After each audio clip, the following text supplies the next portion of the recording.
Hey, welcome to the most comprehensive course on how to go from zero, which is somebody who's never worked with brands before or secured sponsorships, to hero, a master capable of landing brand deals for themselves and are selling sponsorship services to clients. Now, I've personally scaled my own brand partnerships from $0 to $25,000 a month using these strategies for securing sponsorships and negotiating deals. And so the purpose of this course and any follow-up courses that I make are all about how to make significant income and land brand deals as a content creator.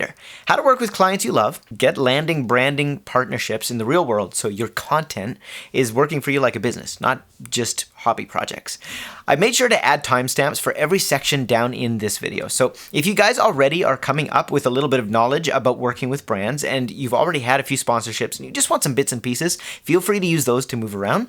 And make sure you bookmark this video so you can come back to it later. Trust me, this is the most comprehensive resource on brand deals that you're going to find on YouTube, at least at the time of this recording, I've checked. You're going to want to make sure that you run through this from start to finish at some point in your brand partnership journey. So you might as well have an easy and simple way to get back to it. So let's cover what brand deals are, how to set up with the right tools and mindset, and how to build our very first simple practical brand partnership workflow and start pitching brands. This is literally the whole system from start to finish that I teach in my creator group, Brand Deal Pro. So you're literally going to see all the tools and systems and templates, and you can build it for yourself. Or if you want to skip all that and you just want to make it a little easier, I will leave a link where you can check out the group to get access to everything. So now that you understand the purpose of this course, let's actually dive into the very first module, which is going to talk about how to get set up with brand deals for yourself. How to essentially go from somebody that's never worked with brands to somebody who's at least a little bit familiar with it. I'm going to be basically putting on your brand partnership training wheels, if that makes sense. And the most important foundational things you've got to know that make all the difference in the creators I see who are getting epic results versus the ones who stay stuck and continue to struggle. So let's start there. Now, I don't want to waste any time. There's a few different things inside of this video that we need to cover that is really, really important to you getting the results I want you to achieve. First off, this course is about taking action, not absorbing information, which means that the goal of everything inside of here is not to give you a ton of things to learn. The goal is actually to give you the basics, the most simple things, the littlest amount of information possible so that you can take action as quickly as possible, so that you can actually start working as quickly as possible and getting results as quickly as possible. Because that is the purpose of why you're watching this. This is why you are here, is to get results, not to learn a whole bunch of stuff. And the problem is, as a creator, my hunch is you already have a lot of information. You already have a lot of things you know you need to do. The problem is you don't know which of them to do. You are overwhelmed with options. There's a sea of information out there, and if you don't know what to do, you're going to continue to get stuck and stay floundering and just not make progress because there's too much. So the main purpose of this course is to break it down, distill it, give you the simplest things to take action on right away. So that is premise number one. You need to take action, and this course is not meant to give you a ton of information. It's meant to get you started quickly. And with that in mind, I want to talk to you about the people who are going to succeed and the people who are not going to succeed. Because unfortunately, I've had the chance to see the difference and see both play out. Now, the people who do not get results, the people who stay stuck, the creators who struggle to get paid are the ones who spend all their time watching and looking for ideas and just learning. They're always preparing. They're always trying to figure something out. The problem is, those aren't the ones who get results. The people who get results are the ones who actually take what they learn and they apply it. If you stop this video right now, you hit pause, you go out, you create a video, then you post it inside of our group and you get feedback on that video, and you take that feedback, you apply it, you improve, you move forward, you make another video, and you do that 5 times a week. You pay no attention to the course, you pay no attention to the resources, you just get feedback, apply, post. Get feedback, apply, post. You are going to get 100 times the actual output, 100 times the results of the creator who just posts a couple times a month, simply because you're getting more feedback faster, you're actually taking action on what you know, and you are going to improve. Like, there is no other way to improve other than to put this into practice, right? You're going to learn more from creating 10 videos and getting feedback on those videos than you are watching this course 100 times or watching 100 different courses. I promise you that. That's the difference between people who get results and people who stay stuck. The people who get results are just taking action a lot faster, and they're taking a lot more action, okay? So this course is going to be a little different than other courses you might have watched in the past, which are focused on giving you information. I don't want to give you information. I want to give you transformation, all right? So with that in mind, you're going to get 100 times more results if you simply take action and get feedback, and you speed up that loop. The speed at which you're getting feedback and the quality of the feedback that you actually get is what really determines how quickly you grow, right? And so if you never create, if you never actually put yourself out there, if you're not taking action and you're just trying to find the answers out there somewhere, you're never going to know if it's actually going to work. And you're probably slowing yourself down by a ton simply by just delaying the action, all right? So take action and embrace failure, or just reframe it in your mind, because failure is feedback. Failure only happens when you don't know something. It just means, oh, there's something here I don't yet understand, or I haven't yet mastered, or I didn't know going into this. And so the faster you fail, the more feedback you're actually going to be able to acquire. And the most powerful thing inside of this entire group, this entire experience that you're inside of, it's not the course. It's not the information. It's not the resources. It is the feedback that you have access to, both with fellow creators and with coaches, that you can actually get personalized feedback to your circumstance, to your situation, to your unique content as a creator, so you can grow a hell of a lot faster. All right? Now, speed of results is going to come down to the speed that you take action and the quality of the feedback that you get. I want to talk about feedback for a second, both in the principle of trusting the process and in knowing that feedback sometimes is delayed, okay? Let me explain both of these. When you trust the process, you know that initially things might not work even though you're doing the right things. Let me explain what this is like. If you are going to the gym, let's say it's for the first time or you haven't been in a long time, you're out of shape, you want to get back in shape, so you go to the gym and you work out. The next day you wake up, you look in the mirror, do you have six-pack abs? No.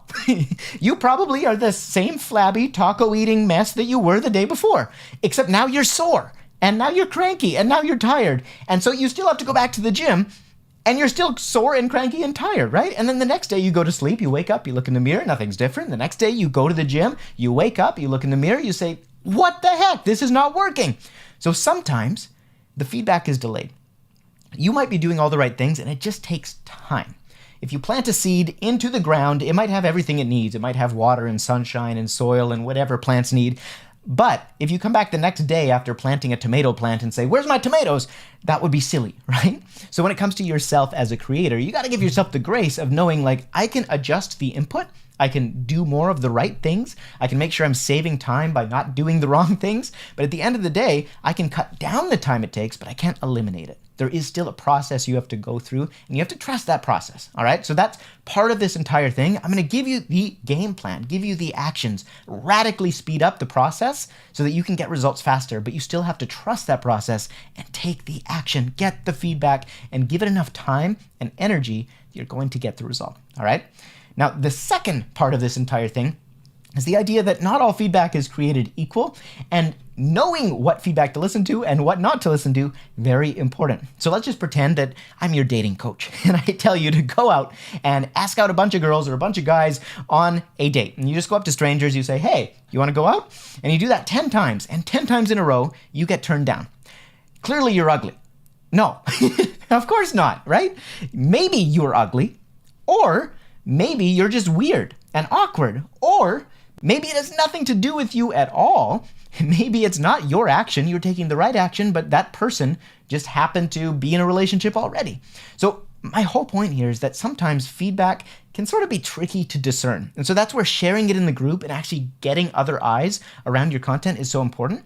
And taking action and then sharing that action in the group is so important. So at the end of the day, you can watch this course and it's going to be majorly valuable. You can use the templates, majorly valuable. But the most important thing here is that you engage in the group, that you both give feedback and receive feedback, and you do it as quickly and as much as possible, because that is what is going to drive results more than anything else. All right? And the last thing I want to talk about is the idea of trial and error. Okay, so trial and error is the slowest way to do anything. Let's pretend that you want to bake. You want to learn how to make an amazing cake. So you go to the grocery store and you go down the baking aisle and you just grab everything on the shelf, like one of everything, because you don't know what you need. So you grab 10 shopping carts worth of stuff, you bring it home, and you just start mixing stuff together randomly, right? And you have your oven, and so you start just randomly setting the temperature and mixing stuff and putting it in bowls and putting it in the oven. How long would it take to learn how to bake like that if you had no knowledge of baking at all? Probably forever. It would be very painful, very expensive, and just a very silly way to approach life. Okay, now when it comes to creativity, that same thing applies. The way that you approach learning any new skill is you start by modeling on success.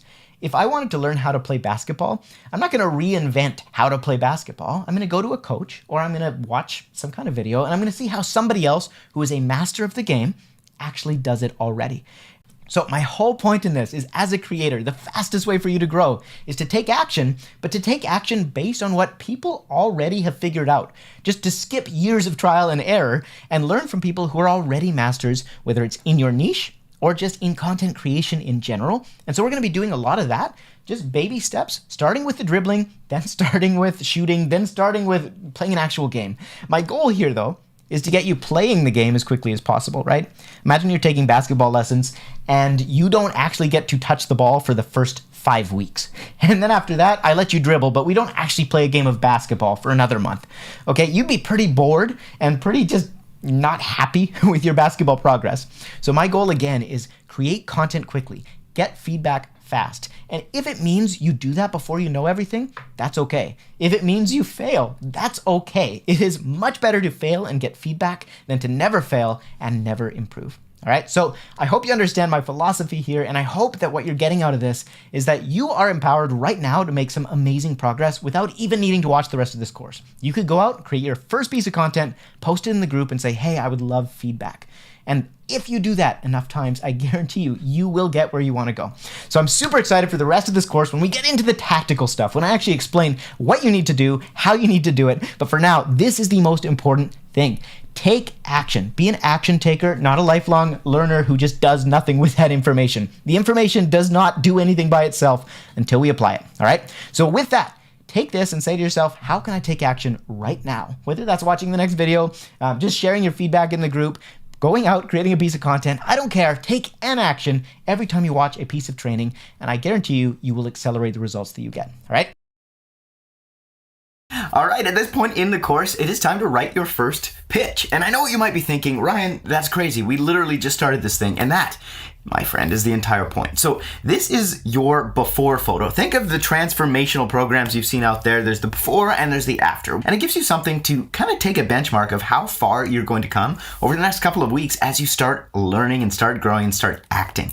The second thing, and the most important part of this, is it's time to build the habit of taking action right away. Like, even if you don't feel ready yet, the key is you're never gonna feel ready until you actually do the thing enough times that all of a sudden it's no longer a big deal. It's just something you do.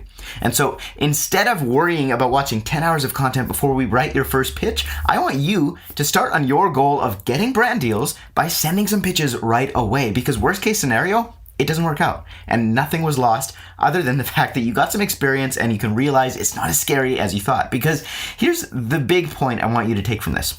The vast majority of obstacles that actually slow us down, they're in your head, right? So act first. And then when you actually hit a roadblock, that's when you get to feedback and you get to asking questions and you post in the group and you say, hey, I'm having trouble with this. You don't do that before you do the thing. You do it after you do the thing, because by doing it, you're going to answer most of your questions and realize most of the roadblocks that you think are in your way actually weren't that big of a deal. You could actually figure it out once you get started, okay? This is a principle I'm calling just-in-time learning. So instead of watching 100 hours of content, the goal here is we learn just enough to actually take the next step, right? You don't need to know everything to actually just get started. You probably already know what the one next thing is that you need to learn. And after you learn that next one thing, you act on it before you keep going in all of these different lessons, okay? It's about action. I cannot drive that hard enough. You want to get your first brand deal. So you could watch a big long course on it, or you could just send a few emails and maybe even land your first brand deal right now in lesson number 2. You might even pull it off. And if you don't, you're going to be breaking down the obstacles in your head of what's actually possible. So let's get into it, because it's not about waiting for somebody else to say, hey, you're ready now, like you've arrived. That never happens. You're going to reach a point where you have to realize that nobody is going to give you permission to do the things that you dream to do. You need to do that for yourself.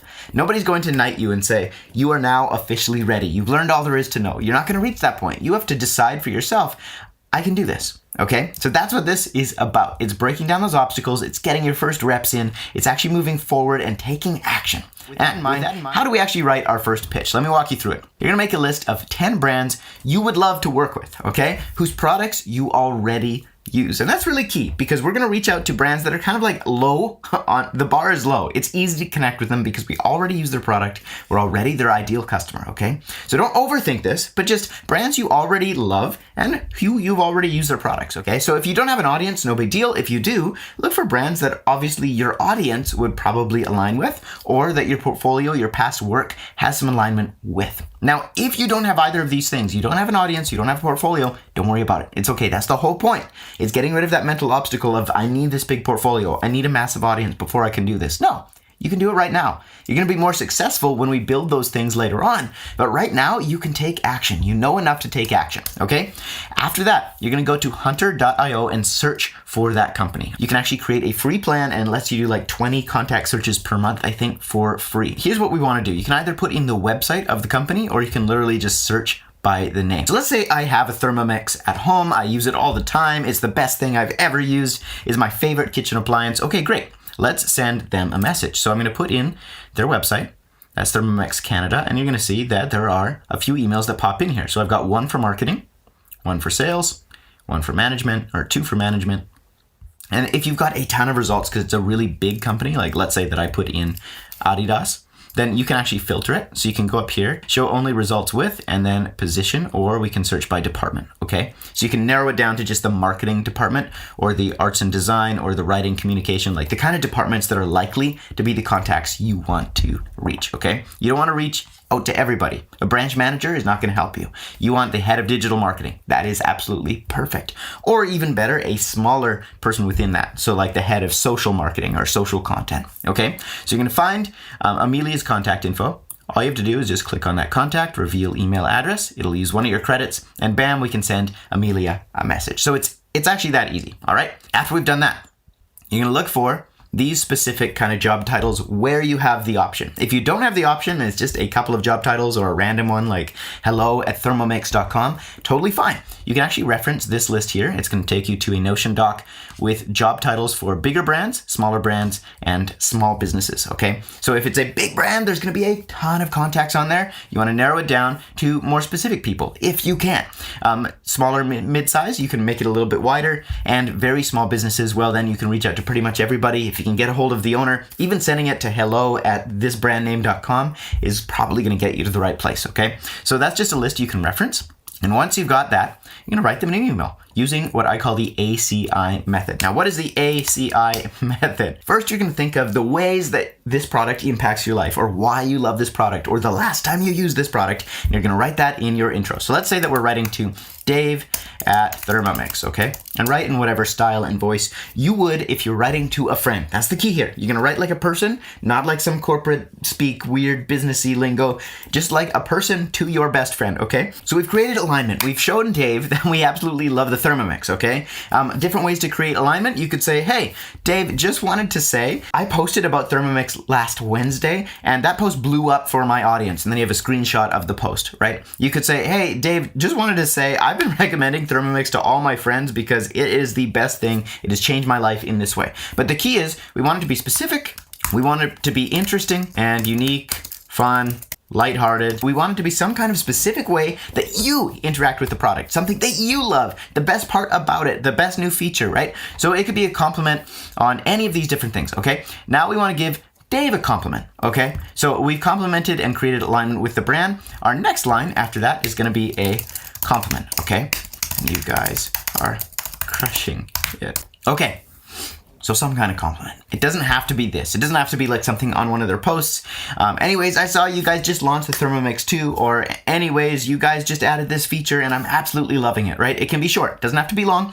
Actually, the shorter you can make the message, the better, right? So it could just be, anyways, I'm loving my Thermomix. You guys are crushing it. And the posts you have on Instagram are so helpful. If he's involved with Instagram, right? If it's a new product and he's head of product release, then it could be, hey, the update you did last fall was insane. Thank you so much for the hard work you're doing.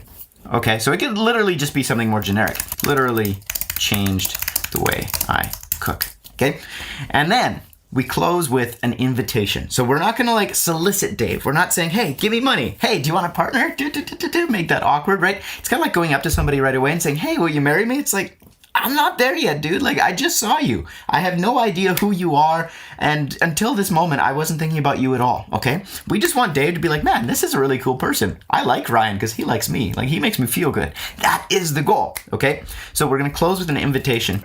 You ever want a creator who loves making videos about their Thermomix? Let me know, and keep it light, right? Okay, so underneath here, you can have a website link if you want. Whatever the main kind of account is, you could have a link there, like just in your signature, but you're not gonna like push it, right? If you wanted, you could even do it as a PS, okay? And then you have the link right there. So don't overthink this. The rule is there are no rules when it comes to this, right? So you do not have to worry about getting this exactly right because this is the before photo, okay? You are just getting in the habit of taking action even when you're not ready, even when these won't be perfect, even when you don't have the perfect portfolio, you haven't done a ton of research and you don't know exactly what to say. That's the point, okay? Just say something. Because saying something, putting yourself out there is going to get you infinitely more returns than doing nothing and just putting it off until you're ready yet, okay? You are not going to be knighted by somebody else. You have to knight yourself and say, you know what? I am ready to start pursuing this dream, okay? Because you are. You're going to learn along the way. You could be better. We can always be better. And action is the one thing that is going to drive your results. So start taking action, okay? So ACI framework, we want alignment. We just open up with why we are the ideal person to create content for this company because we love this company. We use their products, how it's impacted our lives, right? Then we give the person, where we can, a specific compliment or some kind of compliment around the brand that actually involves this person and they can take some credit for it if possible. And we say, thank you. And then we close with an invitation like, hey, I would love to work with you guys. If you're ever interested, just let me know. Or, hey, just letting you know I'm out here if you're ever looking for creators to make content because I absolutely would like dream of this. This is my dream because that is what the brand is looking for. They're not looking for some creator who just wants money. They're honestly after people who use their products, who love their products, who are bought in to the mission of their company. Like they want the hardcore fans more than anything. Who would you rather have work for you, right? Somebody who just wants it for the paycheck or somebody who is heart and soul in love with the product you create because you are heart and soul in love with it, right? So you want that alignment. So that is how we're going for it. It's a really soft close, not a hard like, hey, let's talk, blah, blah, blah, blah, blah. Let's set up a meeting. Nope. We just want to put it out there and just leave it. There's no specific ask, just let me know, okay? So you're going to send 10 of these emails. And hot tip, you can always use ChatGPT to spice up your message. So you can literally head into ChatGPT, paste this in there and say, add emojis, right? So let's just see what it does for us. And you can see like that is insanely better because it just cleaned it up, added a couple of emojis and some formatting to make it really scannable. And it's also just nice and friendly and it's easy. If you find that the company has several contacts that all look good, how do you choose? Well, you're just going to email all of them. That's totally fine. If you send an email to 2 or 3 people, that's okay. If you can tweak it a little bit to that specific person, that specific job title, that would be great. But don't even worry about it if you copy and paste to multiple people. That's fine. And if you send it to the wrong person, worst case scenario, they'll write back and say, hey, you don't actually want to talk to me, you want to talk to so-and-so.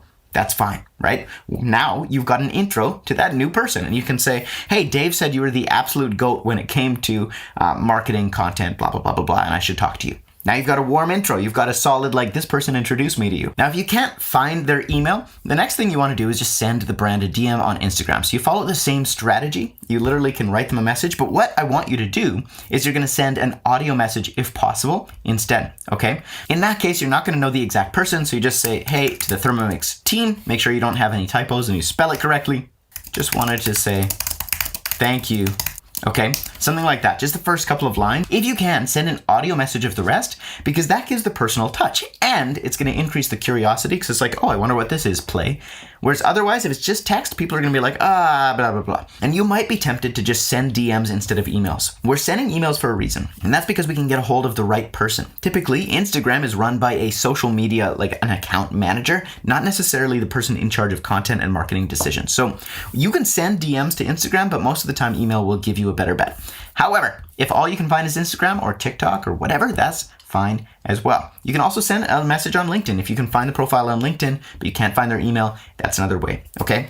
So at this point, you've got enough information to start taking action. And even if you're a little confused and you're not sure what to do, don't ask questions in the group. Take some action first because often the obstacle, it's actually in your head. It's not a big deal. Once you send a couple of these, you're going to figure out the answer to your question anyways. I want you to get in the habit of solving your own problems where you can. And then obviously, after you've done that, after you've sent a few messages. If you're still feeling confused, post it in the group. We will help you figure out what you need to do, okay? So send 10 pitches today. That is the goal. Right now, pause this video or stop this video and send those 10 messages. And after that, move on to the next lesson. But do not do it until you've sent your 10 messages, okay? So I want you to send those 10 pitches. I wish you luck. I'm really excited for you. This is going to be awesome. Cheers.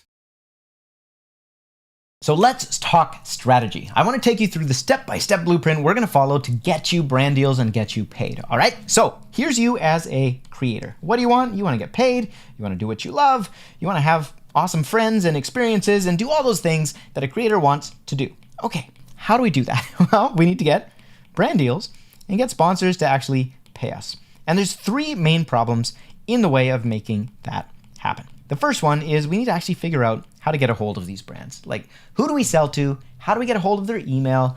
How do we actually find these brands in the first place that are the right sponsors for us? Like all that kind of stuff, we need to figure out how to get leads. That's problem number 1. Now, once we have their email addresses, we have to figure out what we're going to say. So that's step number 2. We have to know how to write a message, how to actually craft that initial outreach that not only gets read, but also gets responded to. So we need to figure out how to do outreach. And after we've got leads and we're doing outreach and we're reaching out to these brands and they're replying to us and they say, yeah, we're interested. Now we need to know how to sell. How do we actually structure our offer? How do we do the contracts? What do we sell? How do we position it? What do we say on a call? All that kind of stuff falls into the bucket of sales. We need to be able to get them to actually give us money at the end of the day, or we're not really going to be very happy as creators. Now, what if I told you that all these 3 problems don't really matter at all? Let me show you something I call the brand deal flywheel. All right, so once again, here's you as a creator. You're happy, you're loving life because you're getting paid and you're doing what you love, which is creating content, okay? Now, here's the brand. And what do they want at the end of the day? Like, really, what are they in it for? Well, they started a business probably because they want to make an impact, help people, and, of course, they want to make money. That's pretty important. They want both of those things, just like you. So how do we get them that? How do we drive that result? Because ultimately, that's what they're really interested in here. Well, first off, as a creator, you're going to create. You're going to make some content. Now, if you make some content, does the brand get paid? Not necessarily, right? Some other things have to happen. So what has to happen? Well, people have to see that content, and that's your audience. Here they are. They're so happy. They love you. They love your content. It's awesome. So we have our content, and it's seen by a bunch of people. Let's say it goes viral. It goes to the moon. That's a nice little moon. Does the brand get paid? Still no, not necessarily, right? There's one more step that needs to happen. The audience actually has to do something. They need to act, whether that's buying the actual product or signing up for a free trial or giving the brand their email so now the brand can market to them. There has to be some kind of an action in order for the brand to get paid. And now once the brand gets paid, then they're going to say, okay, awesome. How do I do more of that? Well, I'm going to give the creator some more money so they can do more of this. And that is our flywheel, because the more money we can actually make for the brand, the more the brand is going to pay us. And what's so cool about this is that we essentially have a blank check. Like if you can generate $100,000 in sales for a brand, how much do you think you can charge a brand for that? Probably a lot. Probably $10,000, $20,000, $30,000 would actually be pretty reasonable if you could make that kind of result for the brand. And here's where creators screw up, right? They're focusing more on the actual outreach, on what to say and how to get a hold of the right person and how to sell, instead of focusing on what the brand really cares about, which is they want results. They want outcomes. The brand doesn't care about your content. The brand doesn't care necessarily even about your audience. What they really want is what those things achieve, right? And so what's so interesting is if we get really good at creating content, and we get really good at getting lots of eyeballs on that content, and we get really, really, really good at actually getting those eyeballs to take action, brands are going to chase you down. You don't have to chase brands down. And this is what's so crazy. If you, for example, got to be an amazing creator who was getting 1 million views or more per piece of content you put out there, and then for each collab that you did, let's say you made the brand 100K, do you think that you would struggle to actually sell brands? Do you think that you'd have to try very hard to convince the brand to pay you? Do you think that you would have to come up with some elaborate pitch or email or structure? No, you don't have to do any of that, because at the end of the day, the brand sees the result. They see the proof in front of them and they say, okay, sweet. We believe in this. We see the outcome. We want that outcome. And so you don't have to worry about those other things once we get this dialed in. And so all of this, at the end of the day, is going to come down to 2 stages. Stage 1 is going to be what we just talked about, actually creating the content, getting eyeballs, and getting those eyeballs to take action. Because if we can get this dialed in, if we can get amazing at this and ignore everything else, you will not struggle to get brand deals because you have the results. You're driving outcomes, and brands are interested in outcomes more than anything. And if you can show you can create that where no other creator is doing this, they're all focused on the content, they're all focused on things that don't really necessarily drive results, you're going to stand out. It's going to be so much easier. Brands are going to chase you down. Now, after that, we are going to look at stage 2, which is going to be finding the email address, actually writing the outreach, and how to sell, because that still matters. You're still going to have to get on the phone with the brand and negotiate and know how to structure an offer and how to position yourself well. We're going to talk about all of that.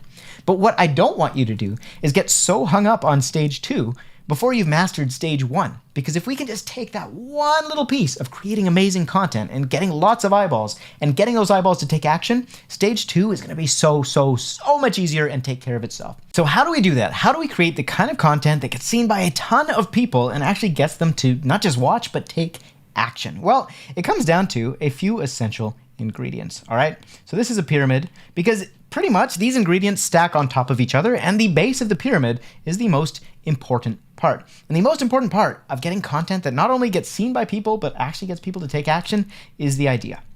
We have to get really good at coming up with ideas that are going to resonate with people, that are going to get lots of eyeballs.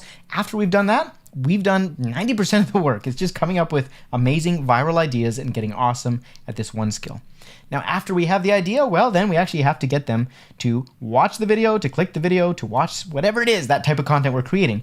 And so that is the packaging. Basically, how do we actually present this idea in a way that people are interested in clicking and actually find value in? They have to click or they will not watch, right? After they watch, they click through to the video, they watch the reel, whatever it is, then we need them to actually stay around. So we have to figure out a way to hook them in. We need to figure out how to get them not just to click the video and then click away, but to actually watch our video and stick around until the end. So first, we have to get them hooked. We have to actually give them a reason to stay. And then after that, we have to keep them hooked. We have to get retention. So if we can get them to watch to the end of the video and actually engage and find value and become a super fan and get a ton of valuable insight out of that video or a valuable impact, whatever it is that the outcome is, we need to give them that in order to get retention. And after we have that, and they watch the entire video and they're impacted and they love us, and we have our integration, we need to figure out how to get action, right? We need to figure out how to integrate the product without it seeming like a sales pitch. And we need to figure out how to actually connect that product to either the pain they're experiencing or the pleasure that they want, right? So either way, we need to connect the product to achieving some kind of outcome. So after we've done this, then at the very tip of this pyramid is the sales with the brand. Like that's literally these things we talked about, getting the email, writing the message, negotiating, all of that is just the very top of this pyramid, which is why we're going to start with the content. We're going to focus on the content, and we're going to start in the very next lesson getting into creating amazing ideas. Let's do it.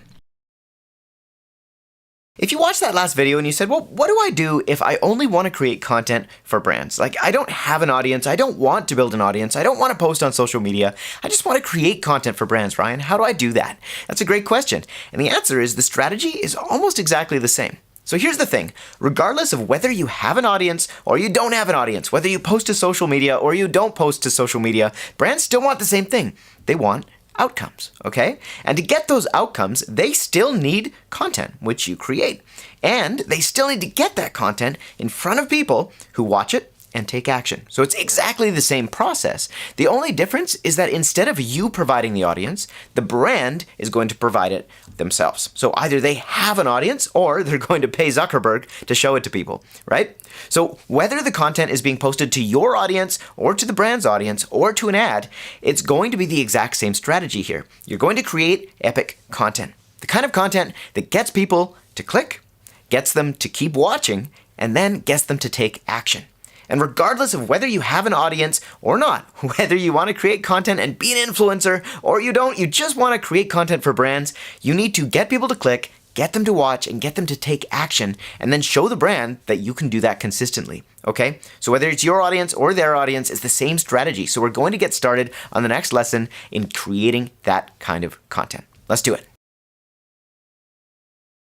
The single most important part of how your content performs is the idea. If the idea was good, it has a good shot of going viral. But if the idea was bad, it doesn't matter how much work you put into everything else, it's going to flop. So what I found after creating hundreds of videos and posting a lot of flops and a few winners is that the winners always had a few key ingredients and the losers always were missing one of these things. So let's go through that together. So first off, for a viral idea, it has to actually appeal to a wide enough audience to go viral. Shocking, right?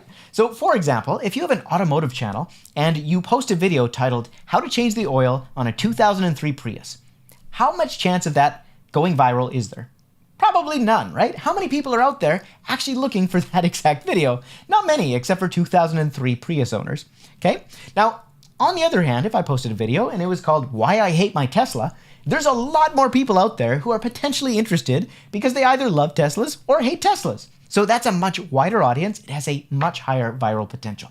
Now, second ingredient we need is we need to actually offer something new or novel. What is the reason they should watch our video and not some other video on the topic? If we took our Prius oil change video, and instead of being how to change the oil on a 2004 Prius, we said the $7 Prius oil change you need to know.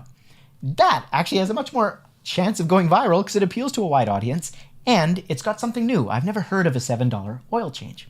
All right, now that video is still maybe a little boring, but if we take ingredient 3 and we insert it into there, it gets a lot better. And ingredient number 3 to go viral is your content has to have some kind of spark for curiosity or desire. So we have to create some sort of reason that a person should click on the video and take the time out of their day to watch your content. And it comes down to tapping into what your unique audience is actually interested in and actually already consumes in terms of content. So the $7 Prius oil change, maybe that's interesting. But if we take the $7 Prius oil change and we say $7 Prius oil change that dealers don't want you to know about, that all of a sudden is a whole lot more interesting because now there's something at stake. There's a spark, there's a desire, there's a chance of missing out. Maybe I should actually watch that video even if I don't drive a Prius, okay?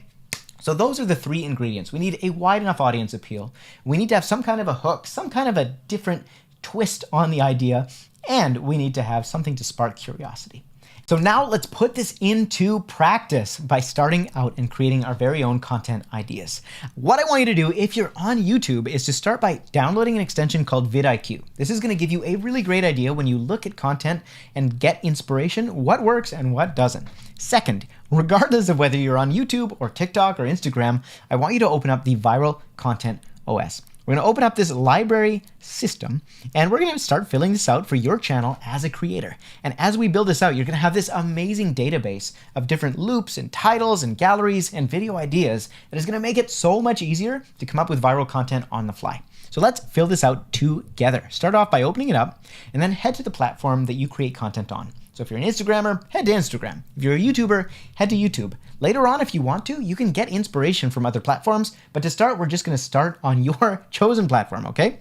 Now, look up whatever topic it is that you already have content around. So in my case, for this example, we're looking up at dog training, but you might already know creators who are in your space, who do great content. You can just look them up directly, save a step. I'm gonna look up dog training, and I'm gonna look for creators in my space who aren't super huge. They don't have millions of subscribers, but they aren't zero just starting out either. What we want is kind of in the medium range, that they have some great content, they know what works, and we can figure out kind of seeing the patterns of their high performing videos and their low performing videos. What's the difference? So I'm gonna go in here, I search for dog training, and I'm just gonna take a scroll and see what I find. Now this might be not specific enough. There might be too much demand, too many channels on this topic, but we're just gonna see what we find. That's 27 million views, giant channel. We don't want that. Okay, Sam, he has a video that got 335,000 views on a channel with only 60,000 subscribers. So I know that this is a topic that really resonates and performs super well because he's getting way more views than he has subscribers. And that's what you're looking for, whether you're on TikTok or Instagram or YouTube. You want to find content that is performing really well relative to the size of that channel. So I'm going to open up this piece of content and I'm going to just open up Sam's profile. So if I organize this by most popular, I can see what he's posted and has done really, really well and grab those ideas. So let's look at a couple of recent ones, doing a behavioral assessment for part 1, taking home the most difficult dog. 3 is training a reactive dog. Does your dog pull? Okay, so let's grab these content ideas. First, I'm going to copy this text, paste it up here. Okay, that's my title. I'm going to head into the Viral Content OS and I'm going to click Add to Library. And I'm going to paste that title right there. Next, I'm going to go back to Sam's stuff, and I am hopefully going to take a screenshot of this beautiful thumbnail right here. So I'm going to take a screenshot with Shift-Command-4 on a Mac. If you're on a PC, you can look up the screenshot to do that, but we want to click and drag over the thumbnail and figure out and just add that for later. So I'm going to go Add Cover at the top here, go Change Cover, and upload an image. Go Upload File, grab that recent screenshot, and post it right there. Okay, awesome. And lastly, we want to add the creator. So it's Sam Hoke, dog trainer. And I'll just edit this one right here, rename it, and bam. I have now added Sam, and we'll lastly add a link to this actual video. So we'll copy that for later. Great, so now that's there. Whenever I need it, I can reference it, I can see clues, and I've added it to my database. All the rest of this, we're gonna leave blank for now. Don't worry about it. At this point, I can click out. You're gonna see that I now have the thumbnail and the title, and it's added to my library. What I want you to do is do this for yourself. Find 3 creators in your space who are creating content that works really well. What you're looking for is content that has more views than subscribers or more views than followers, and also that was posted within the last, say, month to year at the max. We want content that is fresh enough that it's still performing well, and we can see that, okay, this content isn't just doing well because it was posted 9 years ago. It was doing well because it was posted recently around a topic that actually matters, or with a title that was really, really good. So we're gonna add this to our library, 3 pieces of content for 3 different creators, okay? You're gonna have 9 pieces of content in your niche.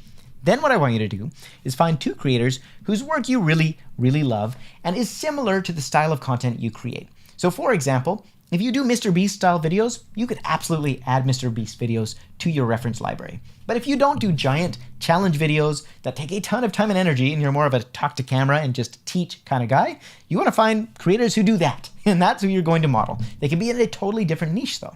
So instead of dog training, maybe I'm going to look up, I don't know, let's find parrot talking.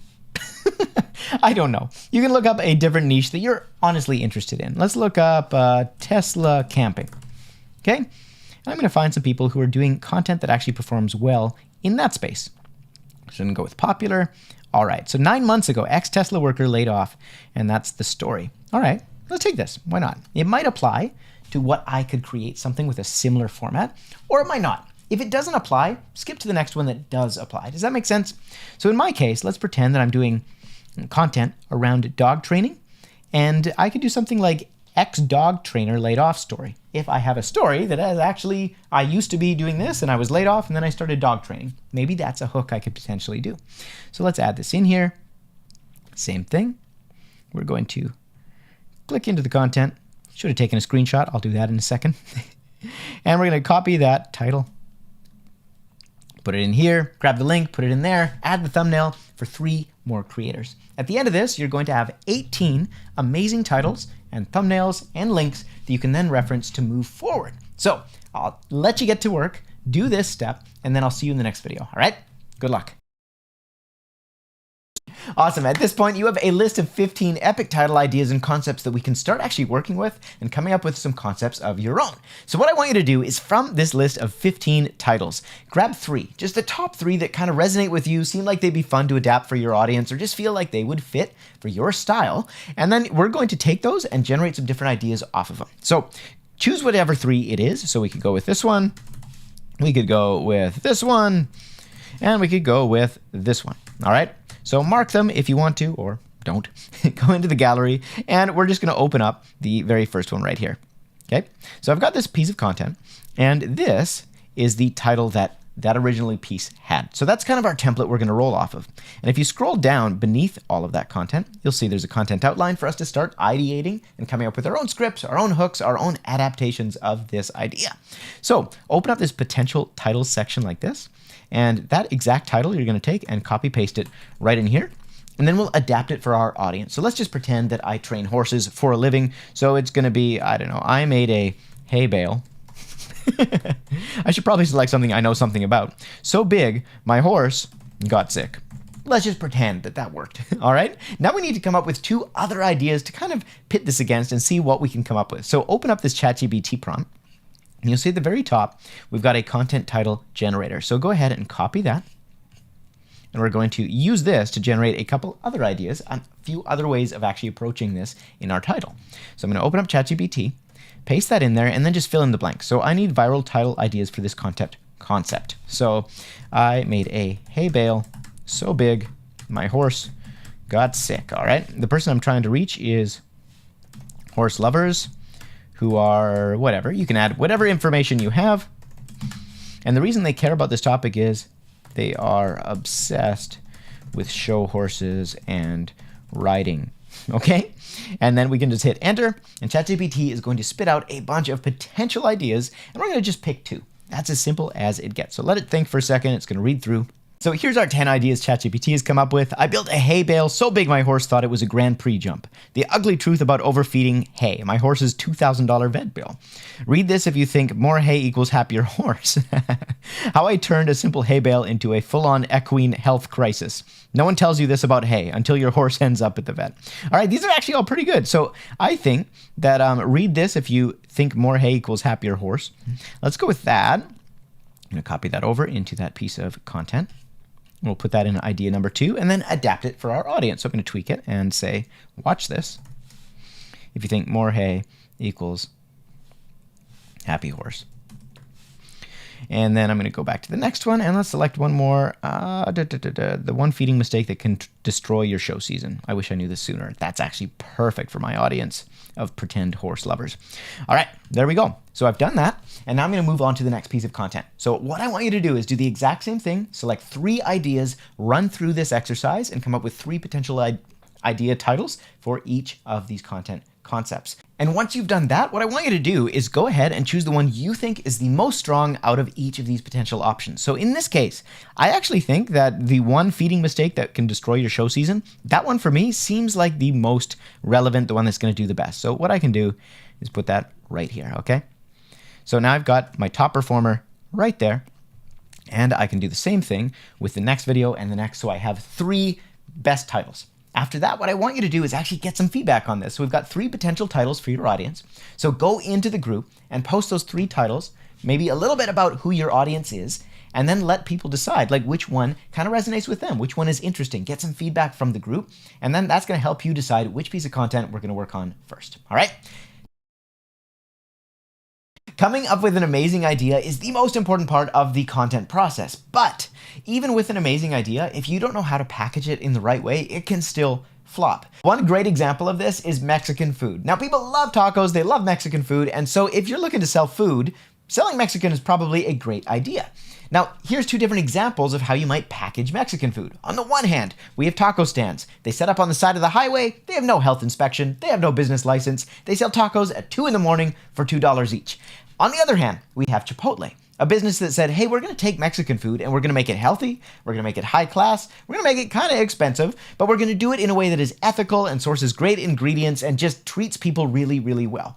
Now, you have taco stands who make a couple $100 a day, and then you have Chipotles that make tens of thousands per day and have hundreds of locations. That's the same exact idea, but very different packaging. I learned about packaging the hard way when I was working on a piece of content teaching photographers how to use something called tone curves in Lightroom. Now, this is a very confusing tool for a lot of photographers, and so the goal of this tutorial was to say, here's how you do it in a way that is easy and just makes sense. So the idea was good. There's lots of photographers who struggle with this, and I knew that they wanted a solution. However, the packaging wasn't good. I came up with a thumbnail that in the end just was not interesting to the audience. And so even though the content was good, at least I thought it wasn't performing. Now, what's interesting is a couple weeks later, I switched out the thumbnail with something different. And all of a sudden, this video that had been getting 0 traction absolutely skyrocketed and went on to get 1 million views, simply because I changed out the packaging. I showed something different to the audience that actually resonated in a different way. And so we got dramatically different results. In getting ready for this lesson, I spent a lot of time going through thousands of thumbnails and trying to find the patterns of what works, what doesn't work. Are there rules when it comes to creating a thumbnail that actually grabs attention and gets people to click? So after all this research, I started to notice a pattern. What I noticed was that viral content always has 2 key ingredients. And once you apply these ingredients to your content, you're going to see it is dramatically better in terms of how well it performs and how many people actually stop, click, and watch. So the first thing we need to figure out, the first key ingredient is capturing attention. All viral content has a method of capturing attention, and it does it really well. And the reason for this is because as you're scrolling and discovering new content, the only way something stands out is if it actually gets you to stop scrolling and take a closer look. So that is the first key element. And I'm going to call this our headline. So no matter what platform you're on, you have some kind of a headline that has to stop the viewer and get them to actually look closer and decide whether they want to click. Now, no matter what platform you're on, whether it's YouTube or Instagram or TikTok, most of the time, the thing that gets them to stop scrolling and decide to look closer is going to be the visual. So on YouTube, it's the thumbnail. On Instagram, it might be the placeholder image, or it might be that first second of content while they're swiping. You just need to think about what that visual is. That's your headline. Now, the second thing we have to do is we have to actually verify the value. So we have to capture the attention so they stop scrolling, and then we have to actually convince them when they look for 1 second whether or not this piece of video, this piece of content is worth clicking and worth watching. So we need our headline to capture attention, and we're going to say it's a subheadline to actually verify the value, to get them to watch, to get them to decide to stick around and not keep swiping. All right. So if we were to hop over to YouTube and just look for something to watch, think as a consumer what you do. You're going to scroll, you're going to look for things that are interesting. And if it's interesting to you, then you're going to read the title and say, I wonder if I want to watch this. You read the title and then you decide. So that's what you need to be thinking about, this two-stage process: the headline, the subheadline, the visual hook, and then the title or the caption or whatever that part of content is for your platform. So as we're scrolling here, you're going to see that viral videos tend to have three main components when it comes to visuals that actually get you hooked and get you to click. The first component is it has to appeal to a large enough audience to go viral in the first place. It has to have mass appeal. So for example, if we look at a couple of these thumbnails, we've got this one on freeze dryers. Now, freeze dryers, I would have thought was too much of a niche audience to have that many people interested. But as it turns out, it actually was perfect because it was specific enough to appeal to a specific person. However, it was broad enough that enough people are interested and looking for freeze dryers that this video went absolutely viral. It has viral potential. And the easiest way to check this is to actually just type your title into YouTube or into your search platform and see how other content with similar titles are performing. If you know that another video has gone viral on that topic, you know that yours is probably a pretty safe bet. Now let's scroll down and find another example here. We've got Subaru camper build. Now the thing about a Subaru camper build is it's only going to appeal to people who have a Subaru, who like camping, and want to build a camper in their Subaru. So yes, it's good that it's niche specific, but it's probably so niche specific, it doesn't have a large enough audience actually searching for this topic or interested in this topic to really go viral in a major way. Now, the second key I notice when it comes to viral content is that it always contains 3 or less elements, pretty much 90% of the time. Let me show you what I mean. Inside of this video right here, we've got a kitchen, we've got a guy, and then we've got a price. Inside of this video, we've got a beautiful background, 3 guys, and a title. Inside of this video, we've got 2 elements. We've got a main title, and then we've got a picture kind of representing what that title is. Inside of this video, we've got a car, and then we've got a title on a plain background. And so content that does well tends to only have a couple key elements, because that way, as people are scrolling, they can take it in right away and it can grab them. If your content is cluttered, if it contains too many things, if there's too much text on it, they're not going to be able to take it in at a glance. And so because they can't take it in, they look at the next piece of content. Now, the last core piece of viral content that actually grabs your attention is the visual has to translate on a small screen. And this is something that I actually kind of figured out by accident by looking at my content and saying, why isn't this working? And I noticed that I was always designing my content in Canva on a full screen. And then when you actually zoom out on that same thumbnail, you'll find that videos that don't do well tend to have really, really hard to read text because it's too small or they have too many visuals, and you just can't see it when you actually shrink it down to a phone or to a tablet or to a smaller laptop. So if you are designing your thumbnails, you should always be designing them small so that they actually translate even when you're way zoomed out. If we zoom out, we can see the best designs are the ones that even at this size still make sense, still grab our attention, and still allow us to see what the content is all about. So to have a viral video, we need to make sure it appeals to a wide enough audience, we have no more than 3 key elements, and we can take it in at a glance, even if we're zoomed out to a tiny, tiny size. And once you have that, your content is going to do so much better. So now that we've covered the core elements, let's go through a thumbnail cheat sheet I put together with a few different formulas for creating thumbnails on the fly. So this thumbnail cheat sheet you can actually find for within the Content OS listed under the resources, and you can go through it and view it as a bunch of different recipes or formulas you can apply when creating thumbnails and coming up with ideas. Now, the first kind of category of thumbnail is the face, the hook, and the visual. And notice there are 3 key elements. We've got the person, we've got the hook, which is the headline here, and then we've got the visual. We've got the person, we've got the hook, we've got the visual. We've got the person, we've got the hook, and we've got the visual. So that is the first formula. Honestly, for a lot of creators, that's all you need is the bread and butter because it works. Now, the second one is the transformation or the comparison. So if you have some kind of a big moment in your video, a before and an after, it's going to be a way more effective way of showcasing it in a visual way than in the title itself. So we want to visualize the before and after, visualize the transformation in a dramatic way. But I want you to notice there's also, in general, 3 key elements. We've got a person, we've got some kind of a visual, and then we've got, I guess, the fact that he's sitting on the bed. We've got a logo, we've got the before, and we've got the after. We've got the before, we've got the after, and then we've got some kind of a visual up here and another visual down there. So it's not always a hard and fast rule, but in general, thumbnails that perform have about 3 key elements, and thumbnails that don't tend to violate that rule. Now, you don't always have to have 3. For example, one of the formulas is to use a celebrity figure or an authority in your space. And so if you have a piece of content that is actually talking about a celebrity or is using so-and-so's tricks or secrets or looking at a current event, simply by pulling these people, it's doing a concept called authority jacking. So you find their celebrity status, their authority, and you use that to actually establish authority and interest in your video. So for example, we've got a picture of Steve Jobs, we've got a headline, and then that's it. We've got a picture of Jeff Bezos, we've got Trump, we've got Schwarzenegger. And so these are people that we see it, and especially because it kind of looks unusual and maybe it looks a little old, it's like, I've never seen that before. What was that person doing? It's a very easy way of creating a thumbnail. Third would be kind of a variation of this, which is just a real screenshot or a key moment or a weird and unusual visual from your video. So this is literally sometimes showing the key moment of the video. It's the climax. It's the most interesting part from the entire video. And the nice part is, if you show people this kind of like real cam footage, sort of news event type stuff, it really is an easy way to stand out from all the hyper polished, super overdone, super edited thumbnails out there. So if you're a creator who is in a category where all of the thumbnails out there are super polished, have a ton of text, simply by mixing it up and doing something different, you can grab attention.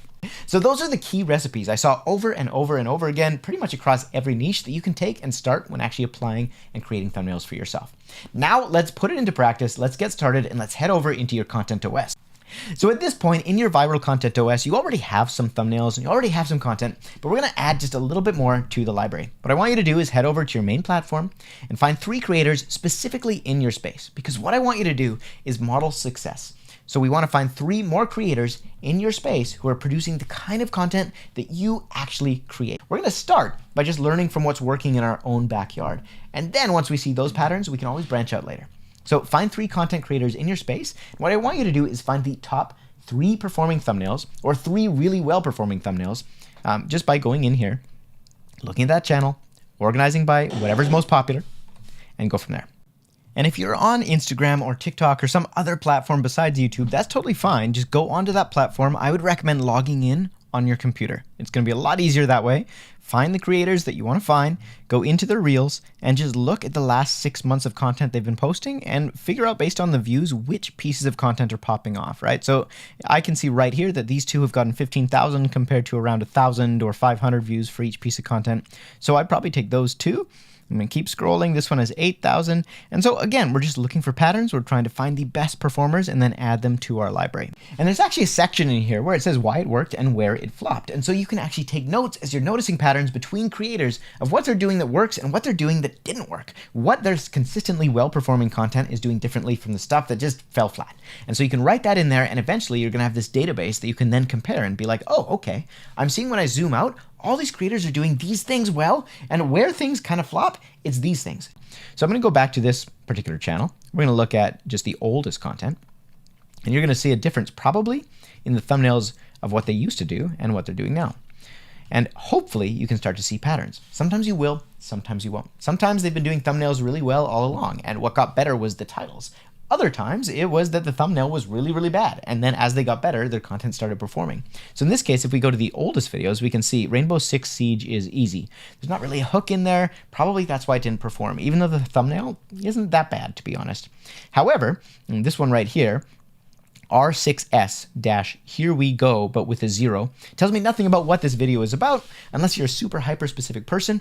So that might be part of the reason this content didn't perform. Now, of course, this is 5 years old. I can't say for sure, but it's an interesting pattern to note. And if you find a pattern across multiple thumbnails and you see, oh, all of his most popular thumbnails do this and all of his least popular tend to do that, that can be really helpful. So let's just go to the latest videos and compare. So we've got one from 18 hours ago, got one from 1 day ago, 2 days ago. He's posting a lot. Let's scroll through and just see which ones are actually doing really well. So because I've got the vidIQ plugin, I can actually see which ones are outperforming each other. But what you're going to look for is just basic views, right? So this one here is 95,000 views, and most of his content is not getting quite that high. Oh, no, it is. 166, 419, 221. So what I want to know is what's the difference between these videos and these ones, right? Why is it that these are working? Well, when developers understand our game instinct too well. The developer team didn't think anyone would try this. The developers knew we would try this in Helldivers 2. Okay, these are great headlines that clearly worked. Whereas the more recent content, yes, they actually made a cutscene for it. Too vague, not specific enough. It turns out that this specific audience is going to respond better to things that is centered around developers and gamers. And that is a content kind of mystery we can untangle and apply to our own content. So as you're doing this, you're looking for patterns, you're looking for clues, you're making notes, and as you build out this library, I promise you, the easiest way to get good at this is to figure out what already works, build this asset library, and then apply it for yourself. So once you've added, say, 3 pieces of content from 3 creators, you've added 9 more pieces of content to your library, then what I want you to do is for the content idea that we selected in the last lesson. We're going to work on actually creating thumbnails for that specific piece of content. So open up the piece of content, wherever you've got it. I want you to go ahead into this thumbnail section, and we're going to grab 3 potential concepts by looking at our library and saying, okay, let's take this idea, let's take that idea, let's take that design, and let's try and recreate that and just see which one feels like it's going to work the best. So the reason we're doing 3 is because 1, on platforms like YouTube, you can actually split test and upload multiple thumbnails. So why not? Let's let YouTube figure out and do the hard work for us of figuring out which one is going to perform. The second reason is, in order to get good at this, you just have to practice it. So what I want you to do for the first exercise is at least this one video, do 3 different concepts, build them inside of Canva. There's tons of templates in there to get you started. I would highly recommend signing up for Canva Pro. It's like $10 a month. It's definitely worth it. We can literally go in here and search for thumbnail template. Or if you're not on YouTube, you're creating on Instagram, you can look up reel template. Okay, or whatever piece of content that you need. From there, you can browse and find some different templates and then recreate these 3 ideas. Now, after you've done that, what I want you to do is take a screenshot of this.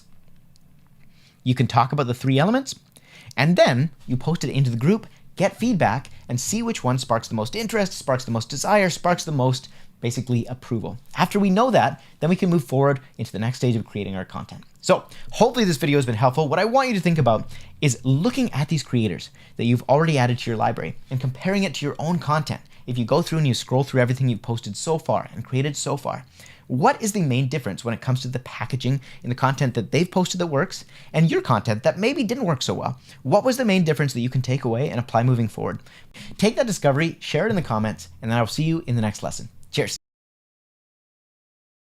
What 99% of creators aren't thinking about is that when someone does click your content, you have like 3 to 5 seconds to actually get them to decide to stay. Or they're going to leave forever, you're never going to see them again, and you're definitely not going viral. So you can have an amazing idea, you can have an incredible title, an awesome thumbnail, you can get people to click, but if they don't stay, your content doesn't have a chance. And when you look at viral content creators, the best creators in the world on any platform with any niche, any type of content, they are all masters of getting you to click and getting you to stay once you start watching. So inside this video, we're gonna unlock the secrets to actually creating intros that get people to stick. Now, the truth is that the topic of intros is complex, and the reason is every single creator has a slightly different take on what should go into an intro, how to actually execute it, what the framework is you should follow. And my goal in this course is to make it super actionable, easy, and simple for you to just get started and make more content and get feedback and improve as quickly as possible. So with that in mind, I took a look at all these different creators and said, what are they all doing the same? Because there's a lot of different methods out here,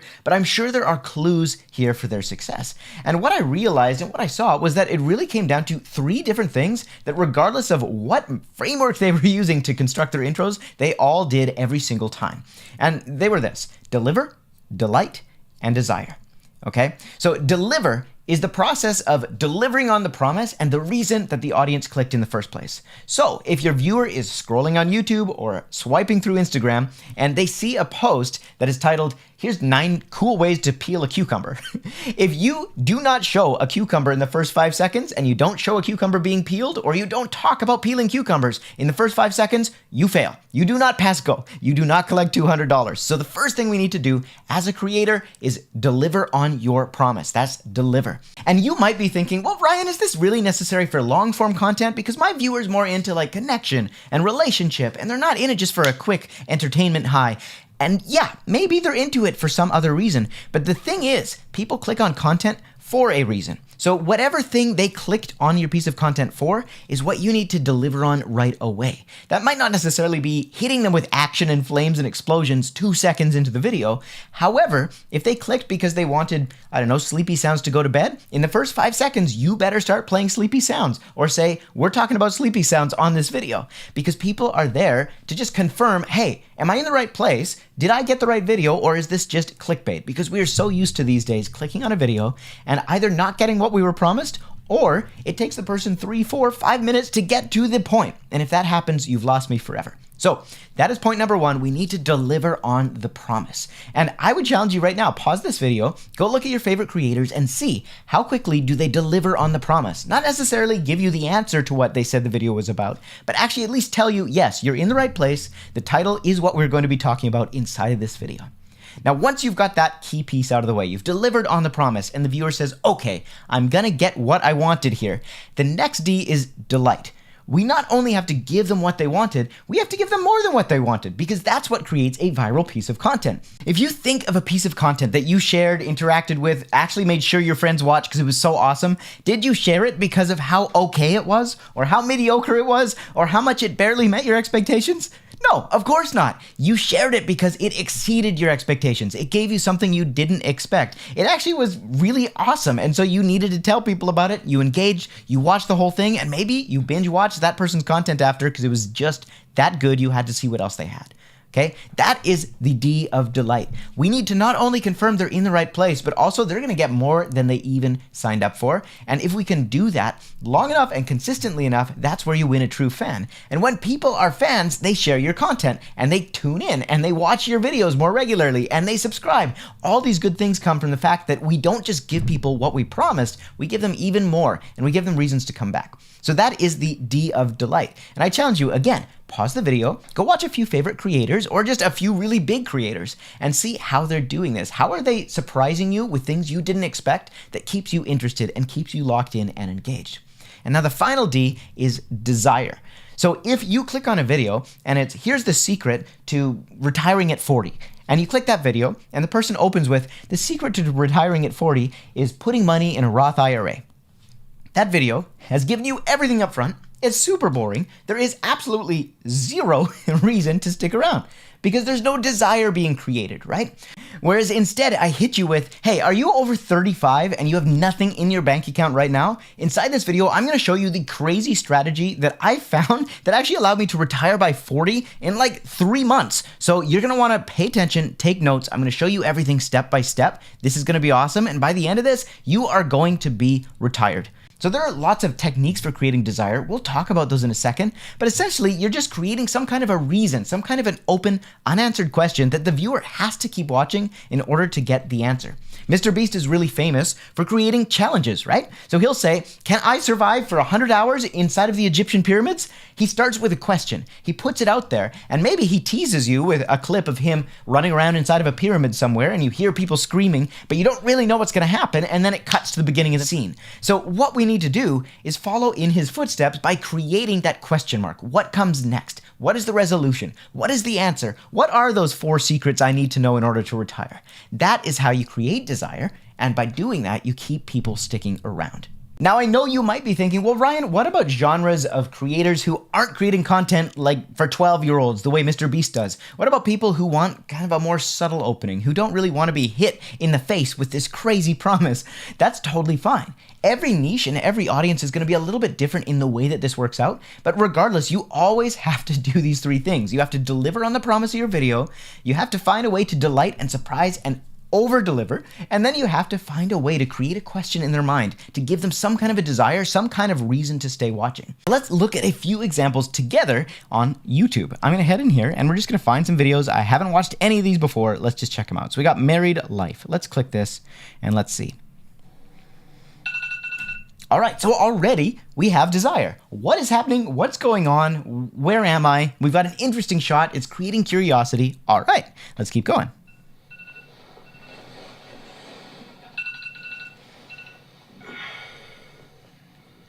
Okay, so we're a little bit late. We're not in that first 5 seconds, but we have grabbed my attention, created desire, and now we've delivered on the promise by having Married Life in big, bold titles come up in the very first shot. So this isn't a hard and fast rule. You have to get them in 5 seconds. Obviously, the shorter your content, the quicker you have to grab them. The longer your content, the more time you can take. However, as a rule, you have to always deliver on the promise, you have to find a way to delight, and you have to create desire. Now this, I think, fulfilled on all three because it has this really unexpected twist. I wasn't expecting this kind of a shot for a Married Life video, and it created an interesting desire, a hook, what's going on. I still didn't even understand what this have to do with Married Life, right? This is a great intro. Let's watch another one. All right, let's scroll. Introducing the new Audi e-son, blah, blah, blah, blah, blah. Now, this is a commercial that I think is going to fail because most of the time, conventional media gets this pretty wrong. Okay, so very first shot shows the car. So they've already delivered on the promise. They're showing some really interesting shots, so I am compelled visually, so I'm hooked in. I've got some desire. And now in terms of delight, let's see, is there anything that actually surprises me? Okay, I mean, you could maybe say that there's a sound effect in there, and there's also a person, which I wasn't expecting. So that's definitely fulfilled all three. Let's close those. Let's open up a couple more. All right, let's go to this one. Your space reflects who you are.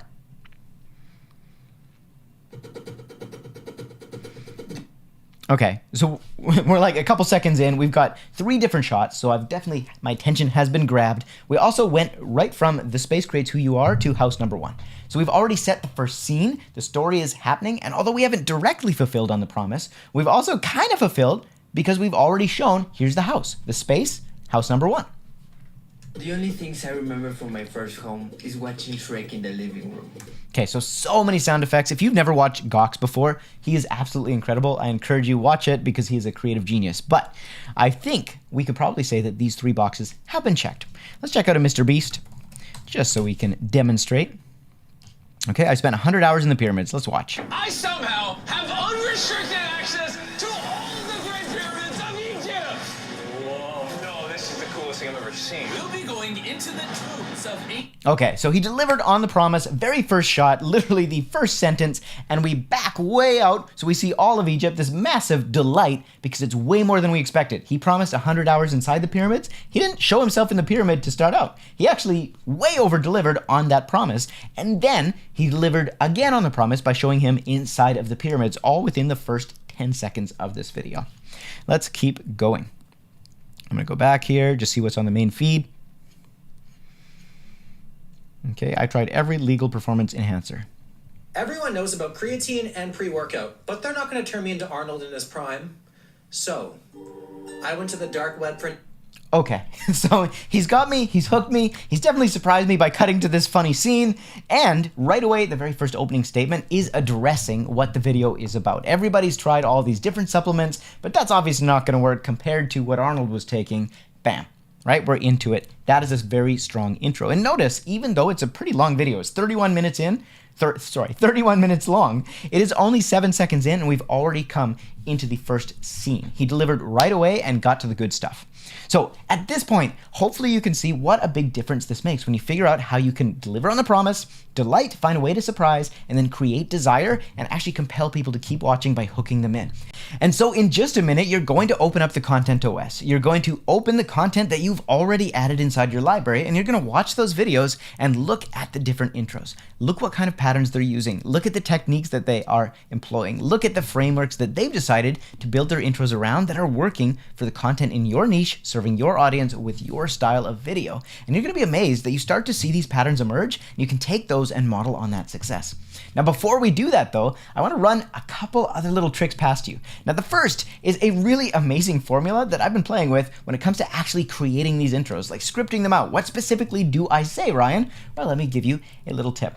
I came up with this little acronym: question, qualify, and quest. So the first thing you can do in your intro that actually will grab people is start with a question rather than a statement. So let's pretend that I'm making a video about frogs and toasters, and the video was titled, "This is how you can put a frog in a toaster and get away with it," right? And in that opening statement, I said, "This is how you can put a frog in a toaster and get away with it." I've delivered on the promise, but I haven't created a lot of curiosity or desire. Well, if I take that first cue, question, and just turn that statement into a question, it becomes instantly more interesting. So watch this. What happens when you put a frog inside of a toaster? That is so much more interesting than here's a frog being put in a toaster. Just turning it into a question automatically gets people to sit up and listen. So try that with your next video. Ask a question right out of the gate. The next Q stands for qualify. So who is the unique person who your video serves? Who is the person you're calling out? Who is the person who's going to be attracted to the video anyways? And if you can speak them by name or speak to their core identity, you will instantly get their attention. So for example, if I were making a video and the video was, "This is the best thing that a woman can wear on her wrist," that's kind of interesting, maybe.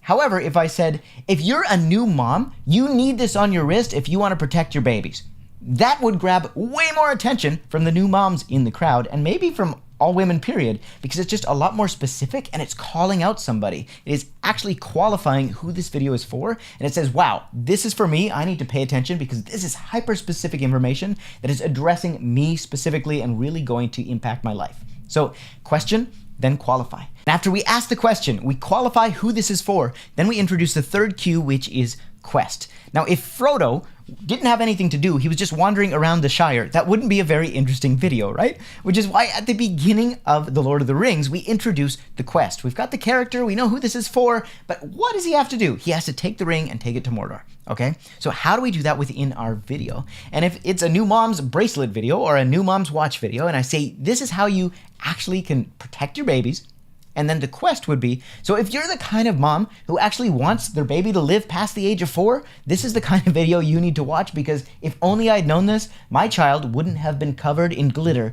at the age of 17 and sitting in a tattoo shop with a man named Herman who was 45 years old and smoked cloves. Okay, so inside of this, ridiculous example aside, what I've done is painted a picture of here's what you are going to get and here's why you want it. Here's the quest that we're going to go on. It's preventing you from having my experience of this hellhole with Herbert. So that is the goal. We start with a question, we lead into qualifying who this is for, and then we introduce the quest, what they're going to get out of this journey if they choose to come along for the ride. Question, qualify, quest.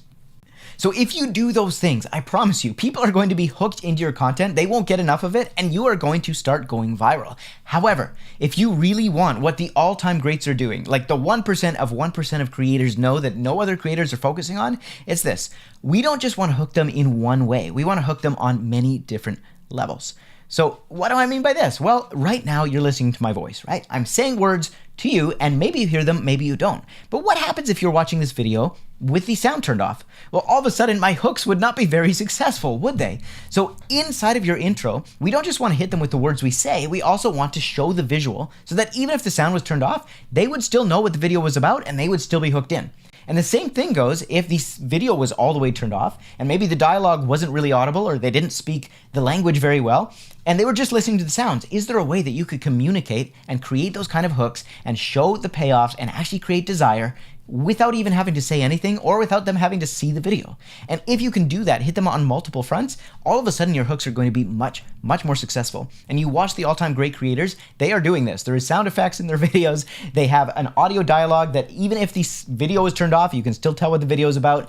And even if you mute the audio, most of the time you can still get drawn in and see what the purpose of this video is. So that is the final tip. If you really want to supercharge this, make sure you're hitting them on multiple levels as you plan out your content.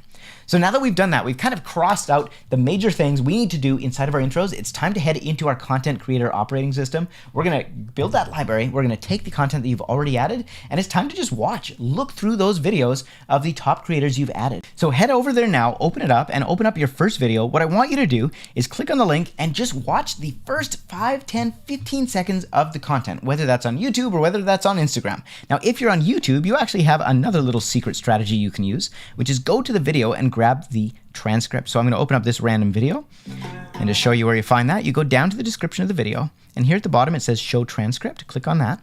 It's going to pop up on the right hand side. And from here we can toggle off the timestamps and just see what they say in the first 30 seconds of the video. And then we can copy that into our intro hook.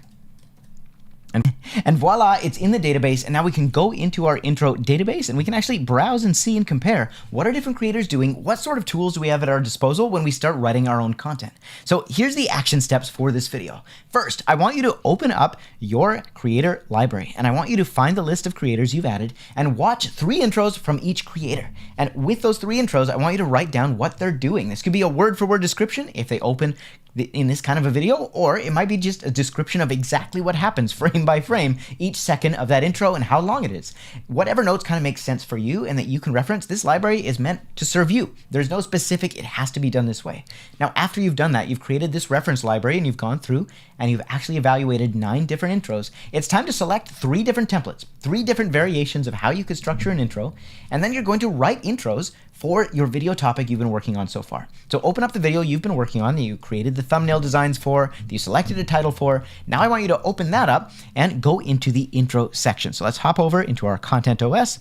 And if you scroll down, you can see that we've got this section labeled Potential Intros. So inside, there's 3 sections, one for Deliver, one for Delight, and one for Desire. So what I want you to do is figure out how are you going to deliver on the promise of your thumbnail, your title. Then how are we going to delight the viewer? How can we surprise them and give them something that is more than they came for? And finally, how can we create desire? You're going to see here that there are a few different template libraries. There's an opener template library that you can look at.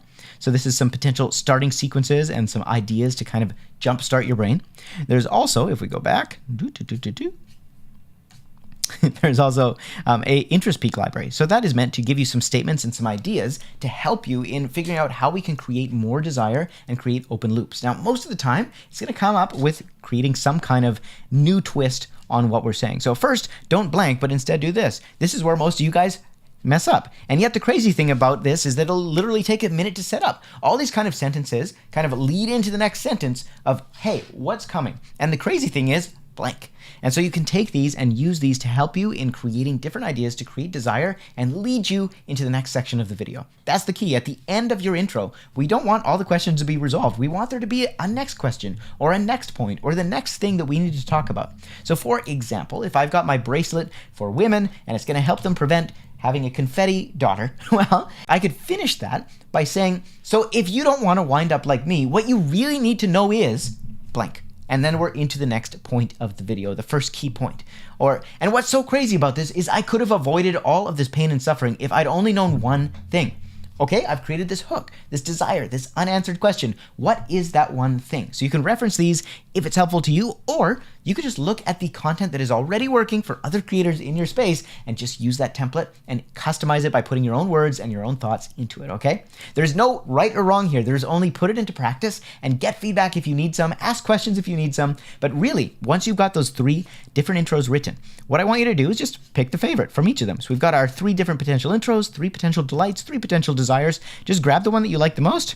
I like this one.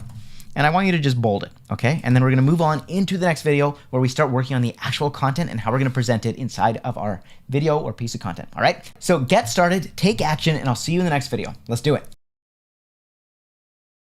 Welcome to Retention and the Art of the Binge. In this lesson, we're going to talk about creating crave-worthy content. Now, the binge is when you sit down at Netflix and you've got 30 minutes to kill, and before you know it, you are 5 hours into a 14-episode run of Stranger Things. And you're like, what the heck happened? How did my life become this?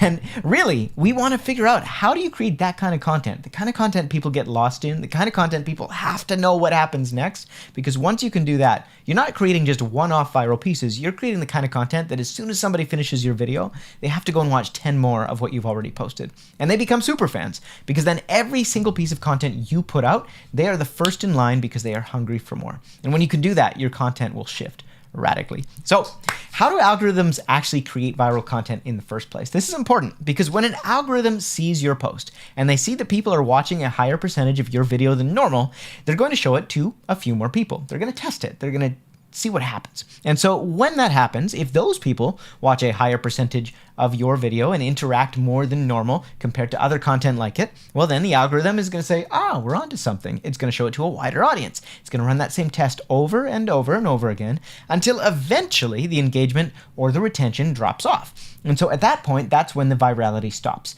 That's as easy and simple as it is. If people are watching and engaging, the algorithm shows it to more people. If people are not watching and engaging, the algorithm stops. And so we need to figure out how to get people watching and engaging with your content. So what actually makes binge-worthy content? How do we do this? There are a few universal rules that after looking at hundreds of pieces of content, I started to see these patterns. No matter the creator, no matter the niche, no matter the type of content, they all follow some basic principles. And now you're going to see these are pretty similar to what we worked on in our intro. Now the first one is they all grab you with their content in the first few seconds, every single time across the board, because if people are tuning out after 10 seconds of your video, you can trust the algorithm not to make that video go viral, because the algorithm wants people to stay on their platform. They want people to enjoy the content they're watching, because then they'll click more ads, they'll spend more money. So you need to make sure that people are grabbed in and actually sucked into your video in the first couple of seconds. Next, they all deliver on the promise of the title right away. Like within that first 10 seconds, they are delivering and making sure you know you're in the right place. This is not clickbait. 3, they all give you more than you came for. They all delight in some way, shape, or form. They all surprise you. They all do something unexpected that gets people to kind of say, this is different than other videos I've watched exactly like this before. And 4, they all give you a reason to keep watching. And this is the concept of an open loop. Now, I want you to picture a loop. It's a circle, right? Now, an open loop, what do you think that is? It's a circle that's just incomplete. And if you saw a circle and it was almost complete, but not quite, what would you want to do? You'd want to complete that circle. And so when you bring something up in your video, that cliffhanger, that moment that people didn't expect, that what happens next, that unanswered question, people have to stick around, because we have this thing as humans where we just like things to be neat and orderly and resolved. And we are curious by nature. And so if you can pique people's curiosity, if you can open the loop, if you can ask a question that you haven't yet answered, people will stick around to see what happens. So 5, most of the time, they actually repeat this process, not just in the intro of their videos, but over and over and over at every single section of the video, every key point. So let's take a look together. Let's dive in. And if you're kind of wondering how to keep people locked in, I wanted to give you a bit of a pattern, a bit of a framework you can follow to do this for yourself. And then you can look at what creators in your niche are doing and kind of cater this to that. So with that in mind, here's how to keep people locked in. There's a 4-step process I'm calling the hook, the interest peak, the delight, and the open loop.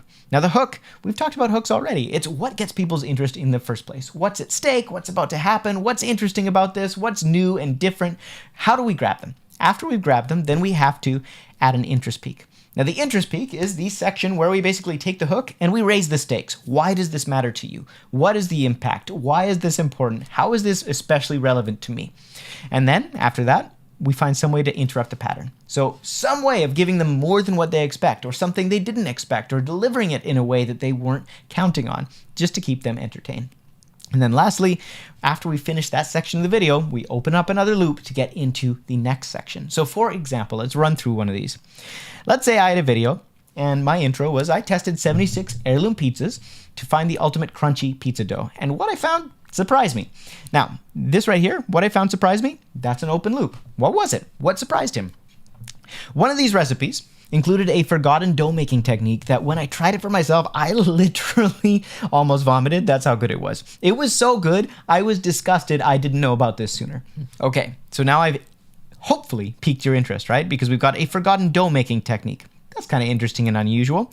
I literally almost vomited. That's how good it was. That's really interesting. I wonder what this thing is. It was so good I was disgusted I didn't know this sooner. Okay, now you've really got my attention. Okay, so hold on to your paddles, folks, because it's about to get as spicy up in here as a chubby little 14th century Italian boy eating 34 pounds of chorizo. Okay, is this funny? Maybe only to me. However, I bet you if someone were reading a script and they hit you with that illustration, that's something you probably wouldn't have expected. So that's why I put that in there. Not because it's the best example, but because it's an example of how you don't have to have some kind of random explosion or Ernie the Muppet in the background of your video. You don't have to surprise people in a crazy way. Sometimes it can just be like a little unexpected joke or twist, or you go from serious to funny, or you go from funny to serious. Some kind of a shift that people weren't expecting in the pattern that interrupts it enough to grab their attention again. And then lastly, let me show you the first step to creating a perfect pizza dough. The pros know but won't tell you. So again, we've opened the loop. What is this thing that pros know that they're not telling me? So we want to do this at every stage of your video, figuring out ways to open the loop, create more interest, hook them in, and delight them and surprise them along the way. So let's look at a few different creators, Mr. Beast and Life of Riza, and kind of compare the different ways that they're doing this. I want you to pay attention to the idea of hook, interest peak, delight, and open loop. So we're looking for ways that he's hooking us in, ways he's piquing our interest, ways he is delighting and surprising us, and open loops to keep us watching. We're gonna fly on this jet that costs $500,000 per flight. Okay, so we started by showing the very end instead of the very beginning. So we're showing the $500,000 flight, and it's like, what the heck is this? He's showing us right away, making good on the promise. We're also getting hooked in because it's like, holy crap, I want to see more of this. And we're also gonna fly on this 25 Okay, and now he's throwing something else in there. He's also going to, that would be a delight, $5,000 private jet, a $10,000 first class seat, a blimp, and so a blimp. Okay, that's an much interesting more. thing. But before I show you what it's like to fly on some of the most luxurious planes on the And notice the music is crescendoing. We're definitely going somewhere. planet, we're gonna fly on the cheapest plane in the world. It's really rickety. Okay, so we're gonna fly on the cheapest plane in the world. That's the hook. And then it's really rickety. That would be the interest peak. We're taking it and we're like, oh, there's some stakes here. This does not seem safe. The dollar. I'm very nervous. Nothing to be nervous about. I've done this half a dozen times. You've done this 6 times. Okay, so we've got a joke in there. Again, we're delighting, we're surprising people. He's filling it with gas. We got some funny noises. Why does this sound like a lawnmower engine? Time for a ride on the world's... Okay, so super entertaining. So every single second of this video is obviously thought out. I'm not going to make you watch the entire thing here with me, but I would encourage you, go ahead, watch a Mr. Beast video and just take note of every time there's a hook, every time there's an interest peak, every time there is some kind of a delightful thing you weren't expecting, and every time there's an open loop. And you can see he's like the Tony Stark of retention. He is absolutely obsessed with this stuff. And what makes Mr. Beast videos binge-worthy is, well, we've got tons of excitement, constant action, entertaining, they're fun, they're funny, tons of curiosity and suspense, and open loops are being set up over and over and over through the whole video. And everything is fast-paced. There's no dead space. There's something going on in every single second of every single video. When you sign up for a Mr. Beast video, you know you are going to be entertained from start to finish. Now, let's compare it to another cool creator, Life of Riza. So let's watch one of her videos. They say that happiness is pretty simple. Someone to love, something to do, something to look forward to. I just wish they had been more specific.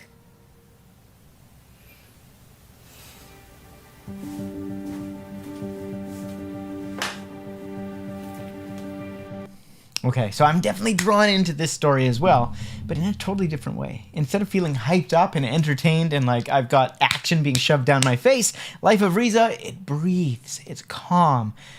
I feel like I can relax. Anyways, hey. My name's Kariza. I'm a 20-something-year-old Filipino girl from Canada. I heard that writing helps with stress and anxiety and, well, between the world ending every week and a quarter-life crisis, I need all the help I can get. Okay, you could not ask for a more different example from Mr. Beast. Riza is absolutely the opposite, almost in every single way, right? We've got really subtle, relaxed music. We've got a narration that is chill and calm and real and authentic and not overhyped.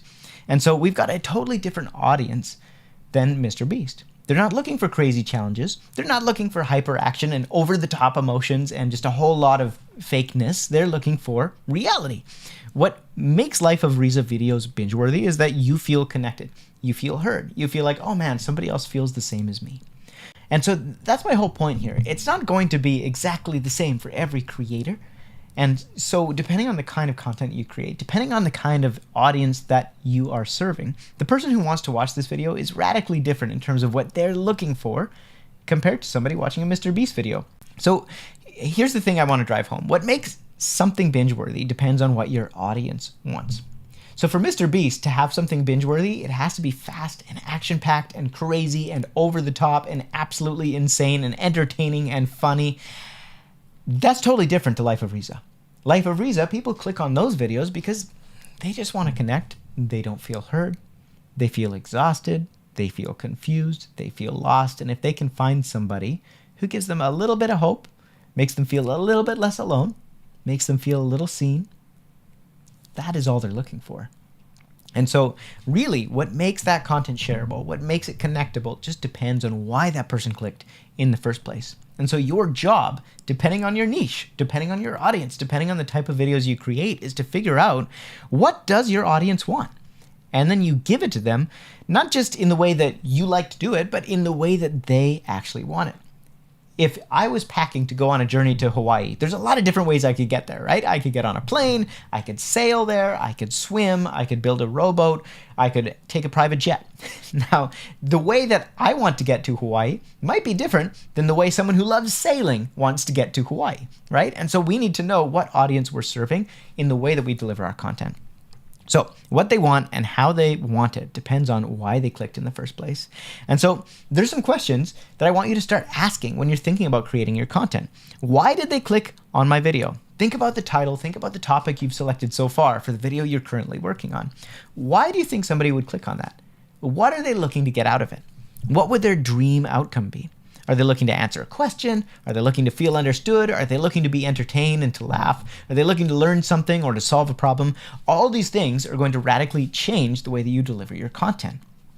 What would be the best possible way of giving it to them? Is it a hilarious puppet show, video essay, animations, straight to the point, or going super detailed? That's all going to depend on who your audience is. So these are some questions that we can start asking when we're actually planning out our content. We're going to do that together when we hop over into the content creation cheat sheet here. I want you to open up your Content OS, and your assignment for this lesson is going to be to add at least 3 more videos to your Content OS. Now, if you want to, you can go with 3 that are already in here, and you can just watch them, and you're going to take notes of how they are doing this inside of their content.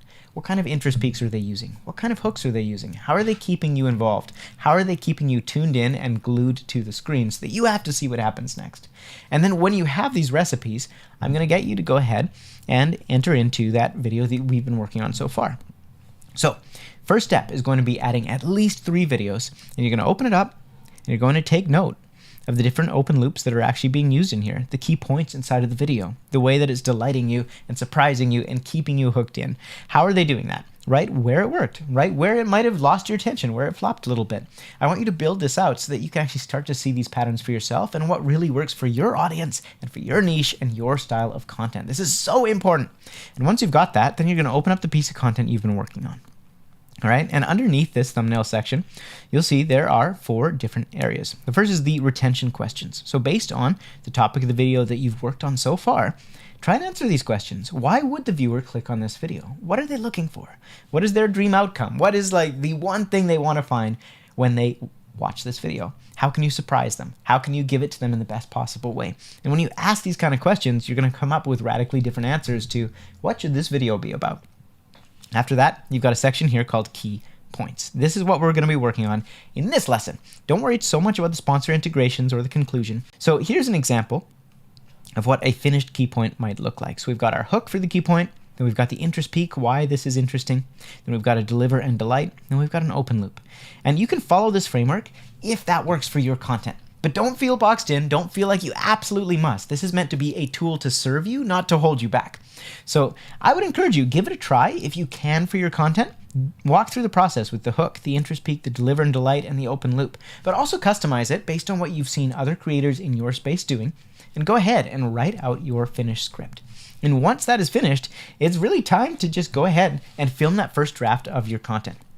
And I say film the first draft rather than publish the whole thing. Make something that's just a rough edit, because I would encourage you, post that into the group, get feedback around that content. Hey, how was I nailing the retention? How was the hook? How was my intro? Get people to weigh in on the parts that you're not sure about yet. Get some feedback, and then you can make those final tweaks before going live. After that, it's time to hit publish, and then I will see you on the other side. So I'm super excited. If you do have questions, you can leave them below this lesson. And again, I'm looking forward to seeing those drafts, seeing that content, and seeing what you come up with when you actually start looking at the creators in your space and what they're doing in this category. Because once you nail retention, that is the difference between being able to make a post that gets a lot of eyeballs and a post that actually gets followers and gets people who become fans. So I'm super excited. Thank you for watching, and let's get to work. Congratulations! At this point in the course, you now know how to select great topics for your content, you know how to craft amazing intros, how to get people to click, how to get them to watch, and how to keep them watching. However, at this point in the course, we now need to talk about something really important. What happens if you take all these strategies, all these tools, you do everything you were just taught, and your content still flops? What do you do then? So we're going to talk about the Taylor Swift effect and the power of quantity versus quality. And these two terms are so important that we understand both, because most creators, we hyper obsess over this word right here, quality. We get so focused on the quality of our content that we struggle with feeling good enough to ever publish anything. We don't just hit the publish button, and because of that, we procrastinate, we re-edit, we refilm, we reshoot, we don't post at all, and so we wind up actually slowing down our progress. Because fact number 2 is the fastest way to get good at something and make progress is just to do it more. You do something 1,000,000 times, you will get better. You do it 1,000,000 times, you will get results. It's almost guaranteed. Fact number 3 is you can increase the odds of getting struck by lightning, but you can't guarantee it. So when it comes to your content, the same thing is true here. You might follow the recipe exactly, have an amazing topic, a great intro, awesome hooks, retention strategies, all these things we've covered. But at the end of the day, no one piece of content is guaranteed to go viral. So you can go up on a mountain with a lightning rod, and it's much more likely you're going to get hit by lightning, but you can't guarantee it, right? We can just increase the odds. Now, this leads us into the most important part of this, which is the Taylor Swift effect, okay? So hear me out. Quantity is just as or even more important than quality, especially when you're starting out. So if you look at Taylor Swift, she has more #1 hits than any female songwriter in history, all right? And of these 252 published songs that she has put out into the world, only 48 of them have actually ever made the top 10. And I think that's kind of crazy, because I went to college to study music way back in the day. And while I was there, I had the chance to hear from some of the people who had produced albums that had gone platinum. So these albums had sold over 1,000,000 copies. And you know what they said? For every one song that they published, they had about 10 that they just cut. They decided, this isn't quite good enough for this record, maybe next time. And so if we apply that same thing to Taylor Swift having maybe 8-10 songs for every single one she publishes, that means to get 48 top 10 hits, she went through like 2,500 songs that didn't make the cut, okay? Now look at it this way. If you produced 2,500 pieces of content and only 48 of them actually performed and went viral, would you consider that a failure? Taylor Swift certainly thinks it was worth it, because she is the #1 grossing artist of all time. And the same thing applies to your content, okay? The key takeaway here is you can increase the odds of getting struck by lightning by going up on a mountain with a pole, but if you go out in the rain 100 times more often, you post 100 times more content, it becomes 100 times more likely it's actually going to happen for you. So if you don't go viral right away, your first piece of content flops, your second piece of content flops, your third piece of content still flops, you're not doing it wrong. That's just normal. That's how the game works. The key is the persistence. If you're not seeing progress, the fastest way to improve and break through that barrier most of the time is to add volume. So the more you create, the better your content is going to get. The more you publish, the more chances you have of actually hitting that viral lottery. And the more you do, the more confident you'll become. You just need to do the reps. Imposter syndrome loses power when you're in action. So keep creating, keep publishing, keep getting feedback with every single video, because this is the really key part here. If somebody actually goes out and creates 100 pieces of content and gets feedback and they improve every single time, it's pretty much impossible for that person to fail. Like, they will succeed. It's impossible for them not to succeed. But if they get discouraged and they decide to believe that it's never going to work, and if they stop trying, well then I can guarantee you it becomes impossible for that person to succeed. So the key here is just to keep going, keep creating content, keep getting feedback, and you will get results. It's interesting, even people like Michael Jordan, the best in their space in the world, say, I have failed again and again throughout my life, and that is why I succeed. failure on a piece of content is not actually failure like you're out of this race. It means here's a learning opportunity. Here's a chance to actually grow from this. And if you keep growing over and over and over again, you will get there as long as you don't quit. So get out there, fail, learn, grow, repeat. And I guarantee you're going to get there as long as you don't give up. And that's why this group is so powerful. Come for feedback, ask questions, make sure you keep going, keep creating content, increase the volume, and that's how you get through that roadblock of, hey, I followed all this advice, my content still isn't working. What do I do? All right, hope this was helpful. Leave your thoughts in the comments below. Let's have a discussion. If you have questions, leave them too, and get to it. Inside this lesson, we're going to cover the path to getting to that $10,000 to $15,000 in monthly income with brand deals and sponsorships. Now, if you've made it this far, congratulations. You have completed stage number 1. And what was stage number 1? Well, it was all about getting proof and creating outcomes. Because as we discussed over and over and over again, the brand doesn't care so much about the views or the likes or the subscribes. What they're really interested in is value. They're interested in the outcome that you drive. And so we spent a ton of time talking about how we can increase this word here, this outcome we're driving for brands, both in the actual content we're creating and in the sales that we're driving. And so that was the point of stage number 1. We need to have proof that we can create amazing content and that content can actually generate results. Now, after that, things get so much easier. Like you literally at this point have momentum, things start moving downhill and they can get going really quickly and we can scale this up. And I'm super excited when you get to this stage because this is the point where you can actually start really seeing the return on the work you've been doing so far. So what happens next? Well, first off, you're going to start reaching out to brands, right? Once we have the proof that we can create those really valuable outcomes, we can start reaching out directly and actually getting brands to take us seriously and pay us what we're worth. Now, the second thing is brands are going to start coming to you. Once you have this proof out there, once you have a couple of successful pieces of content, it's amazing the brands will start reaching out to you into your inbox and saying, hey, we want to work with you. That piece of content you did, we want you to do something like that for us. So life is going to get a lot easier for you because the money is just going to come to you. And when brands are actually reaching out to you, well, we already know we can charge more money. It's going to be a lot easier because we don't have to sell them or negotiate. We don't have to reach out to 100 brands because they're coming to us. So that's what's going to start happening, and we need to start learning what we actually do from there, right? There's going to be the negotiation and the contracts and how to sell and how to do all those different things.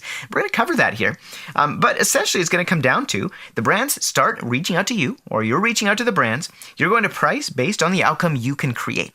So if you've generated some case studies with $10,000 or $20,000 in results, you can start charging 10 to 25% of that. So $1,000 to $2,500 per sponsorship. And once we have that outcome, well, it becomes pretty easy to figure out exactly how much to charge. So we start pricing based on the outcome we drive, on the amount of value we create.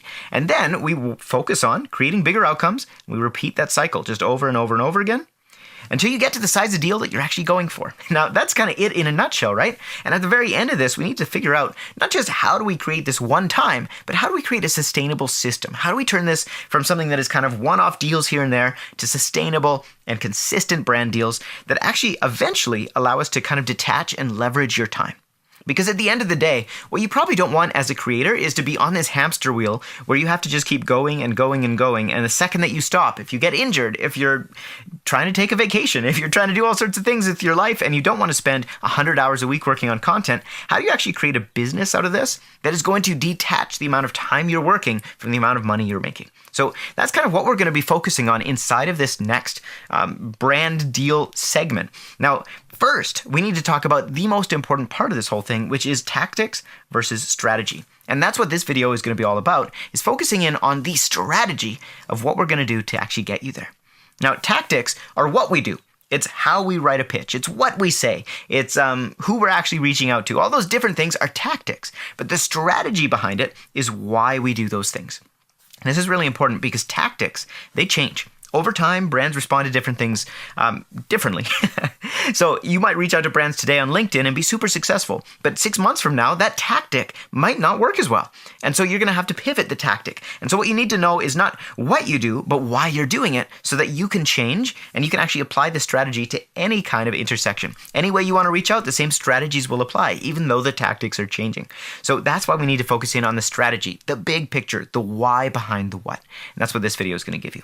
With that out of the way, let's talk about some core strategic principles that are really important that you understand before we move on into this next segment. So the first is, number one, outcome-driven engineering. So what is outcome-driven engineering? Well, if you're an engineer and someone comes to you and they say, hey, I want you to create a plan for me, the first thing you're going to ask is, okay, what are we doing?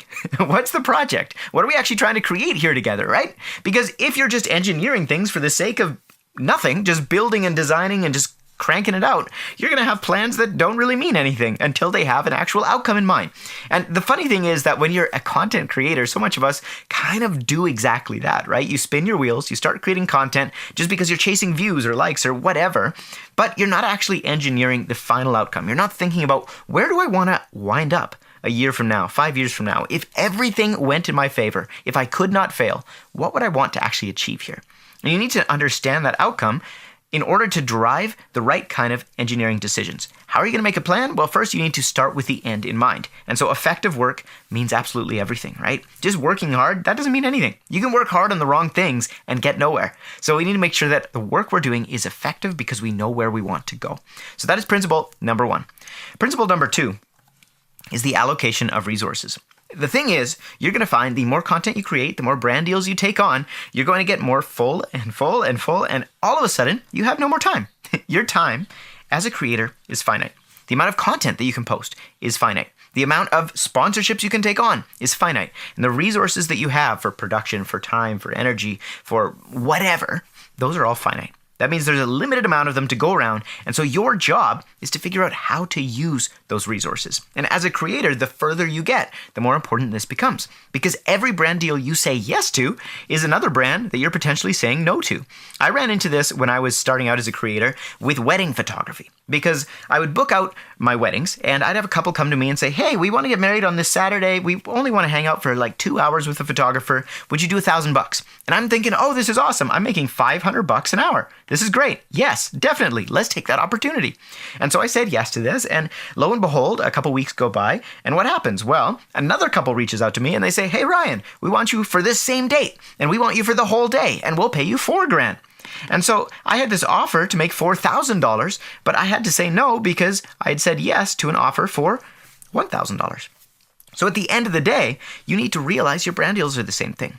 As you get more opportunities, you need to be more strategic in the way that you allocate your resources, right? And so the most effective people in life and business aren't the richest or the most talented. It's the people who actually are able to figure out, okay, this is how much time I have. This is how much energy I have. This is the amount that I have to work with. This is where I need to put it to get the best returns. And so when it comes to your content creation, your scripting, your production, your research, the way that you're posting, which platforms you're posting on, which sponsors you're going after, all these things, you need to focus on being hyper efficient. Does it actually give you more leverage, more return on your investment, more return on your time? Okay, number 3, facts over feelings. And this is really, really important here because business is a game of facts and not feelings. And creators make the mistake of choosing to operate their business and operate the way that they're working based on how they feel that day, or based on how they feel about the situation, or based about how they feel, period. Instead, if you want to treat this like a business, you need to focus on the facts, right? So ironically, this is even a large part of creativity, at least success with commercial creativity. So if you look at ChatGPT, who is replacing artists around the world, what's happening? We thought as creators, hey, no one will ever be able to replace us creators because we're creative, right? This is something you can't just code. You have to have that creative mindset. Well, it turns out if you actually feed enough data to a model, that data can then be analyzed. It'll find patterns. And ChatGPT, even though you might argue, yeah, it's copying other creators. Okay, well, so is every creator. We're all drawing inspiration from other things around us, from other people's creativity. And so it turns out that a computer can actually do this a lot of times way better if you feed it enough data. Why? Because it's making data-driven decisions. It's not just, oh, how do I feel about this? Do I like this? Do I not like this? No. It's based around, oh, okay, I looked at 10,000 images and I found these principles, and good images look like this, and they have this, and they have that text and that font and that way of actually bringing across the message, and all of a sudden ChatGPT is replacing creators. Why? Because it's making decisions based on data and actually getting more consistent outputs than creators who sometimes they nail it and sometimes they don't because it's based on how they feel. Okay? So the important part here, focus on the facts, not the feelings. You need to do the math of your business if you want to run a business. So when I'm talking about math, I'm saying, okay, so how many sponsorships can we actually take on in a year or in a month, right? Based on how much content you create, what is the practical limit of how many that you could pull off? How many sponsorships could you offer? Okay, where do we want to get to? How much money do we want to make in the year? Great. Okay, based on this number, how many sponsorships we can actually take on, and based on this number, which is where we want to get to in terms of income, how much do we need to charge per sponsorship for this to actually make sense? And based on that number, if we take that 10 to 25% rule when we're actually charging brands, how big does this outcome need to be before we can actually justifiably charge that much to brands and get them to say yes?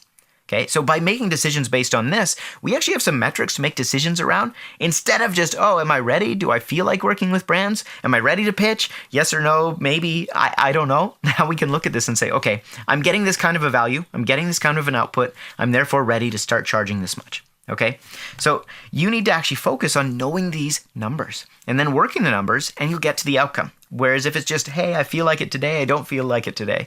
Oh man, I don't really want to reach out to brands. Oh, I don't really want to post that piece of content. Oh, I know I'm supposed to be actually delivering on this sponsorship today, but maybe you can just wait a few days. No, you need to make the decisions based on the math and the numbers and the plan. And this is a bit of a pivot for a lot of creators who are used to just going with how they feel. And both are good, right? Like both are super integral to you as a human being. Not to live in denial of your feelings and say feelings don't matter and they don't serve us.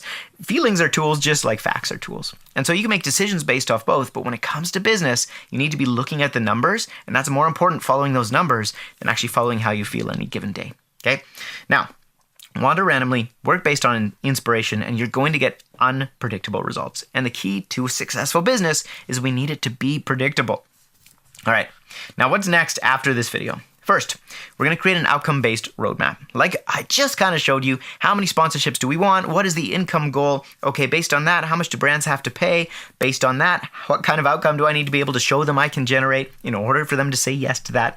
Then we're going to crunch those numbers. And we're going to look at how we can actually execute this when it comes to pitching, sales, retainers, and systems to make this all work, right? So that was the high level. That was the strategy. That is why we're about to do what we're about to do. Now let's get into the tactics, and I'll walk you through the whole thing.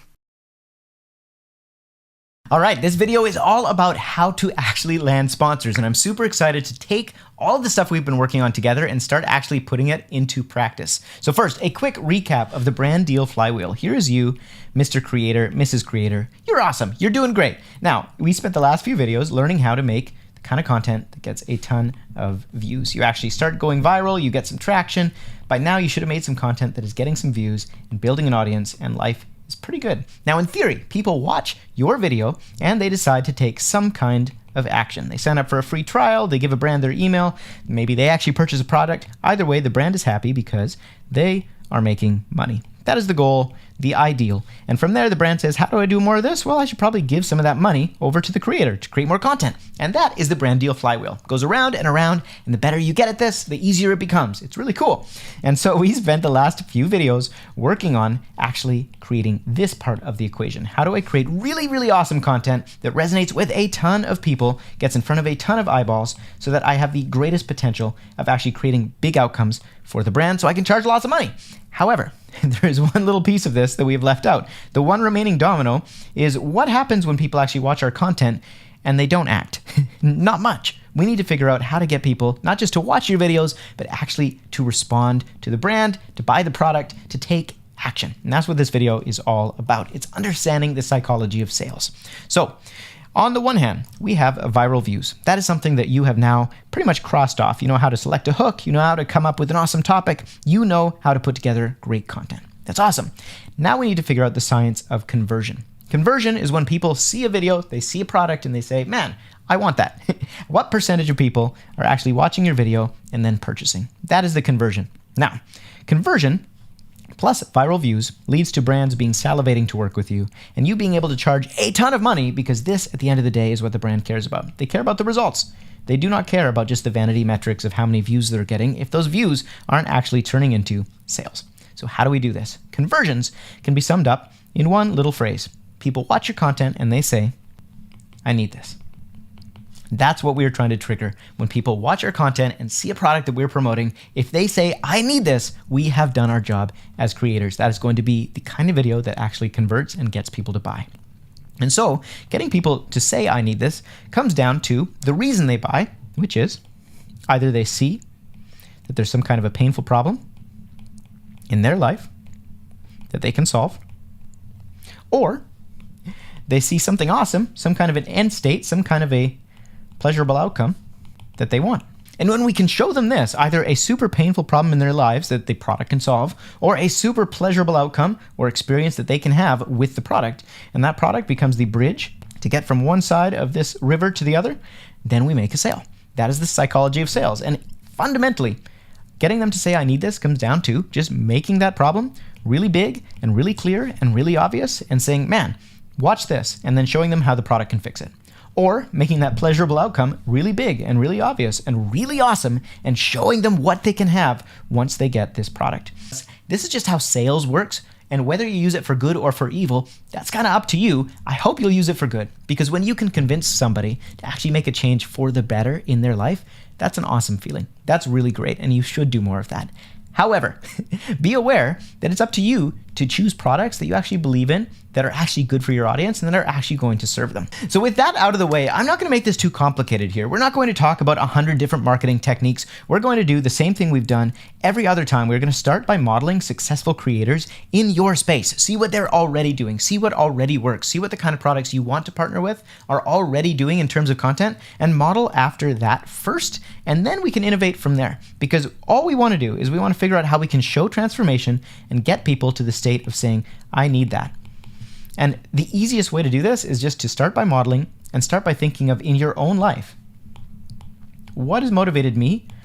What kind of questions have I had about products? What has actually pushed me over the fence? What has mattered to me? Because a lot of times your audience happens to be pretty similar to you. So that can be a great way to actually go about that. So we're going to go through some examples together, but first I want to walk you through 3 main types of sponsorships you're going to run into as a creator and kind of what you want to do to really maximize on each of these. So first off, we've got the product demo. Now this might fit your content, it might not. However, the product demo is the classic review. And the thing I've learned after doing a few reviews in my time is that the number one thing that matters when you actually want to make a high converting review is you want to focus on the transformation, the outcome, and the benefits. So a great review video is all about the transformation. It's about the outcome and the benefits much more than it is about the features. And of course, if we can, we want to show the problem, why it matters, and then we want to show the solution. And the more we can do this, the better we can do this, the better we can show, hey, if you have this problem and you're looking for this solution and you want to get from here to here, this product is going to take you there. Let me show you how. And the more we can demo that, because seeing is believing, the better this is going to convert for you. And product demo videos are one of the highest converting ways of actually doing a sponsorship. Now, the second kind of sponsor activity we have is ad spots and integrations. Now, if you've ever watched a video that was brought to you by Squarespace, that's an example of an integration. Now, there are some good parts to integrations and ad spots, which is you can apply them to literally any piece of content, especially when you can copy paste them, like with a podcast. You can have the same integration week after week after week. It takes you 0 effort, and you can have long-term contracts. There are a lot of really good things going for ad spots and integrations. The problem is they tend not to convert very well. Why? Because most of the time they focus on features and callouts, and they're super quick, and they don't connect with the audience, and so they don't really convert. Instead, if you really want to thrive when it comes to ad spots and integrations, you need to make it personal. You need to talk as a human being to another human being. You have to tell your story of transformation with that product. And again, you need to focus on the benefits. The problem, the solution, where you were versus where you got because of that product. And when you do that, your ad spots are going to get way, way more effective and way, way better results. So we're going to look at some awesome examples of this in a second, but suffice it to say that ad spots and integrations can be really, really good. The problem is that because they typically convert less, big brands are more interested in working with creators who have larger audiences on this, and they also pay a lot less than dedicated product demos. The reason for that is because they convert less. Brands know they're going to make less money off of them, and so you're not going to make as much money off an ad spot or an integration. Now, the going rate for an ad spot or an integration tends to be somewhere around $10 per 1,000 subscribers. So if you have a 10,000 subscriber channel, an ad spot or an integration might get you $100 per video. Now, you can make a lot more money if you're doing product demos, or this third category we're going to talk about, the advertorial, which is my personal favorite. It's a bit of a creator's secret weapon. So what is an advertorial, you might be asking? Well, it is an ad plus an editorial. What is an editorial? I'm glad you asked. Back in the olden days, when we had these things called magazines, there would be editorial articles inside of here. So essentially, a magazine is a combination of absolute garbage, known as ads, and then here and there they would sprinkle in these editorials, these articles that were actually interesting, and they would tell you things you wanted to know. They would have helpful quizzes and life advice and all sorts of really interesting stuff. Now, the advertorial is the process of taking one of these editorials. You write or create a piece of content, whether it's a video or an article, whatever your platform is, and you actually make something helpful and awesome. And then within that video, you just so happen to use the product in an organic way. So for example, if you are talking about how to make, I don't know, a tower out of marshmallows with toothpicks, and you say, you know what? Here's the first 9 steps. Do this, do this, do this, do this. And then step number 8 is actually you should use super glue to glue all these marshmallows and toothpicks together. And if you're wondering what brand I use, personally, I've had a lot of success with Elmer's glue. That's been my go-to when it comes to making marshmallow pyramids for the last 20 years, and I've tested about 15 different brands. This is the only one that is actually going to hold your towers together to those 100, 200-foot monsters that we all dream of creating. And that would be an example of an advertorial where the content seamlessly integrates the product, and it does it in a way that just feels organic and feels ethical and feels like I'm just a genuine human being sharing something I like. That is a very effective way of promoting a product. So there's 3 different ways that you can promote products: with an actual dedicated demo, with an ad spot that kind of breaks it up, or with an advertorial that basically turns that entire article or a section of that article into an ad without people even realizing it. So now let's watch some examples of all of these, and you can kind of get a feel of how you might be able to incorporate this into your content. All right, let's look at some examples, starting with a product demo. So instead of his beard hair falling here, it sucks it up while it trims. All right, let's pop it open. So here's how much hair I didn't need to clean up. As you can see, the sink is pretty damn clean, except that area, there's a few runaways, but... Okay, so what has happened here? We've jumped right in. We haven't wasted any time. We've applied all the content strategies we've been learning up until this point with hooking people in, thinking of an amazing hook, which is a wife must have invented this because she was sick of cleaning the hair up at law. Talk about a curiosity-inducing hook, something everybody who is in a relationship can relate with. And then what does he do? He demos the product. He doesn't mess around. He doesn't say, hey guys, today I wanted to tell you about this awesome new shaver that I found. Nope. He just jumps in, shows you the product, shows you the problem, shows you the solution, just like that. But saves you a lot of time. Then you just dump it out. And after you rinse the chamber, you just leave it out to dry before putting the shield back on. It comes with a couple guards. They're adjustable, so you just turn this knob. Yeah, so instead of his beard... Okay, so super short, super simple, to the point. He showed the main features of the product. Most of all, he highlighted the transformation, how the sink was clean. It wasn't full of hair like every other trimmer out there.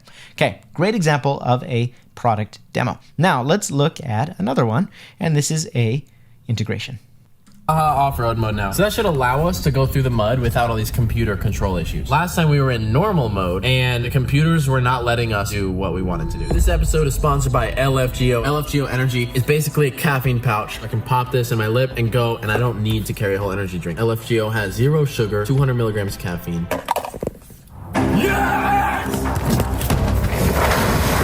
Okay, so he highlighted the main points of the product that obviously the brand wanted him to discuss, but then he tied it into his own unique brand, made it funny, and made it part of the video where it just naturally segued and connected.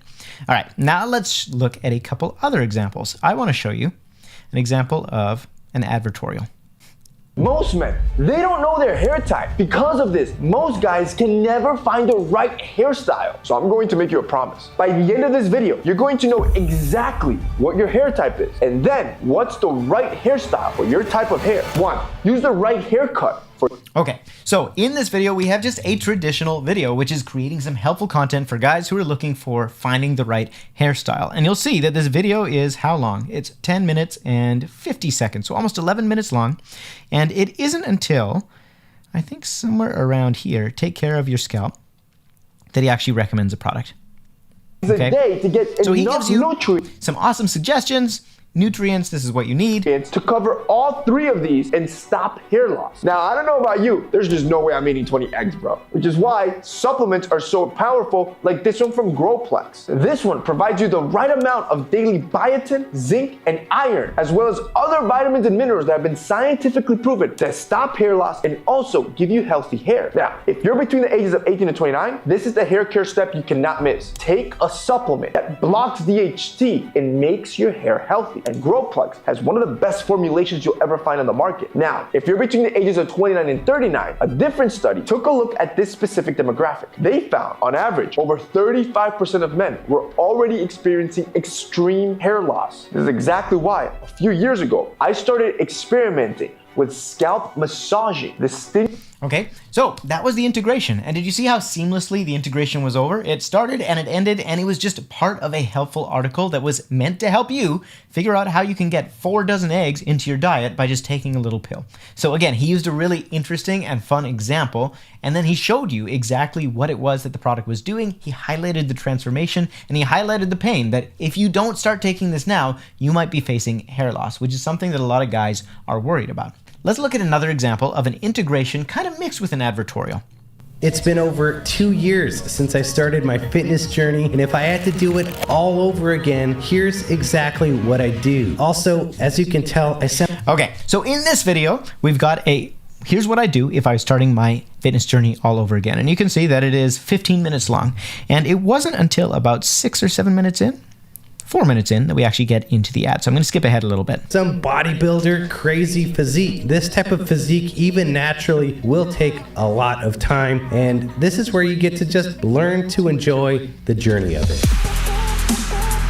Now this is a big one. I spent more than a year crushing my workouts, crushing very sweaty cardio sessions without once considering the electrolytes that I was losing. Then I looked up how many electrolytes do I actually need every single day, and what do electrolytes even do for my body? And if you didn't know, electrolytes actually conduct electrical charges in the cells of your body, which allow you to contract your muscles. Okay, so what do we have here? We don't have just this video is brought to you by Element. We have, hey, I was actually thinking about the fact that I was losing a lot of sweat. I was never really conscious of this before in my workouts, but looking back, I wish that I had known about this, because it turns out that electrolytes are actually blah, blah, blah. And he's educating you on a problem you didn't even know existed. And so rather than skip right into the product, he's talking about why this is an issue in the first place. Because if you don't know it's a problem, you need to know and recognize that there's a problem there before he introduces the solution, which is the product. And the same thing was present inside of this hair tutorial, where before he actually hit you with you should buy this supplement, he went into, and if you're worried about hair loss, one of the things that causes hair loss is you're just not getting enough nutrients into your scalp. Now you can try doing it through diet, but the problem is it's just not manageable. And so what he's doing is he's creating this picture of, hey, there is a problem here. This is an issue, and if you don't do something about it, these are going to be the consequences. And so he's making the pain in your mind a lot bigger and a lot more real. Then he's introducing the product. Okay, now let's go and watch one more, and this one is, I guess you could call it a product integration. It's sort of an advertorial in disguise. So let me show you. The title is "This AI Writes Viral Videos in 10 Minutes," which I think is a sick hook. I've been using AI to write videos that have gotten hundreds of thousands, if not millions of views, gained over 100,000 followers on Instagram, and I've made over $28,000 in a single week just from content creation. And all of it was written by AI. I did this all in less than a year because this is a method that 99% of creators out there don't know yet. Okay, so he's hooked you in, he's done all the things that we've been talking about in terms of creating good content, but I'm gonna fast forward a little bit here, and I'm gonna show you literally what he is doing is he is showing how he comes up with content ideas. He's doing it right in front of you, and he's doing all of it with this program called Poppy AI. So what's kind of interesting is that this is one big, long, massive advertorial. The entire thing is an ad for Poppy AI because he's just showing how he uses it to create a transformation in his own life, to create the benefit of coming up with viral content ideas, all the success he's achieved because he's using this program. And so at the end of it, he says, hey, if you want to, you can grab my link. It's in the description below, and you can get started and get a credit off of Poppy. So that is exactly what I'm talking about. When an advertorial is good, look at how many people watch this video, 87,000. And I actually follow Jason. In one of his other videos, he says he makes about $10,000 per month off of this one video, because people watch it and they see the benefit, they see the transformation, they see how valuable this product is. Jason isn't pushing it. He's not saying you should buy this, you should buy this, you should buy this. He's just saying, hey, here's how you come up with viral content ideas. Here's how I do it personally. Let me walk you through it. And by the way, if you want to, there's a coupon code in the description. So that is an example. I'll make sure that all these links are there, that you can watch the entire video if you want to, and you can go back and reference them yourself. So hopefully those examples give you some tools to put in your toolbox and start incorporating into your own sponsorships. Now it's time for some next steps. And I'm really excited because we're going to create some proof together, and you are going to start making money now. That is what we're doing. And how are we doing it? You're going to create some sponsored videos for affiliate products. Now, why affiliate products, Ryan? Shouldn't we be reaching out to brands by now, getting some emails, actually writing some pitches and seeing who is going to pay me? And yeah, we could do that, and we're getting there. But the problem is, if I did that with you right now, it would take a month, maybe 2 months, maybe even 90 days before that sponsorship actually starts turning into something, because brands are slow moving. You have to go back and forth and negotiate and sign contracts and agree on timelines. And I don't want you to slow down at this stage. What I want is for you to gather speed. It's all about speed of feedback and speed of implementation in order to actually get better at this. And because the first video you do is just not gonna be the best video you do, it's important we start by actually just getting started. And if we're doing affiliate products, we don't have to wait on negotiating with brands. We don't have to send a bunch of cold emails that don't get a response. We don't have to worry about a whole bunch of stuff slowing us down. We can actually start building our portfolio right away.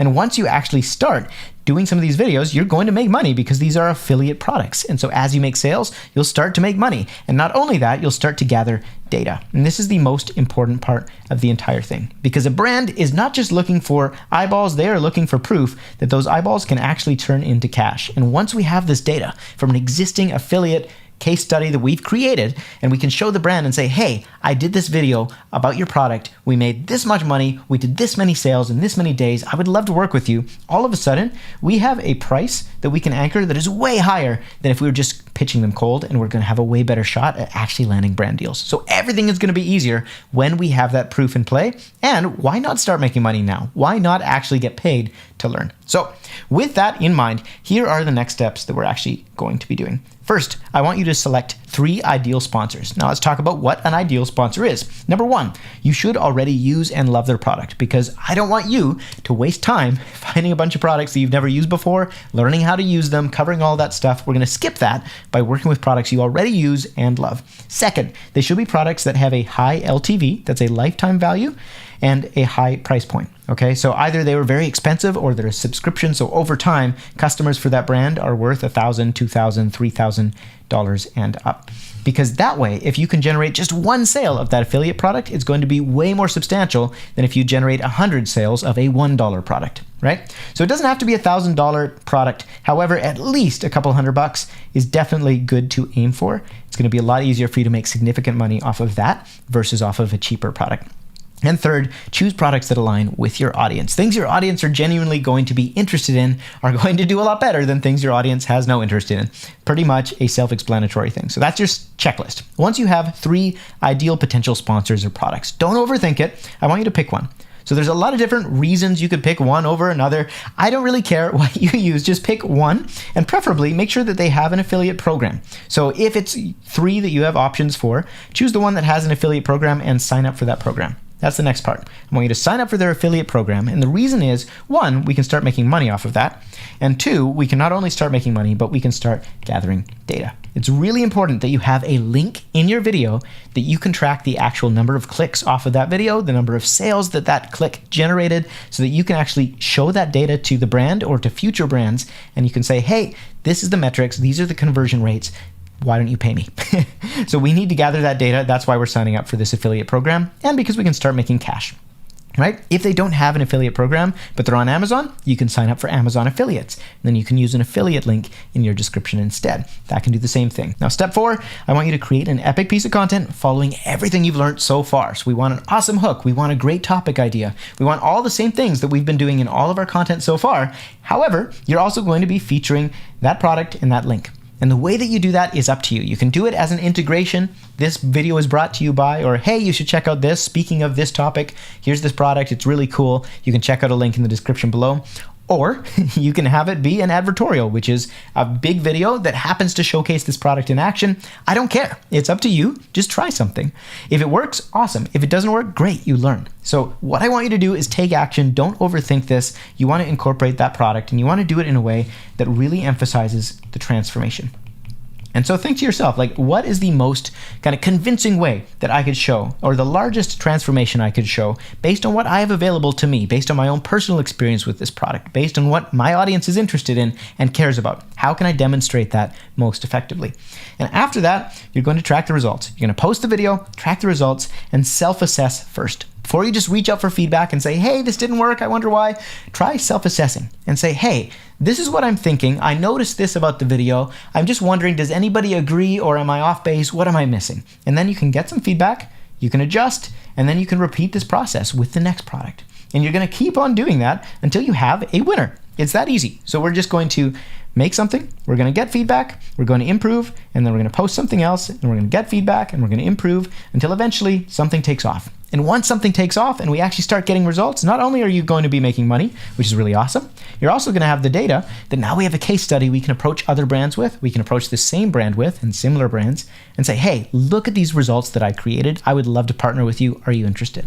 So I'm really excited for you. Do not get bogged down here. This is about taking action, creating more awesome content, which you are awesome at, and just getting data, getting feedback, and getting started. Okay, so no more from me. I want you to get started. I hope you're excited. Leave comments if you have questions, and let's get after it. Cheers. Hey guys, wanted to make a quick video around why creating affiliate content is so awesome and show you some proof here of a video that I shot for a company called Shimoda, and I created a review of their backpack. Now they sent me this backpack for free. I didn't get paid for the content, but you can see that over the course of many months, while this video has been alive, it's gained traction. I've gotten payouts month after month after month, and if you actually add it up on your calculator, I've made almost $5,000 from this video. And so there are some major benefits to actually getting started with affiliate content. It's the #1 way that I recommend creators get started, because you start getting paid right away. And that's my big goal for you in this group, is that you get results, you get paid. And so it's way easier to get paid with affiliate content when you're starting out. This is for a couple of reasons. The first reason is, if you are spending all your time reaching out to brands and hearing back from nobody, that's not getting you paid. And when you don't have a portfolio, when you don't have a track record with results that you can reach out and say to brands, hey, I've worked with this company and this company, these were the results, what do you think? When you don't have that stuff, it's way harder to land brand deals. And brands are looking at you saying, well, why should I hire this person? Chances are I'll give them money and it won't go anywhere. So if you start with affiliate content, you don't have to deal with that. You don't have to do all this reach outs. You don't have to go back and forth. You don't have to negotiate terms. You don't have to wait for payments to actually settle in your account. You don't have to wait for somebody to approve your content. You can literally take out your phone, take out your camera, record some awesome content, post your affiliate link, and get paid right away. So this is a huge benefit that a lot of creators don't really think about. When you're reaching out to brands, when you're working with brands, that sales cycle takes months. It can actually take 3 to 6 months to get paid by a brand sometimes, depending on the terms and how long it takes to go back and forth with them. And it's just way more work than doing affiliate videos. Now, the second major benefit when you're starting out or not with affiliate content is that you actually build a track record and proof of value up front. Now, when a brand sees you and you can say to them, hey, look at this content that I shot for this camera bag company. I've made them over blah, blah, blah. Like, this is probably $10,000 worth of sales I've made this company. Now I could approach other camera bag companies and say, hey, I did $10,000 worth of sales for this brand. What do you think about doing something for yours? And all of a sudden, it's so much easier to sell because they actually see the results and they believe that, okay, if he did that for them, he can probably do that for me. And so once you build this track record, then reaching out becomes so much easier. You don't have to sell yourself because your content does the selling for you. The results actually prove what you're charging is worth it. And so you can charge way more, right? Like, one of the reasons that this past summer I landed a $20,000 brand deal was because I had several content studies that showed I'd made brands way more than $20,000. And what's funny is these weren't paid brand deals I showed them. These were free pieces of content with affiliate links that generated a ton of sales. And so I was able to approach the company and say up front, hey, I generated these kind of numbers for this company. I think I could do similar for you guys. This is my price. And all of a sudden I have proof of that value and I can charge way more than I'd ever charged before. Reason number 3. affiliate deals are actually way more lucrative. Now, if you look at this and you total it up, we've got almost $5,000 worth of commissions that's been paid out to me. Now, if I had approached Shimoda back when I first did this video and said, hey, pay me $5,000 for a video, I guarantee you they're a small company, they wouldn't have wanted to do it. Why? Because it just represents a lot of risk. What if I do the video and they don't make that many sales? And so the nice part about actually doing affiliate projects up front is that you can charge way, way more on the back end. So in time, if your video performs, you can get paid way more money than the brand would ever want to pay you up front. And this comes down to what really makes pricing work. So pricing is determined by the perceived outcome value, so how much a brand thinks they can make off of you, divided by the risk factor. Okay, so with every project, with every creator, there's going to be a risk factor. What is the likelihood they're actually going to deliver and I'm actually going to make enough sales that I'm going to pay for this creator? That's what the brand is asking themselves. Now, when you have an affiliate video, there is zero risk for the brand, right? Because they don't have to pay you. They only pay you if they make sales. So you've literally taken this number and you've turned it into a big fat zero. And if you remember any math at all, if you divide any number by zero, it pretty much is undefined or infinity. And so you can literally make as much money as you want by doing affiliate content. If it performs, if you get a viral piece of affiliate content, you can make tens of thousands of dollars, whereas brands would never pay you that much money. So they can be way more lucrative if you're good at creating affiliate content. And so that's one of these skills we want to develop, because once we get good at this, we can also take that same skill and apply it to our paid brand deals. Okay? And reason number 4 is that you actually, by doing affiliate content, start building brand-friendly SEO.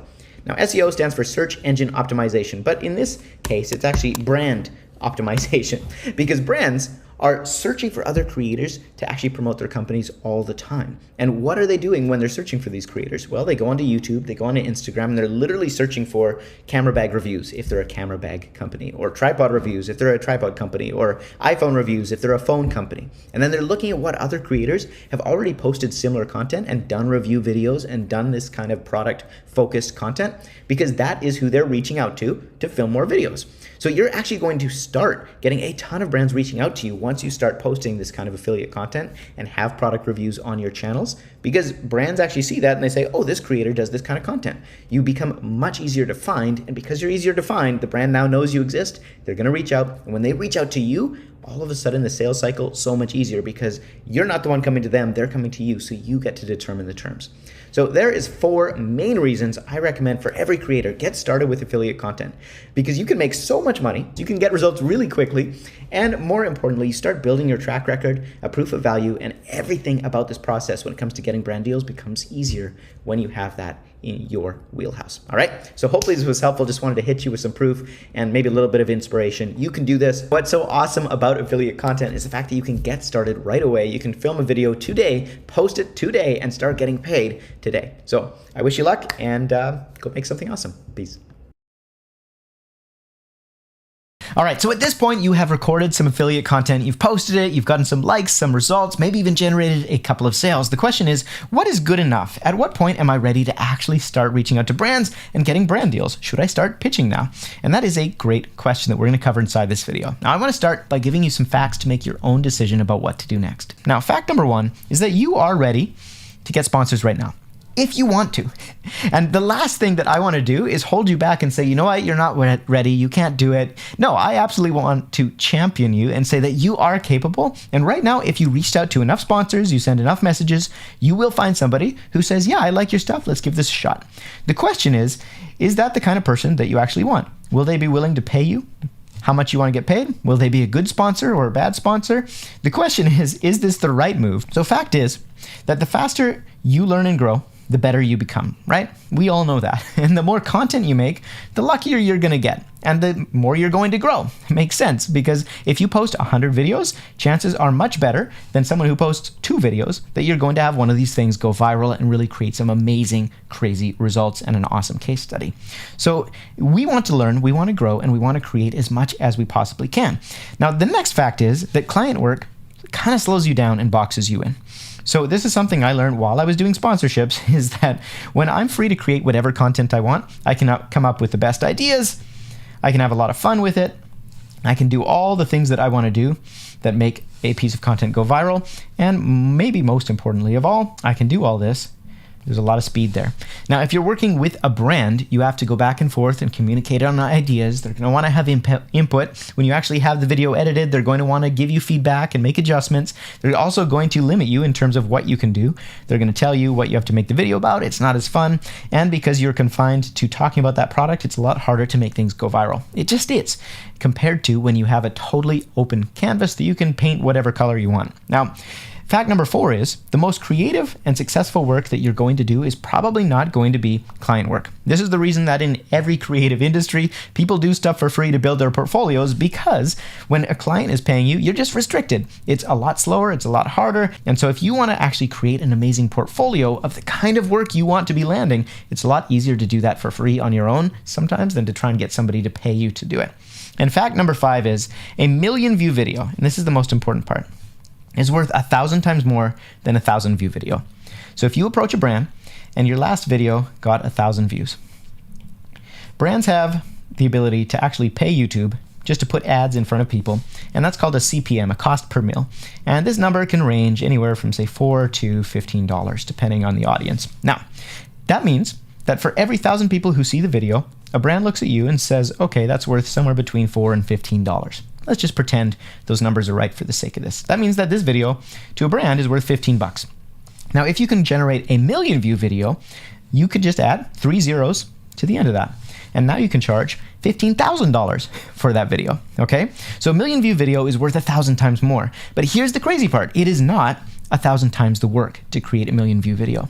In fact, it's not even 100 times more work to do that. Oftentimes, it's like 2 or 3 times the work, in my experience, between a 1,000 view video and a 1 million view video.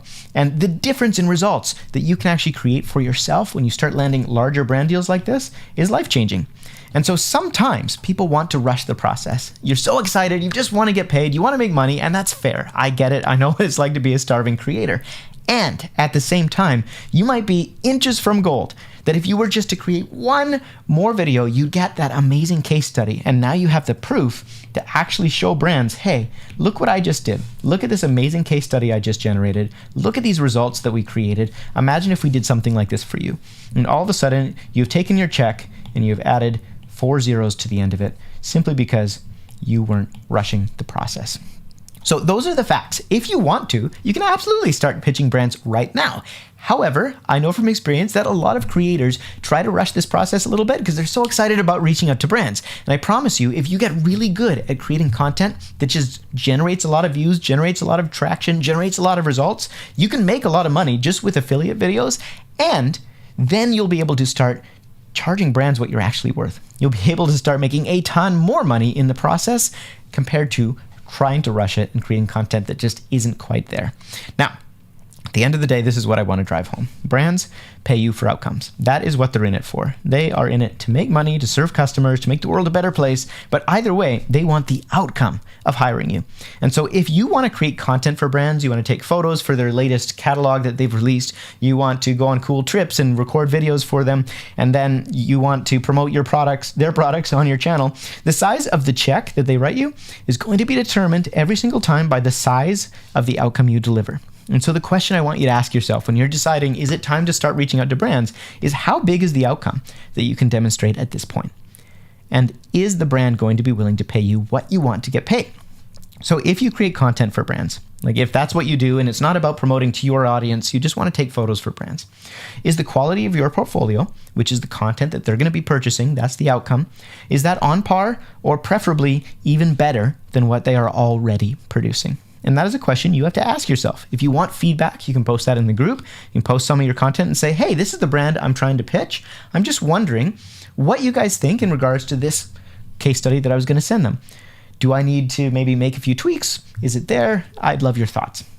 And the same thing goes for if you want to get sponsored by brands. If you want to actually promote their products on your channel and get paid a lot of money to do it, does the impact of your content right now justify the amount that you want to charge?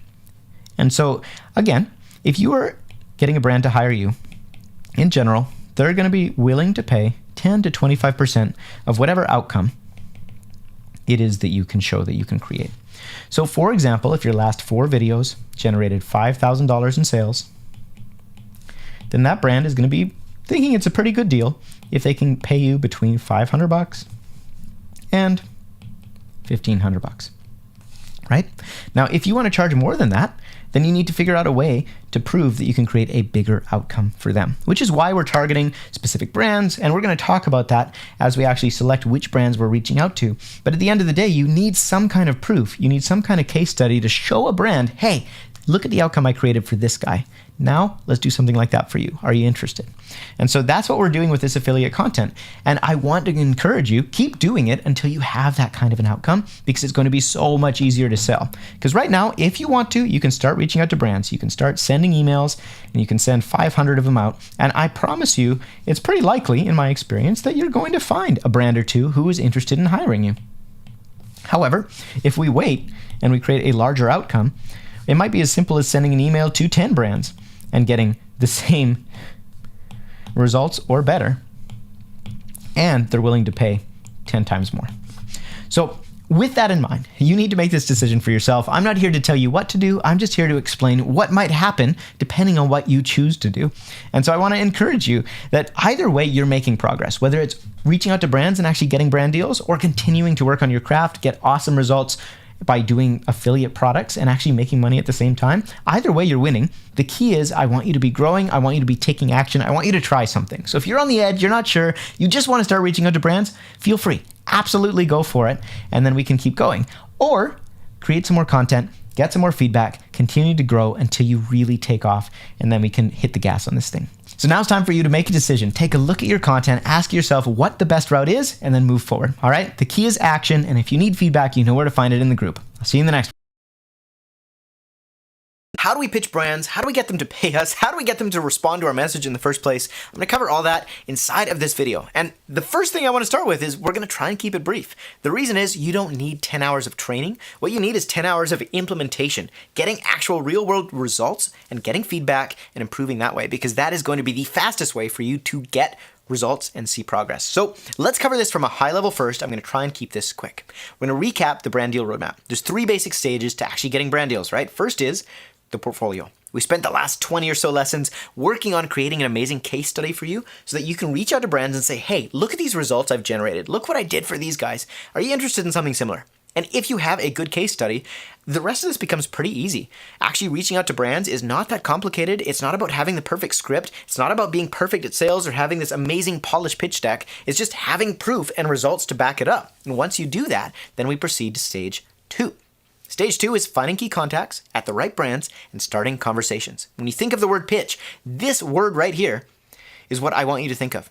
Conversation. A pitch is not like some super salesy, amazing strategy where you say the exact right words. It's just starting a conversation and getting them to respond. That is what we want, because until they're responding and we can actually talk, they're not going to buy. We need to get into conversation first, develop relationship, develop trust, develop rapport, get them to respond, and then they're going to be much more likely to actually want to give us money and trust us enough to work with us. Okay, and then stage 3, once we have this conversation started, is actually pitching specific projects and closing deals.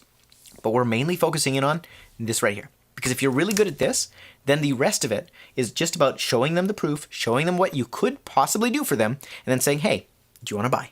That's it, okay? Now, if we go to our next stage here, I want to talk to you about the Magic 3. This is a concept that is going to change your world.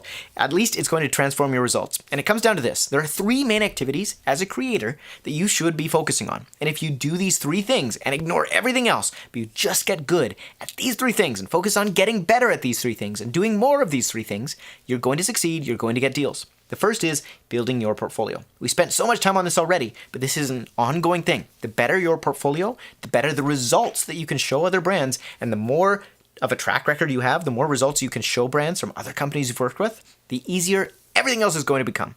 The second of the Magic 3 to focus on is booking meetings. That means actually doing outreach and getting your work in front of brands, because it doesn't matter how good the strategic portfolio is if nobody knows you exist. So we have to get our work in front of brands in order to close deals, right? And so doing outreach is something that as a creator, you just need to do. It is part of the job. It's not maybe the funnest part, but you can listen to music and just do it for an hour a day, and you will get results that is 100 times what every other creator gets, because nobody does this. It's amazing. Most creators will send 3 to 5 messages a week maybe, and they'll be surprised they're not booking deals. Okay, so we need to do this every single day, put it on your calendar. And the third of the magic 3 is actually just closing deals and doing sales calls and hopping into conversations with brands so that if we have enough conversations, we will make sales. And the more conversations you have, the better you get at this. And the better you get at this, the more sales you'll get, okay? So that's the magic 3, the kick-ass portfolio. We want to build that all the time, booking meetings and closing deals, which means getting better at sales. So there's 3 basic steps here to getting the brand deal. First is our amazing case study. And at this point, you developed an awesome case study. So what we're going to do is we're going to make a list of similar brands who would kill to have this kind of content or this kind of outcome, right? So if we were working for Vitamix in our case study and we made an amazing video about this blender,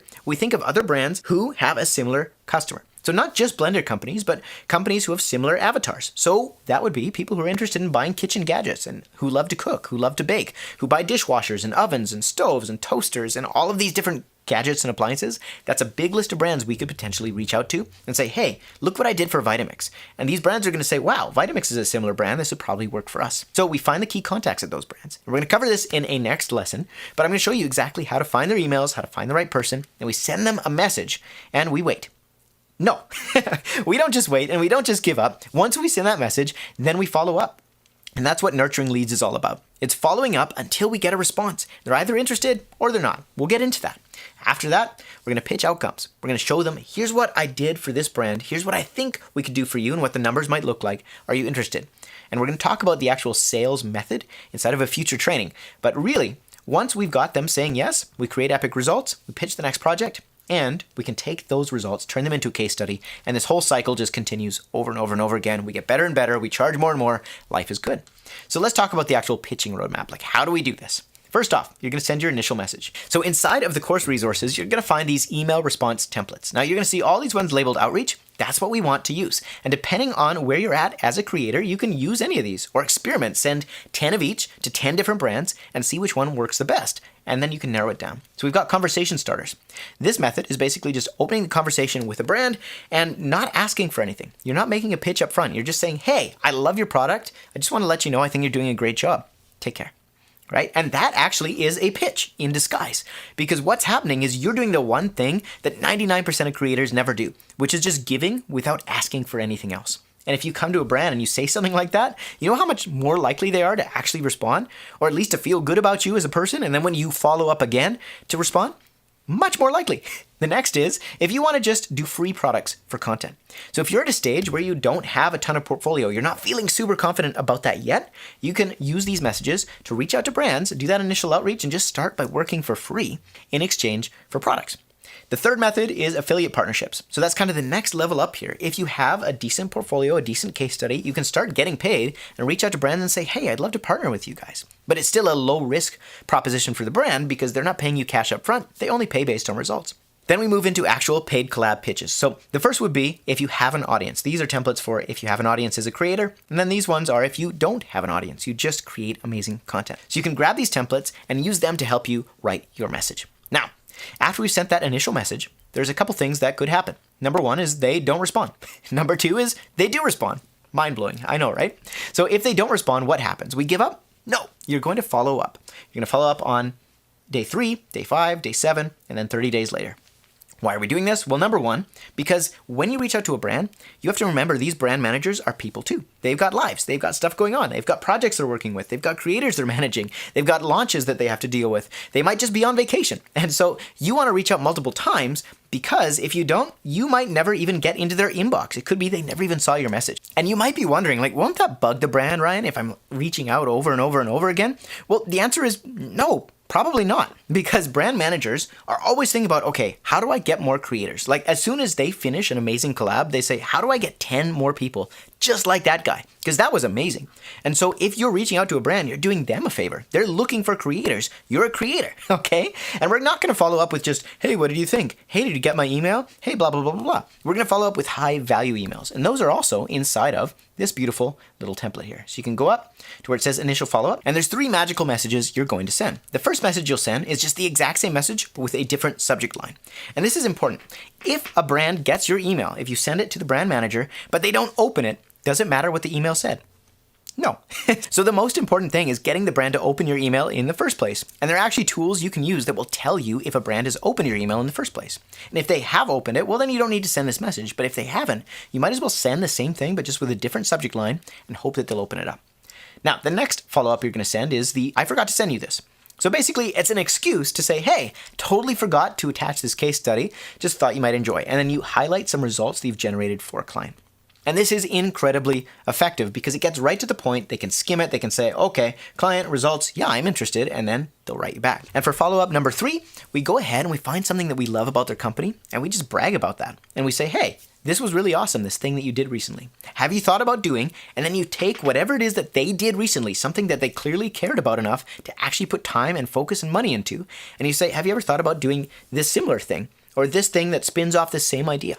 Okay, so we have something that is not just random. We've put some effort into it and brands will appreciate this. It's not just spamming them, hey, did you get my message? Hey, do you want to work with me? It's actually providing value up front.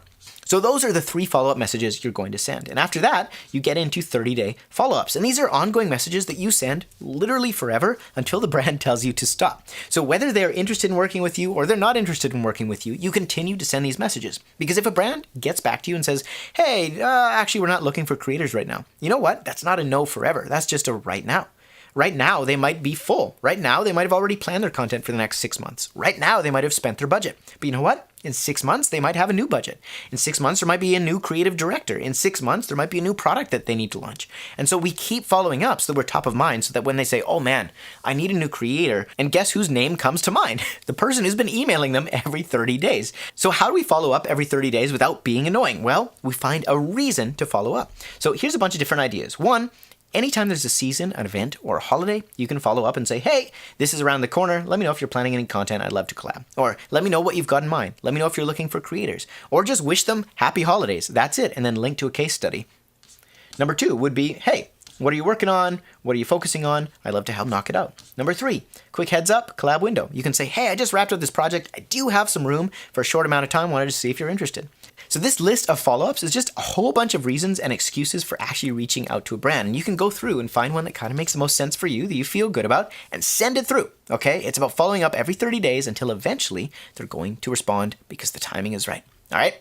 So after we've sent those follow-ups, eventually we'll get to this point. We're either going to get a not right now or an interested. And if it's not right now, what do? We keep following up every 30 days until the timing is right. And if they are interested, that's when we're going to say, hey, I'd love to book a call. We can chat. I can run through a few options. How does that sound? And we give them a call link. So we attach our Calendly link at the bottom and hopefully they book in a call. Now you might be asking, Ryan, do I have to book a call? Like, can't I just give them my packages and give them my pricing? Or what if they don't want to book a call? Those are all good questions. First off, booking a call is mostly necessary when you have higher ticket packages. So the more a brand is paying you, or the more you're asking a brand to pay, the more you're going to need this call. Because on the call, you have the chance to develop rapport and explain the value and explain exactly what you're thinking and kind of just develop a personal connection with the person that you're on the call with. So it's very important. The more money that the brand is spending, the more they're going to want to do a call. However, if a brand is just spending $100 or $200 or $500, that might not need a call. They might be perfectly fine in just sending you the money and having you do whatever it is that they're paying you to do because they're doing 20 of these a week. And so they don't have time for 20 calls with 20 different small creators. So this is going to depend. You're going to experiment, figure out what works for you. And there is no like, this is the gospel truth. This is the only way to do it. But in general, the calls are going to be more effective than just sending through pricing because you can actually explain the value behind what you do much better than writing on a page. After that, when you get on the call, you can walk them through the options and say, okay, so based on what you're telling me, based on what I'm hearing about your problems and what you're focusing on this year and what your priorities are, this is kind of what I recommend. Then you walk them through some different options with a pitch deck. Now notice that pitch deck is not until after we get on the call. We don't send them that way back here when we first send them the initial message. We send it after we've already confirmed they're interested in working with us. The reason for this is simple. Efficiency. You don't want to make a pitch deck or spend 10 hours on a brand until you know for a fact that they're really interested in working with you. Otherwise, you'll have no time. You're better off spending that time contacting 100 more brands and finding 10 brands who actually are worth investing in because they're really serious about working with you. And of course, after that, the golden moment where we sign a contract, we get a deposit, we start the work, and we pitch the next project after that's done, which then leads us back into the beginning. Okay, so that's the roadmap from high level. Now let's talk about the brand outreach funnel and how this actually works in practical numbers. So we've got a certain group that we send an initial message, right? All of them receive that initial message. After that, a certain percentage will respond, and a certain percentage will book a meeting, and a certain percentage will actually get to a sale. The reason I'm showing you this funnel is you have to understand that this is a numbers game more than anything. It's not about saying the perfect thing that will just magically get every brand you reach out to respond. No, the vast majority of brands will either not respond at all or not be interested right now. That's just the reality of it, and it doesn't matter how large of a creator you are, okay? I have worked with content managers who work with creators with millions of followers, and they're still sending hundreds and hundreds of messages to brands. Why? Because that's how the numbers work. Because if you reach out to 100 brands, probably 70 or 80 of them right now have either already spent their budget, or they're not focusing on your platform, or they're on vacation, or they have some other reason that the timing isn't right. It might have nothing to do with you. And that's why we need to do consistent outreach every single day, schedule it on your calendar. It's part of the Magic 3 for a reason, because you need to do a lot of this to get to where you want to go. So we'll go through some actual numbers of what this looks like practically, but I just want to tell you something. As you get better at this, your numbers are going to improve. So the initial kind of starting point for a lot of creators is you might send 100 messages. You're going to hear back from 10 people. Maybe one of them is going to book a meeting, and maybe you have to do 2 or 3 meetings to get to a sale. Now, as you get better, these are numbers that are more like what I see. I reach out to 100 brands. I would get more like 30 replies instead of 10. From those 30 replies, 7 of them might book a meeting, and from those, I might close 2 to 3 brand deals. So as you get better at this, as your portfolio improves, as you're sending better messages, as you're getting better contacts, and you're not just sending it to info@brandname.com, all of these things are going to improve your flow rate, so you're not sending as many messages. But no matter what, it's still going to look like this, where the vast majority of people you reach out to are not going to book, and that's okay. All right, as long as you have the expectation there and you work backwards from the numbers. So let's talk about a few final key points here before we actually show you specifics and get you off and running. First is growth comes from action, feedback, and iteration. Now, we've talked about this several times during this course, that if you want to grow, you have to take action, and you have to get uncomfortable, and you have to get feedback so that you can improve. Okay, that's how this cycle works. There's no skipping past it. So we need to take a lot of action. Focus on that more than anything. If you're taking lots of action, you're going to improve almost regardless, all right? And then we pair that with both looking at your results and self-evaluating, and also getting feedback from the group, getting feedback from a coach, and you're going to accelerate that progress. Number 2, facts, more important than feelings. This is really key, especially when it comes to outreach and sales. The facts of, okay, I need to send this many outreaches to get this many meetings to book this many sales. You just need to work the numbers and not worry so much about the rejection part of it, because it's just numbers. That's all it is. And if we do it that way, you will get to your destination. But if you're going by how you feel on any given day, your results won't be consistent because you're not consistent. Number 3, take your goal, do the math, and get started. This is really key. So if you want to work with brands and you want to get to 10K per month, and we have to send 100 messages to get 1 brand deal, and our average brand deal is, say, $1,000, well, then we need 1,000 messages per month, okay? And we work backwards from there. So we've got 30 days, and we need to send about 35-ish messages per day, okay? That's how we get to $10,000 per month, 35 outreaches per day. So we need to know your goal, figure out how much you charge, how much you want to make, do the math, and work the numbers. Work the facts, not the feelings. Just get started, take action. And after you've taken a bunch of action, once you've sent messages to 100 brands, that's where you get feedback. Because you don't want to quit too early. You need to do a lot more volume probably than you think, because most creators dramatically underestimate just how much they need to send in order to get the output. But it's really not as much work as you'd think. Like sitting down and writing 35 messages a day, especially once you use our AI tools and our AI research to get the right contact info, is going to be maybe an hour a day. Okay? And if you are at a stage in your creative journey that you are not just swamped with work, this is your most important key activity right now. You need to focus on outreach above everything else. So really, if you have an 8-hour workday because you're full-time as a creator, you should be spending 30% of that on outreach. If you only have a couple hours a day as a creator because you have a full-time job, well, then you should spend at least half of it on outreach, because this is what's going to move the needle more than any other activity for you right now. And number 5, schedule it on your calendar and do it every day. This is super key. The important things in life, most of the time, are not that urgent. They're just really important. And if you don't schedule them, the urgent stuff that just pops up and takes your attention away, that isn't that important, that's going to get in the way, and you're never going to get around to doing this. So I would encourage you, make it like an appointment on your calendar. If you had an appointment with somebody else at the doctor, you would make sure you prioritize that appointment. So do that for yourself. Make this the priority for yourself and schedule it in. And when someone says, hey, what are you doing Thursday night? You say, from 6 to 7, I send outreach every day. And one last bonus tip I give you is do the first things first. So when it comes to actually scheduling this in your day, don't do it at the end of the day, like before bed. That's the least likely time for you to actually have the energy to do it, for you to have the attention to do it. It's when things pop up and you're going to get distracted. Do it first thing, the first thing in the morning, or the first chance you actually have, because that's when your willpower is the highest, that's when your energy is the highest, that's when your focus is the highest. So you should prioritize the most important things in your life first, and then leave the rest to happen later. In general, starting out, 100 reach outs will probably get you 1 brand deal. So our goal here is not to worry about the next 10 brand deals, but just to get your first, right? So what I want you to do is start sending reach outs. You're going to watch the next training, which is going to walk you through how to find contact details and how to actually write the messages with AI and how to speed this whole thing up and how to do the tactical stuff. This video was about basically understanding the step, understanding the strategy, and understanding the work that's required to make this happen. Because it is going to be work, but it's going to be worth it. All right? So I hope this was helpful. If you have questions, leave them below. Otherwise, I will see you in the next training where I'm going to show you how to actually find the right contacts and how to send those messages. All right, let's get started. In this lesson, we're talking about how to respond to replies, because once a brand writes back to you, knowing what to say is pretty important. So figuring out what to say and how to say it can be a little tough. Let's go over a few quick tips and get you rocking and rolling.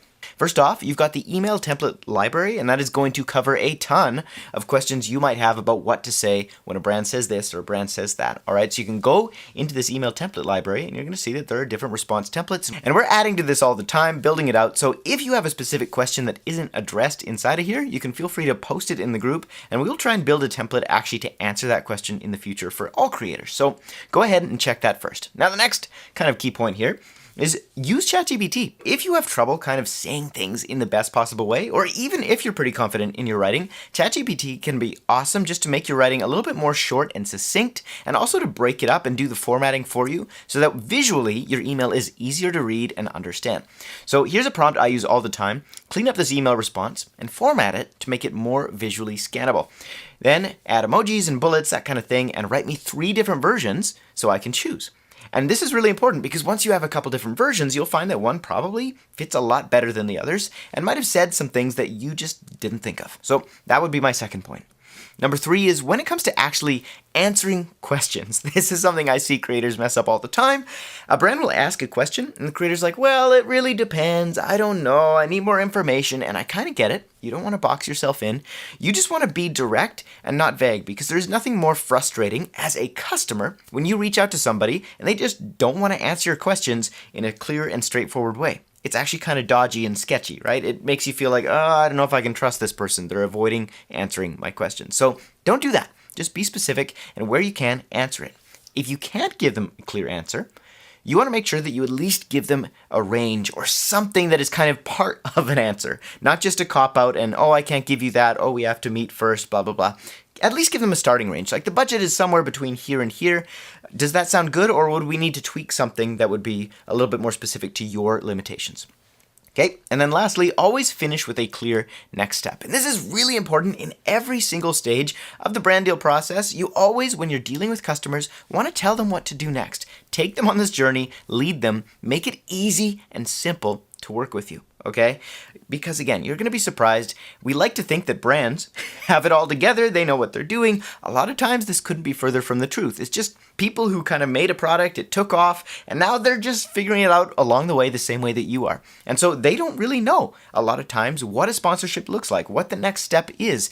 And if you make it easy by just saying, okay, next step would be to hop on a call where we can actually iron out the details, come up with a concept that you love, and I can run you through a couple of options. How does that sound? So if you make that the clear next step, well then, they're probably going to take it.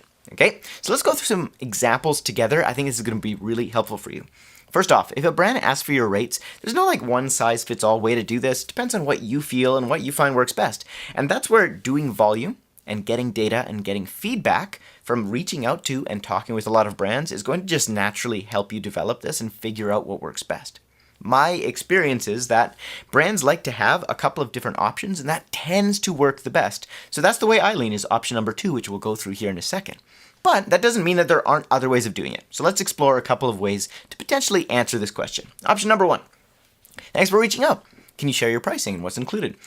Hey, thanks for the reply. Most partnerships land in the, and then you give them a budget range, depending on the deliverables. So you have answered their question without answering their question. They're still going to at least have something that they can go by, right? I'd love to hear, and then we give them kind of the next step. Like, let's explore this more. Give me some more information, and I can send you some more concepts. Which platforms are you most excited about? Do you need usage or exclusivity? And any timelines or campaigns I should know about? And one little hack you can do is inside of these questions, you can ask them about services that they might have not even considered. So for example, would you be interested in pairing content with an email blast? Now they might not even have known you had an email list or known that you offered that service. So by offering that and mentioning it, you've now opened the door to a higher sale. Okay? Once I have sense of that, I can whip up a few creative concepts and a tailored quote that fits right in your budget. Sound good? Ryan. So I tend to try and sign off with a question wherever possible. Why? Because if I just say, let me know, well, then they might or they might not. It's kind of like there is no clear next step. If I end with a question, the next clear step to a conversation that ends in a question is to answer the question. So I find that works really well for me. And P.S., if it's easier, we can hop on a quick call. I always like to, again, give them the invitation because I would rather hop onto a call with a client every single time because it's way easier to communicate value, make personal connection, and actually make the sale if we're face-to-face. So let's look at option number 2, sending a single package, but then also showing optional add-ons. So you kind of start with your base package and then you show them different options. All right, same question. And hey, thanks so much for the reply. I'm excited about the potential to collaborate with, and then whatever the brand name is. Here's a quick breakdown of my standard content package. One Instagram reel, post, whatever it is that you put in here, and then you give a typical rate and some optional add-ons, an email list feature or a YouTube integration.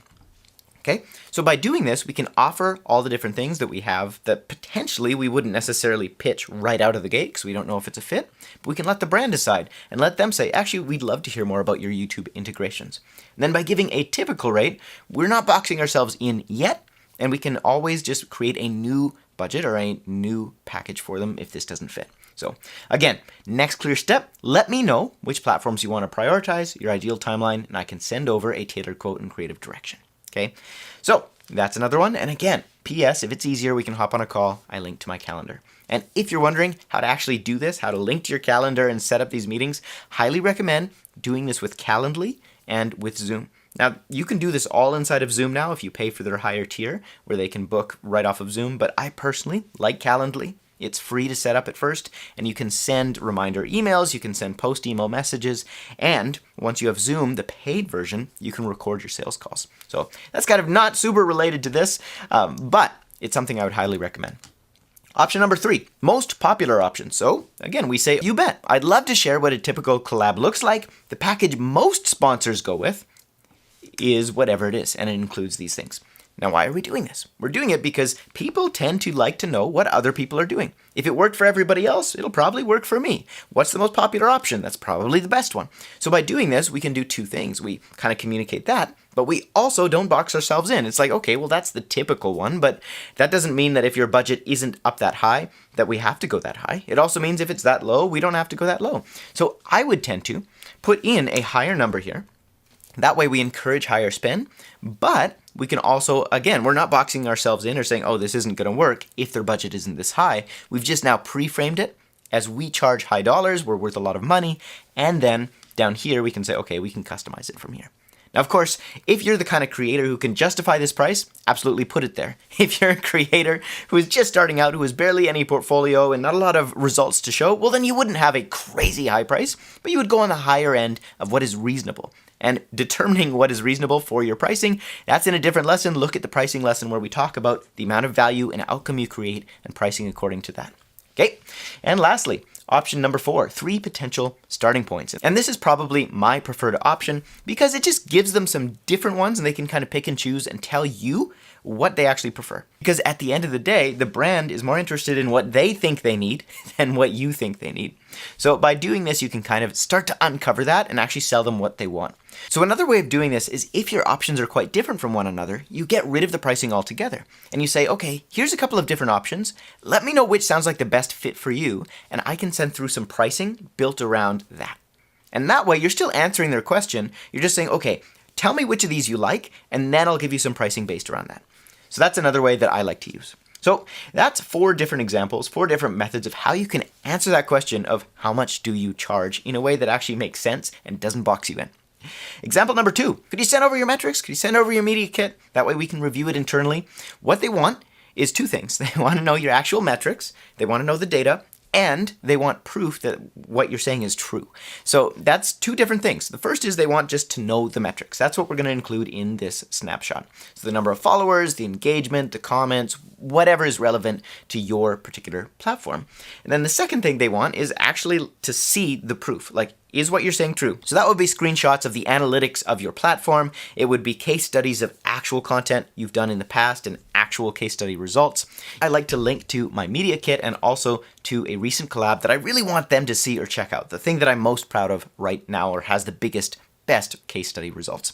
So as far as actually where to post this and how to post this, I would highly recommend using the creator bio kit that we have included inside of this group. So you can grab that template, spend a ton of time custom designing this for you so that it's drag and drop and easy. It is built on Canva, so everything is super simple. That will let you have everything all in one place and really impress the brand. So that's how you answer that.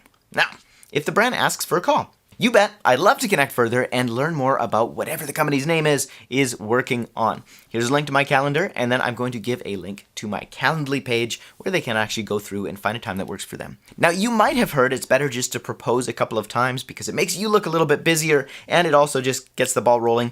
Honestly, I found that giving the Calendly link is the fastest and most convenient way for the brand, and we want to make working with us easy. That's my goal, not to try and make them fit my schedule. I actually want to just be available. I find that works better for me. That would be my advice, to try that first. And feel free to experiment. I don't know everything. So there you have it. There's some of the most common responses to the kind of questions brands are going to ask you. Make sure to reference that email template library because it's going to be full of helpful information for you. Use ChatGPT to clean up your emails and just experiment with a few different versions. And if you're still having trouble, you're just stuck, you don't really know what to say, you're stumped, make sure to post it in the group. You can get feedback and we'll help you out there. Okay, I'll see you in the next training. In the meantime, create something awesome.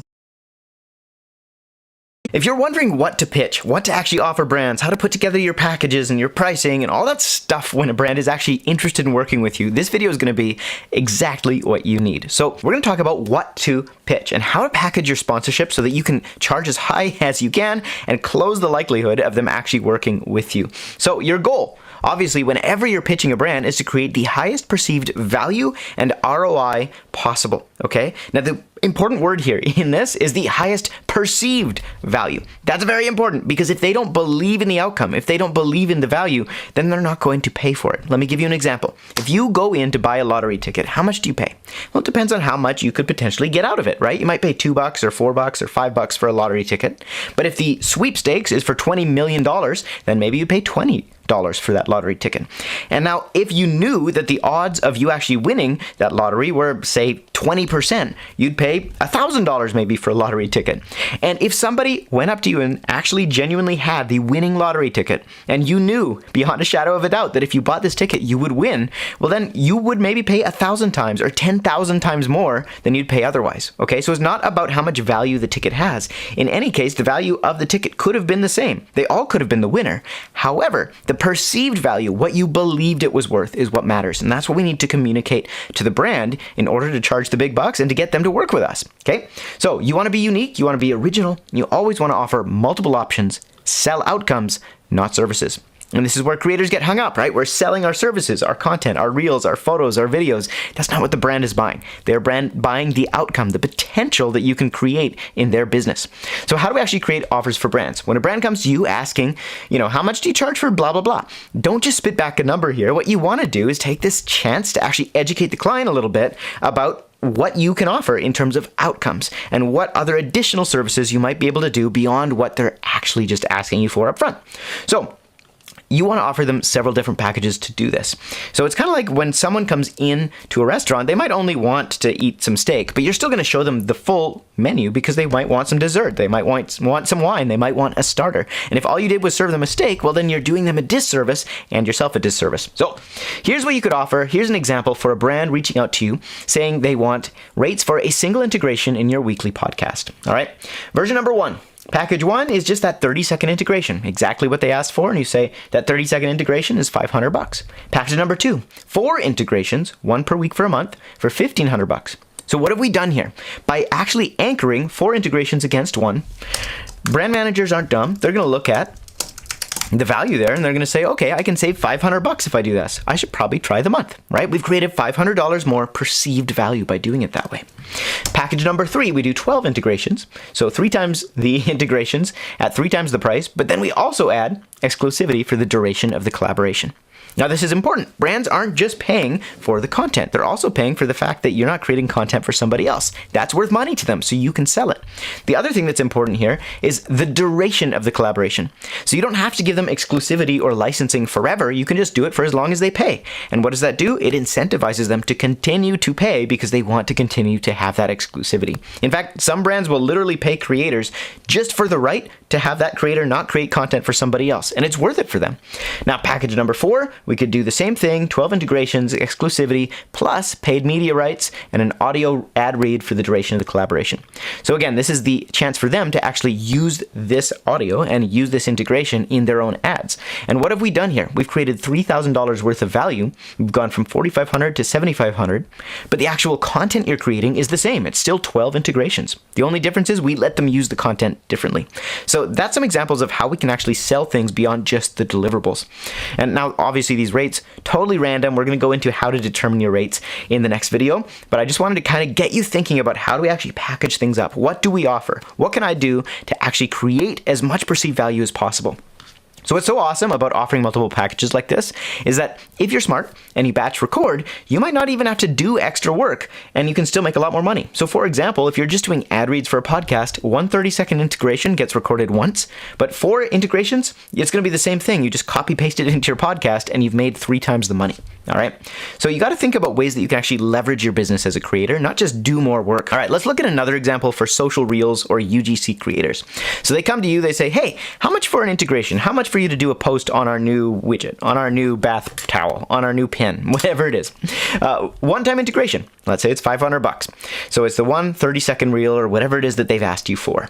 Now, next, month to month, one platform for $1,800 a month. Okay, so we've gone from $500 to $1,800, and they're getting 4 reels instead of 1. So what have we done? We've created $200 of extra bonus value. They save $200 if they upgrade to the month to month. And then what we can maybe do is add in optional exclusivity, and we offer that as an additional $1,000 upgrade. So they might still sign up for just a 1-month contract, but now they might pay us an extra $1,000 and we don't have to do anything except for not work for somebody else. So that's a pretty sweet deal, in my opinion.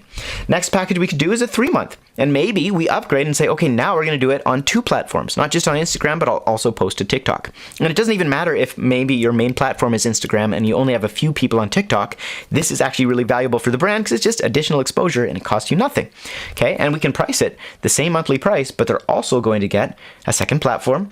And we can give them the ability to reuse that content on their own social media. Okay, so we're creating perceived value. Oh, I should upgrade because I get way more perceived value here.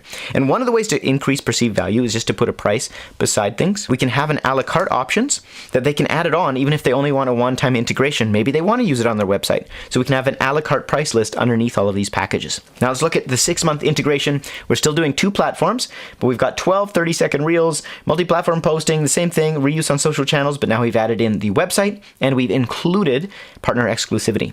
So if they upgrade to a 6-month and they pay monthly, they pay the same amount up front. However, now they get 2 platforms, they get exclusivity, they can use it on their website and their social media. So it's a lot more perceived value. How much more likely are they to buy this? And notice I'm not adding tons of content. It's not about just adding more, it's about adding more value. Now, one other thing I want you to notice here is that in this package list, I've added this little guy right here, the most popular option. Because what's going to happen is the brand manager looks at this big list and they say, oh, I don't know, what should I go with?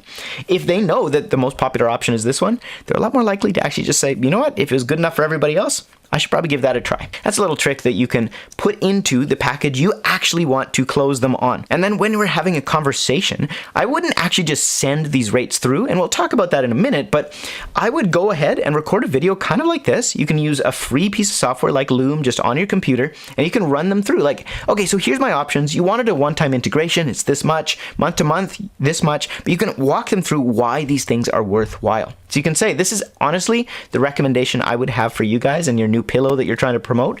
The reason is my audience is going to hear from me multiple times about this pillow. So by month number 1, they're going to know exactly what this pillow is all about. Then on month number 2, we can switch the integration and we can actually talk about maybe one specific feature. On month number 3, we can do this. And so we outline this plan that actually connects what's inside of these packages to value, to actual actions, to actual outcomes, instead of just them staring at a screen and not knowing.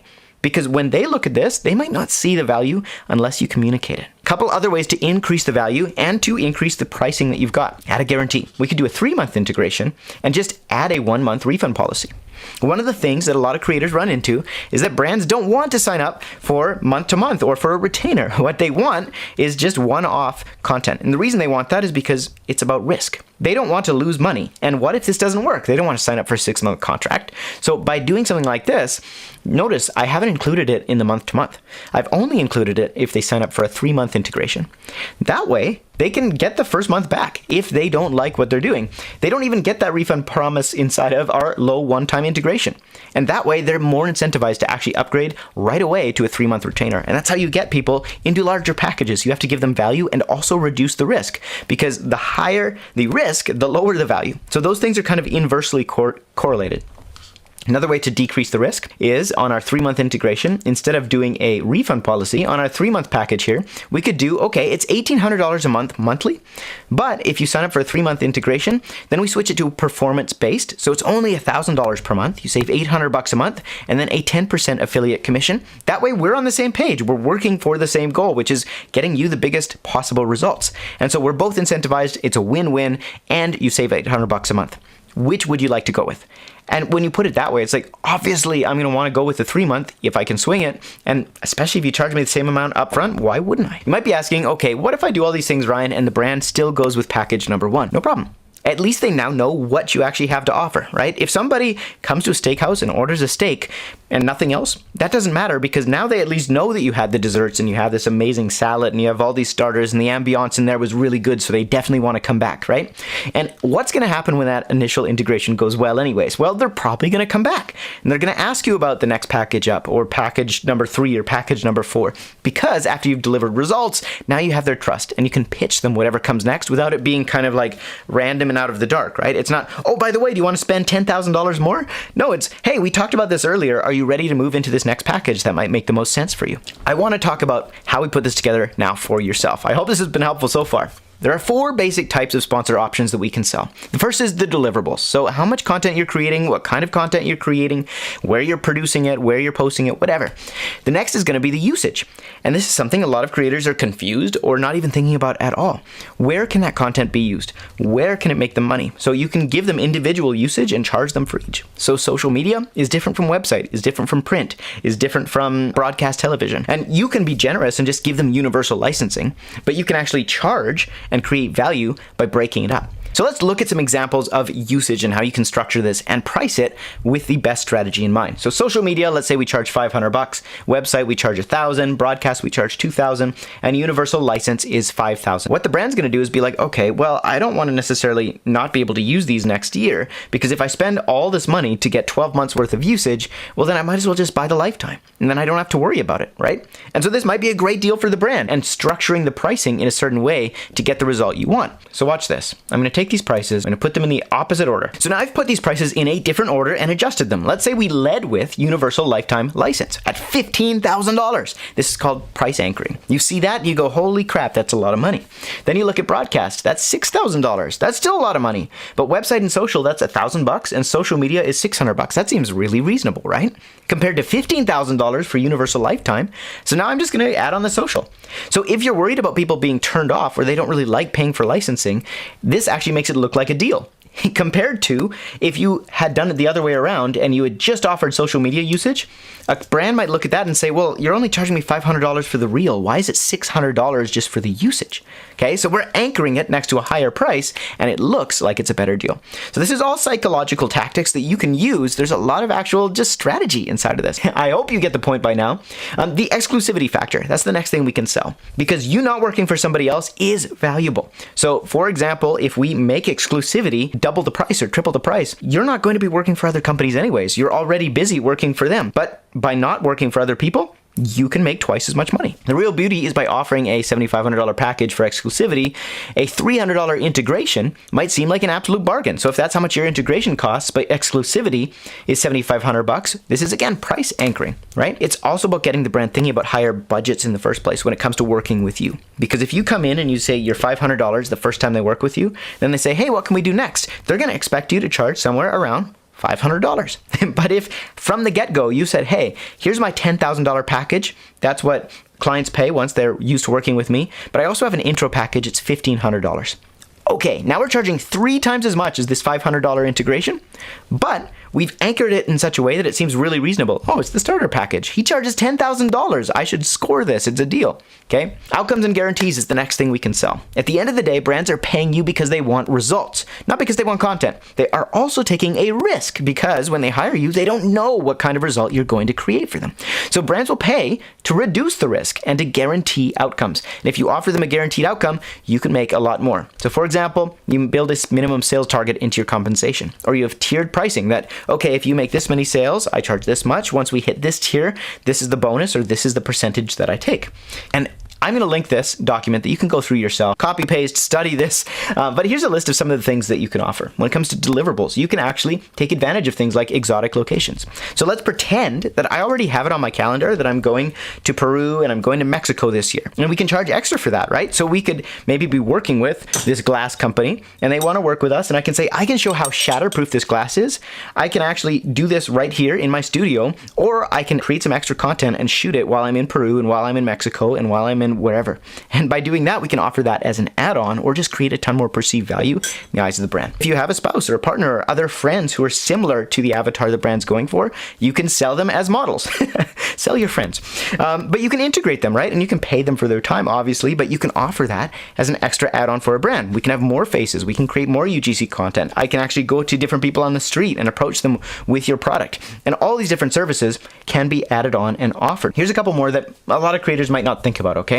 You could do product launches or giveaways. So if they've got a launch coming up, you could actually do a giveaway to your audience and charge for it. Do content for their channels, not just for your channel. This is a really cool one. If you've got an email list or you've got some kind of a sign up, you can actually create an email welcome gift, send them to this product's kind of coupon after the purchase. So I have an email list and creators sign up. After they sign up, I could actually promote a bunch of different film or photo products and say, hey, here's a 10% discount, here's a 25% discount, here's a free trial of this software. And I can approach these companies and say, hey, if you want to be part of this initial sign up message and you want your coupon and your sign up link to be in here, it's $500 a month. And people are already signing up for this asset. It costs me 0 extra work to create. All I have to do is just put their link in an email and then bill them every month. Like, that's a pretty sweet deal, right? Different things you can go through here.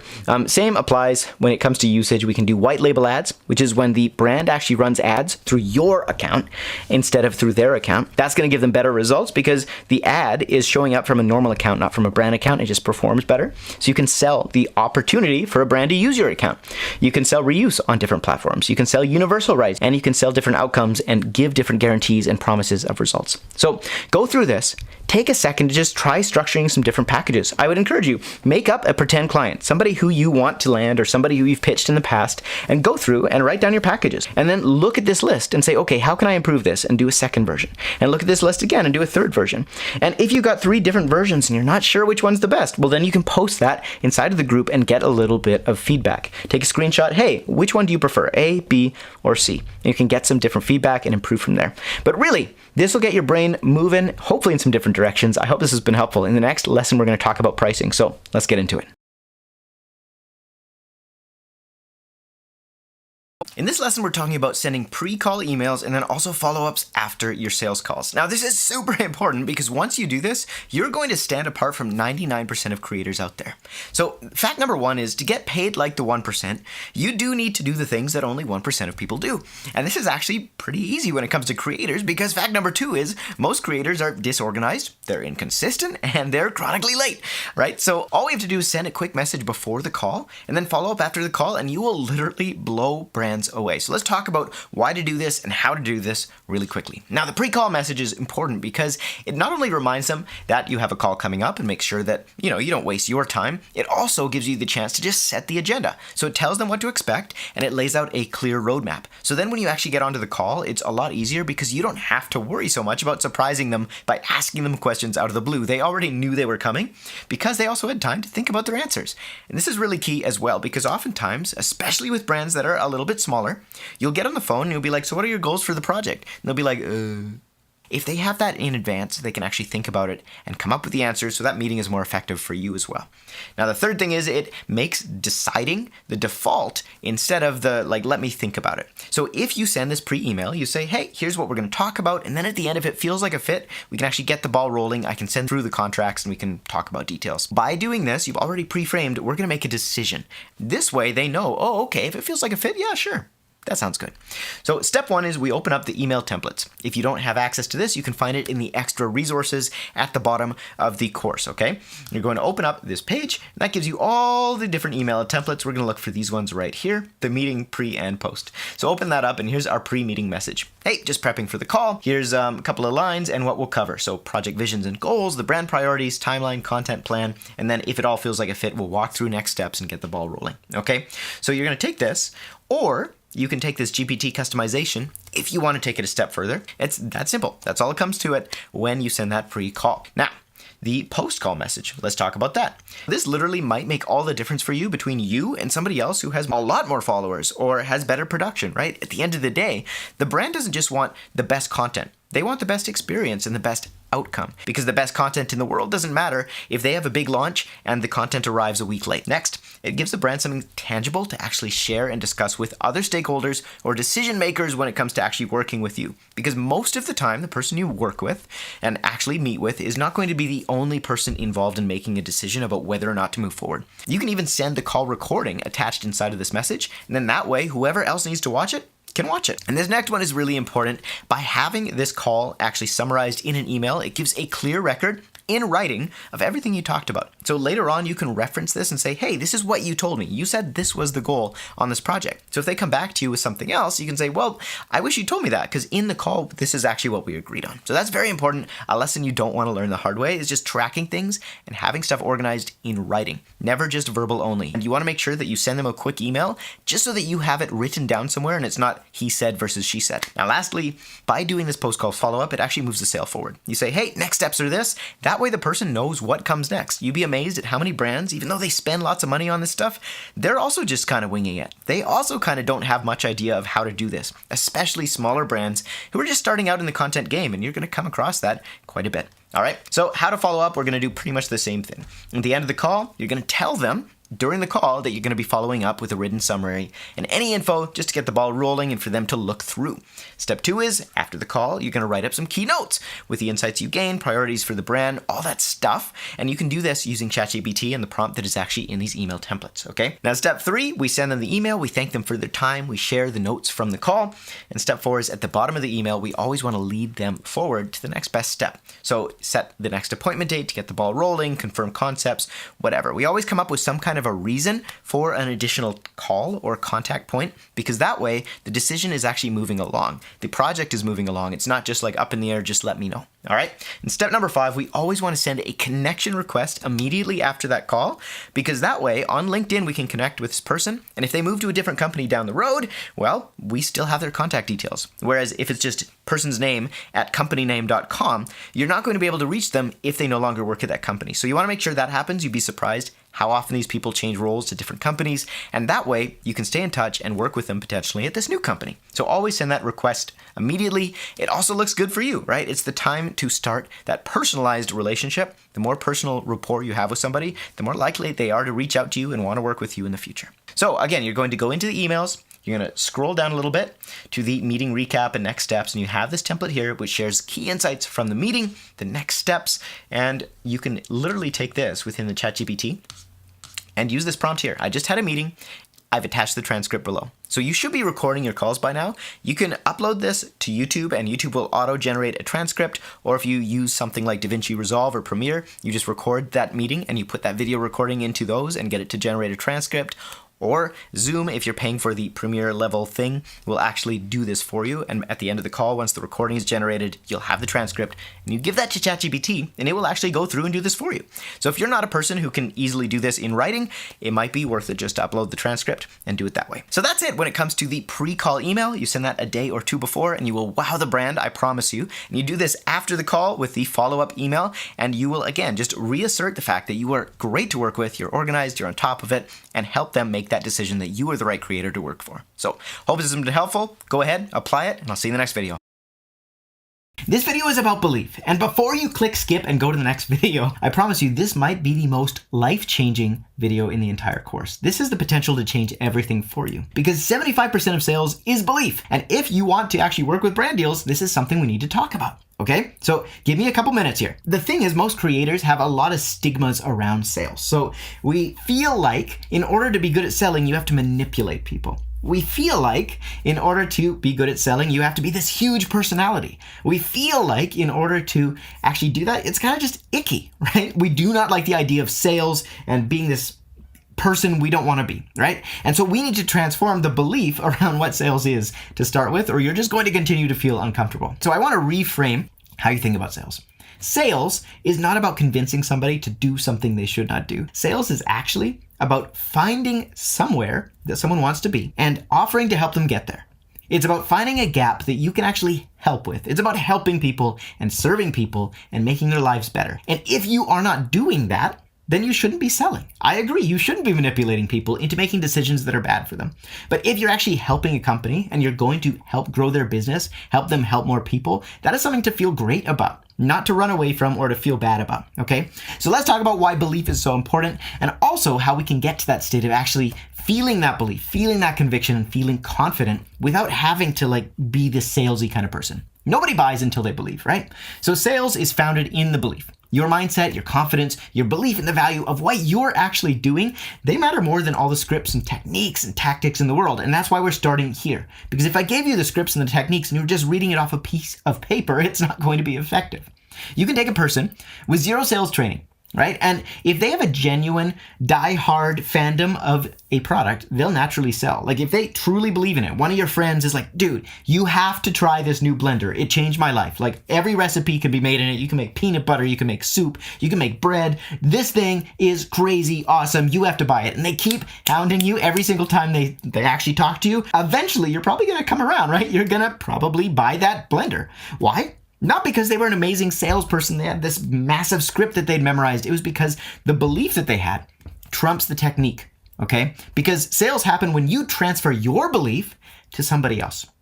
If they believe it as much as you do, then they will buy, right? So belief and trust are interesting things because they're not always based on facts. They're based on emotions. So to sell, we need to actually believe something is going to give us what we want. And then we need enough evidence to justify that belief rationality. So first off, we talk about the things we want. We talk about the things we hate. We talk about the things that actually make us feel something. That's what drives a buying decision. It's because you want to get somewhere. The word want is very, very important. And then after you figure out, okay, this thing will give me what I want, then we need enough rationality to justify making that purchase. Okay, so the brand needs to believe in 3 different things in order for a sale to go through. And if any of these are missing, they're not going to buy. The first is in your idea, the actual concept, the piece of content that you're proposing, how you're going to promote it, whatever it is you're doing for them, they need to believe that it's going to work. The second is they have to believe in the outcome it's going to create. So if they give you this much money, will they get this much back? Do they actually believe you can pull it off, right? And then the third thing is they need to believe in you, like specifically you. The idea and the outcome, they might be possible, but are you the person who's capable of doing it? Will you come through on your promises? You might be in this course because you've been watching videos from me for a while. And because of that, you feel like we have a bit of a relationship, right? You feel like you can trust what I say more than some random stranger. Or you just really like me. You like the way I talk. I seem like a nice guy. Those things help create trust. So how much would you trust a super nervous skydiving instructor? Or a surgeon who didn't seem to know what they were talking about. Probably not that much. So now we need to talk about how we actually get there. How do we get to that place of being confident with what we're saying? Because I can tell you, like, right now, I do not like having to just deal with feeling like there's this pressure to say the right thing and just worrying about, am I coming across the right way? That's normal. Overcoming fear, nerves, anxiety, imposter syndrome, every creator deals with this. And so you can actually feel okay about it, because just like every human being experiences this, you're experiencing it. It's normal. It's okay. So if you're nervous about doing your first ever sales call, that's okay. You're gonna feel nervous. We feel the most discomfort when something is new. So as you're doing this for the first time, it's going to feel uncomfortable, because that's when you're growing the most. You're still figuring stuff out. You don't know it all yet, right?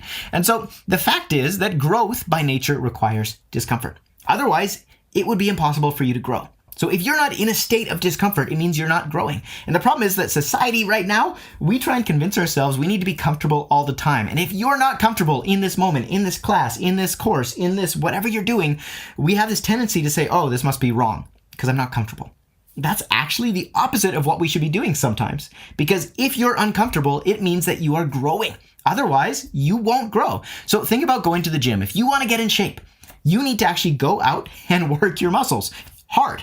Like past the point of comfortable.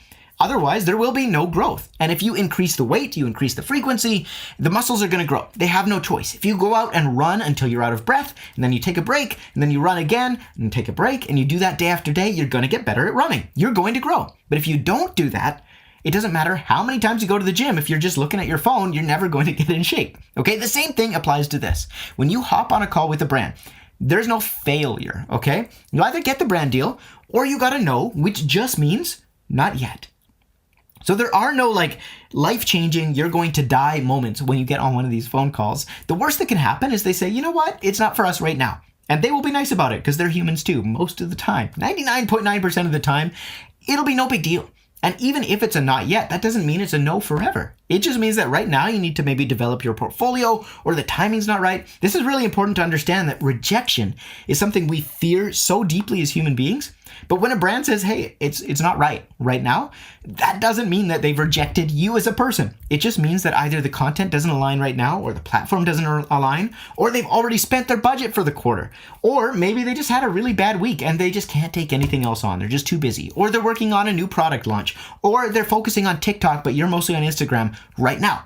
So when they say no, it means not yet, because 6 months from now, they might be on Instagram instead of TikTok. In 6 months, they might have the budget and they're looking for new creators. And so we don't want to take that as a give up signal, or a we've been defeated signal, or a you suck signal. That's not what it means. It might have nothing to do with you, or what you said, or how you came across, or what you pitched. So you need to get rid of the fear of rejection, because they're not rejecting you as a person. And even if they say no, it's just not yet. Now, either way, you are going to learn more, 10 times more from your first 10 calls than from watching 100 hours of sales training videos. So you're going to notice here, I'm talking for 10, 15 minutes on this topic. Then we'll talk for 15 minutes on how to run a call maybe. However, that's all you need. You don't need 10 hours. You need 15 minutes to understand this principle. You need 15 minutes to understand kind of the basics. And then you need to just go out and do it 10 times. And you will learn more than you would in a year of watching tutorial videos, especially if you fail, because there is no failure, there's only learning. There's only growth. And when you fail, because you will, not every brand will say yes, and that's okay, you're going to learn more from those calls than from any other call you do. So you just need to do the thing and trust the process, and you will grow.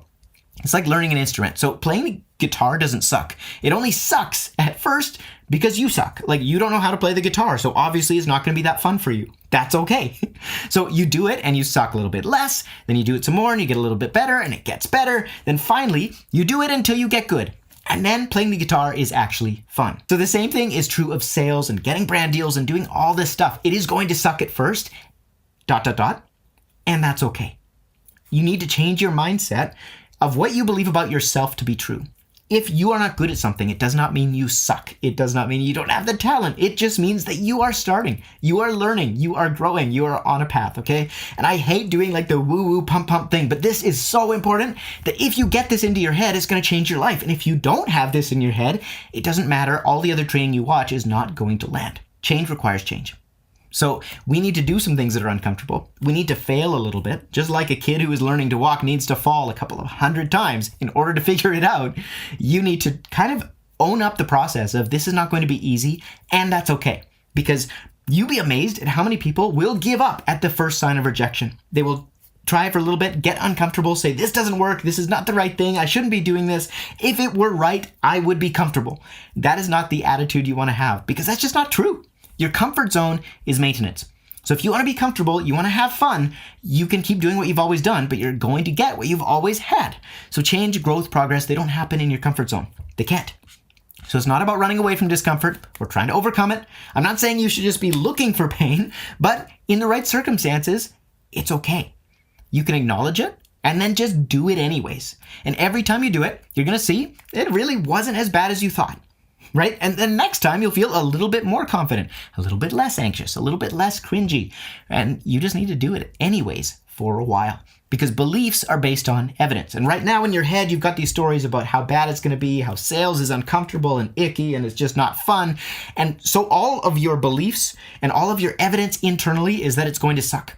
But then you do it enough times and you realize, oh, it's actually not that bad at all. It's actually fun getting to meet new people, right? We can actually reframe that if we have enough good conversations where sales becomes easy and it's like, oh, this is great. I love sales. You do a thing enough times, you create enough new experiences, and a new belief is formed. This is just basic psychology in any area, not just in sales, but also in any other thing that you want to get good at or you're avoiding or you feel bad about. You change the belief, you will change the actions, you change the actions, you change the results. And if you change the results, then the beliefs will continue to change. So it's this cycle. So with that said, I want to make this practical and talk about some common misbeliefs that really slow creators down, especially at this stage, okay? Misbelief number 1 is that brands don't have a budget. Because they might write back to you and say, hey, we just don't have the budget right now. This is actually not true. If a brand is in business, they have a budget, period. It means that they're spending money in order to make money. They just haven't allocated it to you yet. Very, very key. So if a brand was approached by Kim Kardashian and she said, hey, for $500, I'd love to post about you, they would find $500. Why? Because it's Kim Kardashian. And if she posts about them, they're going to blow up. The end, period. They will find a way. So they just don't feel that way about you yet. And that's okay, because you're not Kim Kardashian yet. And maybe you don't want to be Kim Kardashian, but I hope you see my point. Misbelief number 2. I don't have enough followers. And this is a big one, especially when you're starting out. It's like, who will listen to me? Who cares? What do I have to offer? Like, these are beliefs that I struggle with to this day. Like, this is real for me. And the truth is, even if you have 0 followers, your ability to create compelling content, your talent, your voice, that is equally or sometimes much more valuable. So there are creators out there who are making hundreds of thousands of dollars creating content for brands, and they don't have an audience at all. They don't post on social at all. They're just incredible at creating content. Misbelief number 3. Nobody in my niche charges. Like, all the other creators are just doing stuff for free. I can't get anything but free product deals. The truth is that somebody somewhere is making money in your niche. I promise you. It is a big world out there, and somebody in your niche is making $1 million a year. Period. The end. I know it. I've seen it in every niche I've ever come across. This is just not a true belief.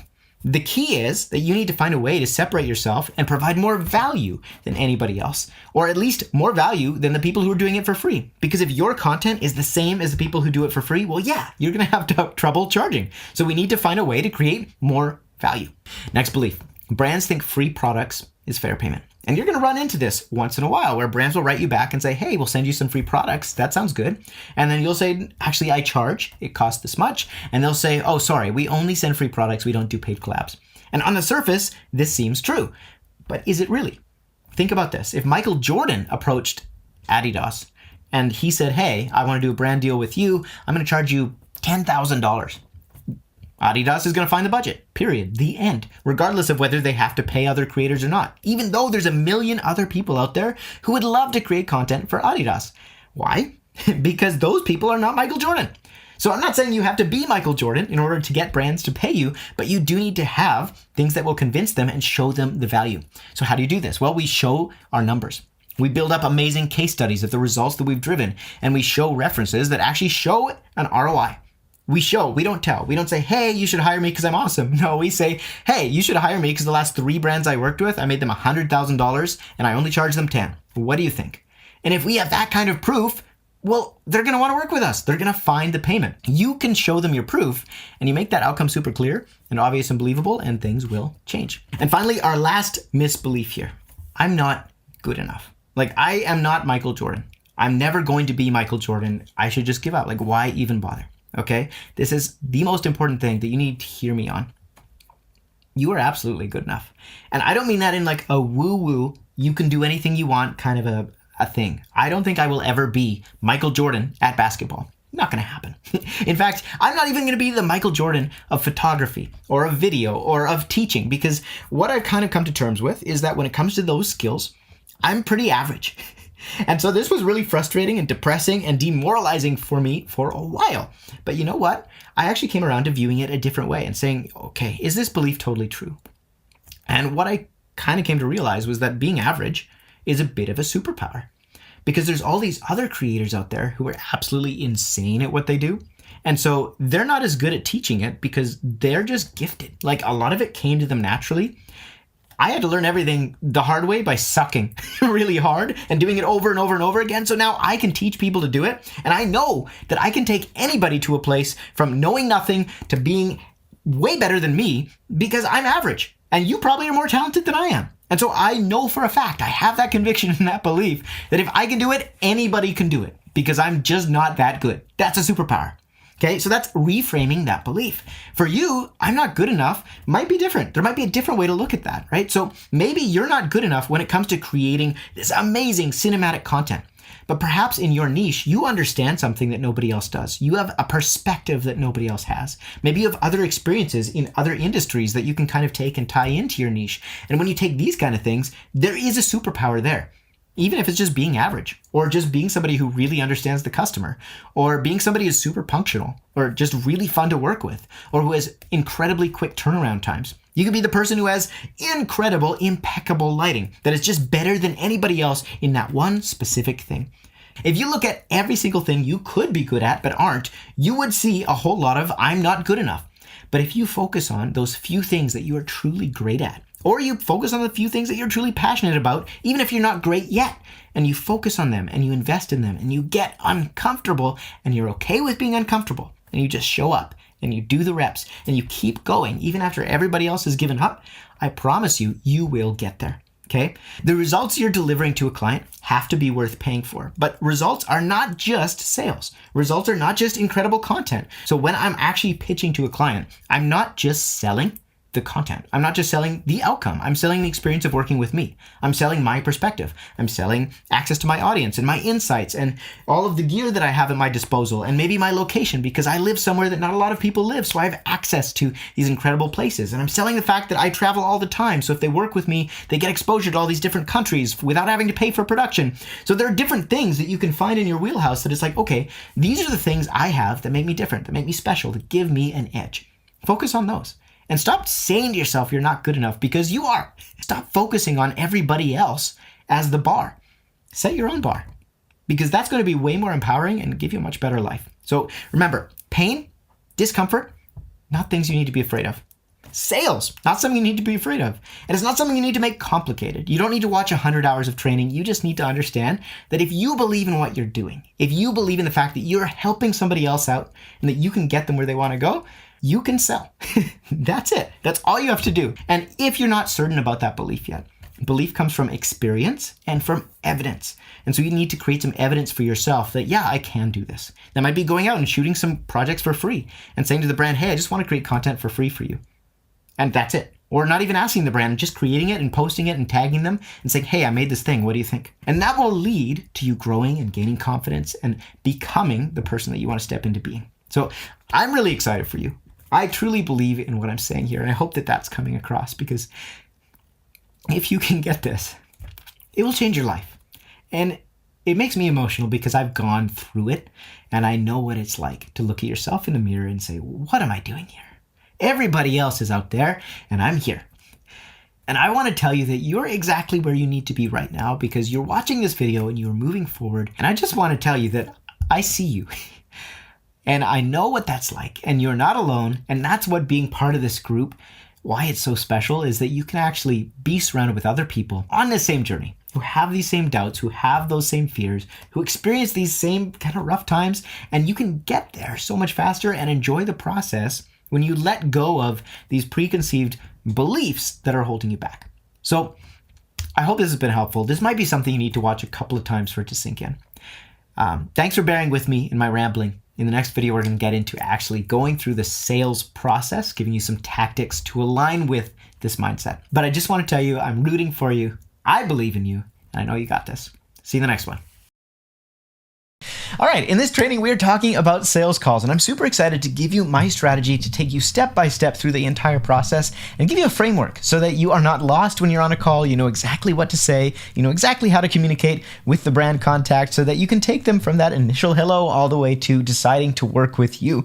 Now, I know that sales is an intimidating topic, and it is going to be a little scary, a little freaky the first time you get on a call.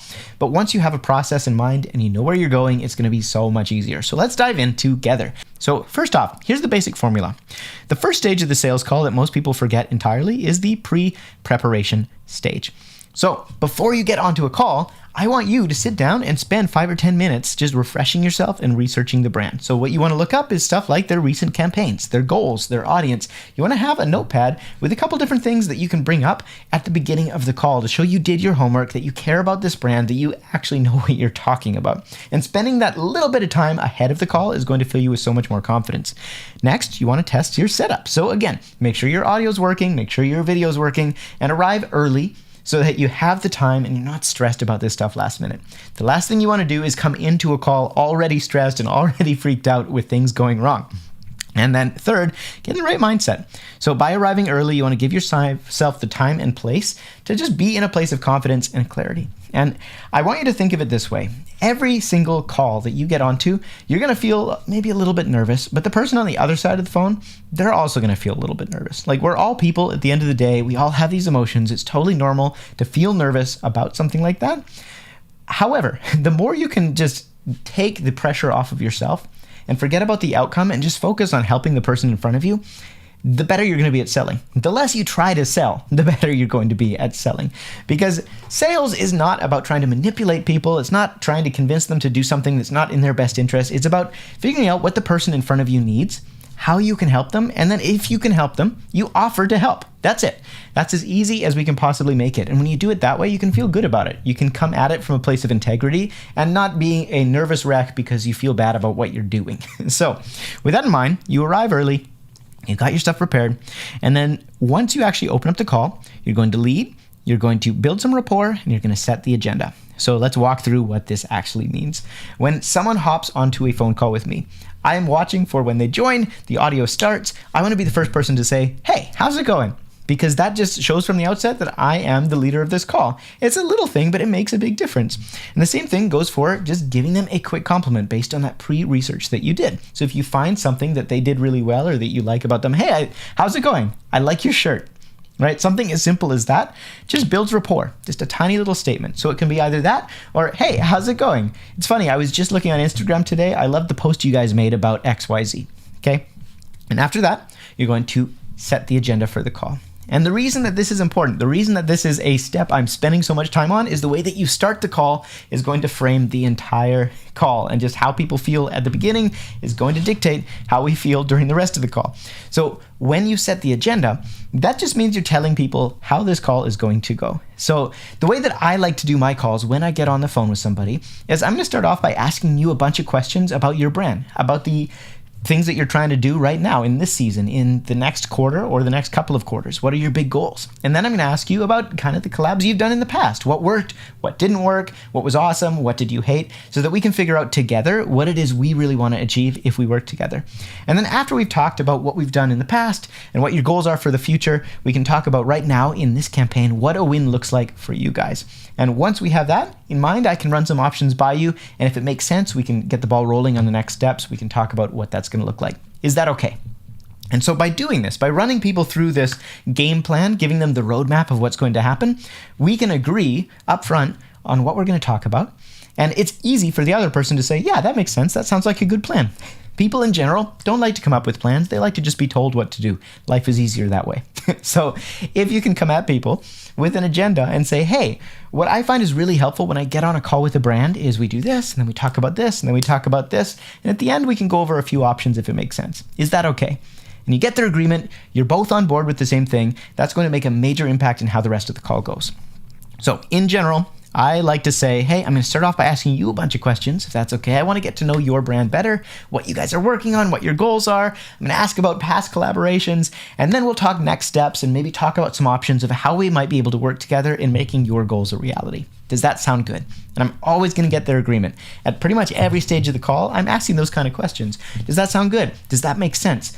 Do you understand? Is that about right? And if I'm getting people to agree all during the call and they're saying, yeah, what do you think they're going to want to say when I say, hey, do you want to work together? They're going to be more inclined to say, yeah, this guy gets me. He understands. I was definitely with him the entire time. And by checking in like this, if they do have a question or they aren't understanding something, you know that during the call early on. Okay, so after we've led, we've set the rapport, we've built rapport, and we've set the agenda, it's time to get into the discovery phase. Now, I've broken this up into the past, the present, and the future. So PPF, past, present, future. So discovery is basically just figuring out what the client wants, what they need, what a win looks like if you guys actually work together. And so this is just being curious, asking questions. What have they done in the past that didn't work or worked? Tell me about your other collaborations. Tell me about what you guys are working on right now as a company and where you want to go, right? All these questions you can figure out in advance, maybe write those down on a piece of paper. And then you ask them questions about their past, what they've done in the past, what the issues have been with their collabs in the past, what has worked, what hasn't worked. Talk about their present. What are you working on right now in this next quarter? And then talk about their future. So in a perfect world, if we actually were to sit down and work together, on the other side of that, if this collab was an absolute success, what would that look like for you? What kind of metrics would you be tracking? And we ask these kind of questions about their past, their present, and their future so that we can actually get them to tell us what they want. And then once we know if we can do that, well, then it becomes really easy to say, yeah, okay, you want this, this, and this. And they say, yeah, I do. And you say, well, great, let's do that. I'm going to give you this, I'm going to give you that, I'm going to give you that. So they literally can tell you all the answers you need to know. You don't have to make up a bunch of perfect proposals because they're going to give you the proposal if you ask the right questions. Okay, after you've asked these questions, you've asked them about their past and you explore their past partnerships, you ask them about the present, what they're working on right now, what their priorities and their challenges are, and you've asked them about the future. What does success look like? Then we can go into the advising stage of the call. So after you've done discovery, you've figured out what it is they want, then we can offer them some suggestions, some insights, because we are the content creator. You, as a content creator, have some skills, some gifts, and some insights that the person on the other side of the phone doesn't have. And so it's time to actually show that you have some skills and some insights and maybe offer a few suggestions. Well, it looks like you want to get here. Have you thought about this, right? And so we can reflect on what the brand actually needs, and we can reflect back in their own words what they told us. So it sounds like the collaborations that have gone really well for you guys have been the collaborations that focused on this, this, and this. And when things go astray and they don't really turn out, it sounds like those kind of collaborations made the mistake of not doing this, not doing that. Is that right? And the person is going to be like, man, this guy gets it. No one has asked these kind of questions. This guy's a genius. Why? Because I'm literally repeating back to them exactly what they told me. It's funny how people work that way. And then if you want to, and you have them around, which you should, you can share some insights or some case studies that are relevant to their goals. So you said that you want to get a lot of views, which is really awesome. The last few videos that I've done for campaigns have looked like this. And we've done these things to actually make sure that we get as many views as possible. Blah, blah, blah, blah, blah. And you can walk them through a couple of examples if you have those. And then you can suggest how your approach addresses the needs that they've brought up. So that's kind of the advising stage. And at the end of it, you say, does that make sense? And then they say, yeah. Or they ask some questions, and that's cool. So it's hard to give you an exact script for this, and I don't want you to be on an exact script. It's more just about going with the flow. You ask them questions so that you discover what they need, and then you repeat it back to them. It sounds like you need this. It sounds like where things go right, you guys focus on this, and where things go wrong, these collaborations focus on that. So we definitely want to focus on these things and not do that. Based on what I'm hearing here and what my content does, I feel like this would be a really good fit. And now it's time to give them the menu. So I want you to think about this kind of like if someone was to come into a restaurant and a waiter approaches you, and at the beginning of the evening they say what? They say, oh, what are you here for? A birthday, celebration, whatever. And you might say, yeah, we're here for a birthday. Now, if you're here for a birthday, that waiter, if they're doing a good job at a fancy restaurant, is going to take note of that. And later in the evening, they're going to make suggestions that align with why you're there. They're maybe going to bring a piece of cake or some dessert, or they're going to have a surprise song if it's that kind of restaurant, right? So The key here is you need to think of yourself a little bit like a waiter at a fancy restaurant. Why are they here? What are they hungry for? And then when you actually get to the menu stage, you say, hey, based on what you've told me you're hungry for and why you're here tonight, might I suggest a few things? Here's the menu that I have. Based on what you've told me, how you're looking to get these kind of outcomes by doing this and doing this and doing this, I think it'd be ideal if we went with this package. And you make a suggestion off of the menu. But at the end of the day, just like a waiter isn't going to be like, you need to get this or else. A waiter is going to be like, you know what? I might suggest that you do this and you pair it with that wine because it works really nicely together. What are you thinking you'd like? And then they get to decide at the end of the day. So you're going to present a couple of different options if you have them handy. Now, if you don't have them handy, you can say, okay, this has given me a lot to think about. And I think I have a really clear idea of what it is you guys are looking for. We're looking for this and not doing that and getting these kind of outcomes. That sounds right, yeah? And they'll say yes. And then you can say, okay, perfect. Well, based on that, I've got a couple different ideas. We could maybe do a larger campaign or a meatier campaign, or just get your toes wet and do like a more basic content campaign. Now, the prices for these are going to range around, and then you can name a couple of different prices. Which of those sounds more interesting to you? And you let them choose which sounds more interesting. You don't even have to have specifics to do this. It's great if you do, but you don't have to have them. And so just coming into this and giving them a few different options lets them name what they are more interested in pursuing. And based on what they answer, you can say, okay, that's perfect. When would you be wanting to move forward with this project? What would be the start date? When would we actually want to go live? And you can create that date and say, okay, based on that, I can send through a proposal. I can put it together, you can go over it with your team, and then you can get back to me and get started on production. And that's how you close the call. It's really that easy. So you're going to present your options to them, and then you'll say, hey, I'll let you have a minute to think about it. Now, in the meantime, what kind of questions did you have for me? So they might come up with a few different questions, and you're also not pressuring them to make a decision on the spot. After that, you just say, hey, based on those options that we talked about, which option would you prefer? Or when would you like to get started? And they'll either say, you know what, we can't make a decision right now. I need to talk about it with the team. That's totally cool. If a brand doesn't want to make a decision on the call, which they rarely will, they'll always have a few people they want to run things by. That's totally fine. What you can do then is just redirect it. Totally understand. You can put this in front of your team. If we were going to have a start date, what kind of start date would you be aiming for? And that way we can still lock in a date, and I can have a next step, which is, well, why don't I send through a proposal for you to go over with the team? And if everything looks good, we can pencil it in right now for starting sometime in the next month. So I can send through my contract, we can get the deposit details figured out, we can get started. Does that sound okay?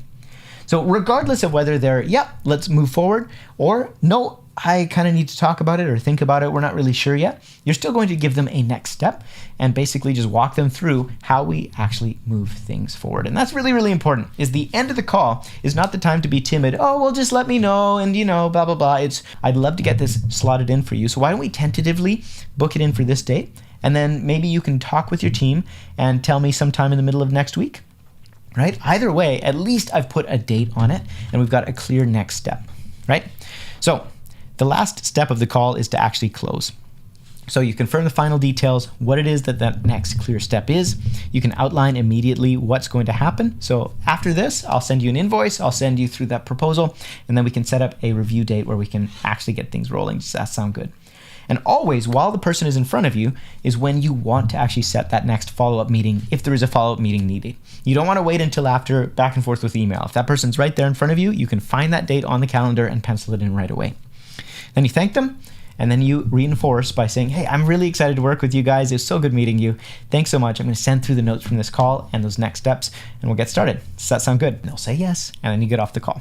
So that is literally the entire call framework. You can watch this a few times, but hopefully you're understanding it is not this big, crazy process. You're literally asking a bunch of questions about what they want, why they're here, what they're hoping to achieve, what went wrong in the past, what they want to do in the future. After you ask those questions, you just give it back to them and say, hey, it sounds like you want this and this and this, and I can do that by doing this or this or this.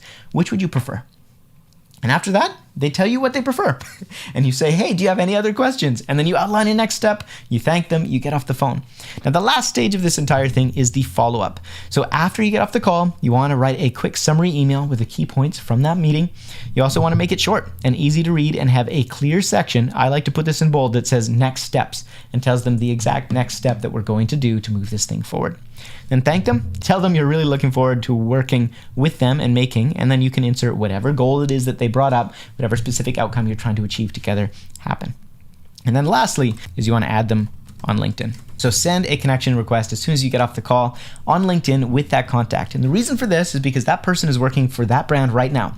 But people in the industry are switching around roles all the time between different companies. And so you never know, one, if you'll be able to reach them again if you only have their email address at that company, and two, who they're going to be working for next. But if you have them on a personal connection, whether it's on LinkedIn or Facebook or whatever, then you can actually reach out to them in the future and connect down the line. Now, the last thing I want to cover before we finish this training is how to overcome objections and how to answer questions. And there's a really simple rule for this one. Basically, you can answer any question or overcome pretty much every objection simply by asking a question back. This is a crazy hack and it's going to blow your mind. Literally think of any question that a client could potentially ask you. Like, hey, what makes you different from other creators? Or why is it this much money? Right? And then you can answer that question with another question. So what makes you different from other creators? Well, what kind of things are you looking for in a creator? And then that person is now put on the spot to have to answer their own question. And after they tell you what they're looking for in a creator, you say, yeah, I think I'd say I resonate with all of that. Does that answer your question? And voila, you've avoided that objection. Now, if they say, well, why do you cost so much? The thing that you could probably ask them is, okay, well, what kind of a budget did you have in mind? So pretty much every question, every objection could be answered with another question. And what I'd encourage you to think about is most of the time, you're going to find that clients have the exact same questions over and over and over again. And the more you do this, the easier it's going to become because now it's not a new question and you're not on the spot to come up with an answer. It's a question you've answered a dozen times, and so it's really easy for you. However, because most of the time, clients are going to always ask you about the price or about the timing or about needing some kind of outside approval and, they just can't make a decision right now because they have to run it by their boss. You know these things are going to come up pretty much every call you do. So just take a second to think of all the questions that a client could ask you and all the things that they might object to. And if that happens, what will you do when they ask that question or say that thing? And by doing that, you will become one of the true few awesome salespeople who have actually made a plan. And when you have a plan, life becomes infinitely more easy. So answer questions with more questions when possible, and also have a plan. Just think about in advance the different ways that a conversation could go and think about what you'd say in those different situations. And so my last encouragement for you in all of this is before you get onto the call with an actual brand, why don't you post inside of the group and say, hey, I'm looking for somebody to do some call swapping with. I'm looking for someone to help me and do a pretend sales call back and forth so we can each get better at this. And when you finally get onto a call with a brand, you're now a little bit more prepared. You have a little bit less to be nervous about. And remember, it is okay to be nervous and it's okay to screw up. I promise you, you're going to say some things and put your foot in your mouth and come up blank and not know what to say, and that's okay. That's part of learning, it's part of growing, and that's why it can be really great just to get on a bunch of these practice calls when you can, and also get on the phone with different brands who you're not as crazy passionate about to start with, because then the stakes are a little bit lower. So that's my encouragement for you, is that it's okay to fail. Failure is just a sign that you're learning, that you're stretching, that you're growing. So it's time to go put this into action, take this roadmap, incorporate it, give it a try, tell me what you think. If you have questions or you want feedback, that is one of the other keys. Make sure that you are recording your calls. And that way, on our live calls, we can actually go over your sales calls and give you personalized feedback. And you can post it in the group and get people to give you feedback that way too. Okay, congrats. You made it to the end of the course. You now have the tools to start landing brand deals and building a sustainable income as a creator. But here's the thing, it's all about taking action. Consistency, persistence, and the right strategy will get you results. So just don't sit on this. Start implementing what you've learned today, right now. And if you have questions or you're feeling stuck, just drop those in the comments below. I will personally answer them to make sure you're on the right track. And if you're ready to level up even more and you want to do this a little bit faster, don't forget to check out the Brand Deal Pro group. There's a link in the description for exclusive resources, live coaching, and a community that's here to support you every step of the way. All right, I'll see you in the next one. Peace.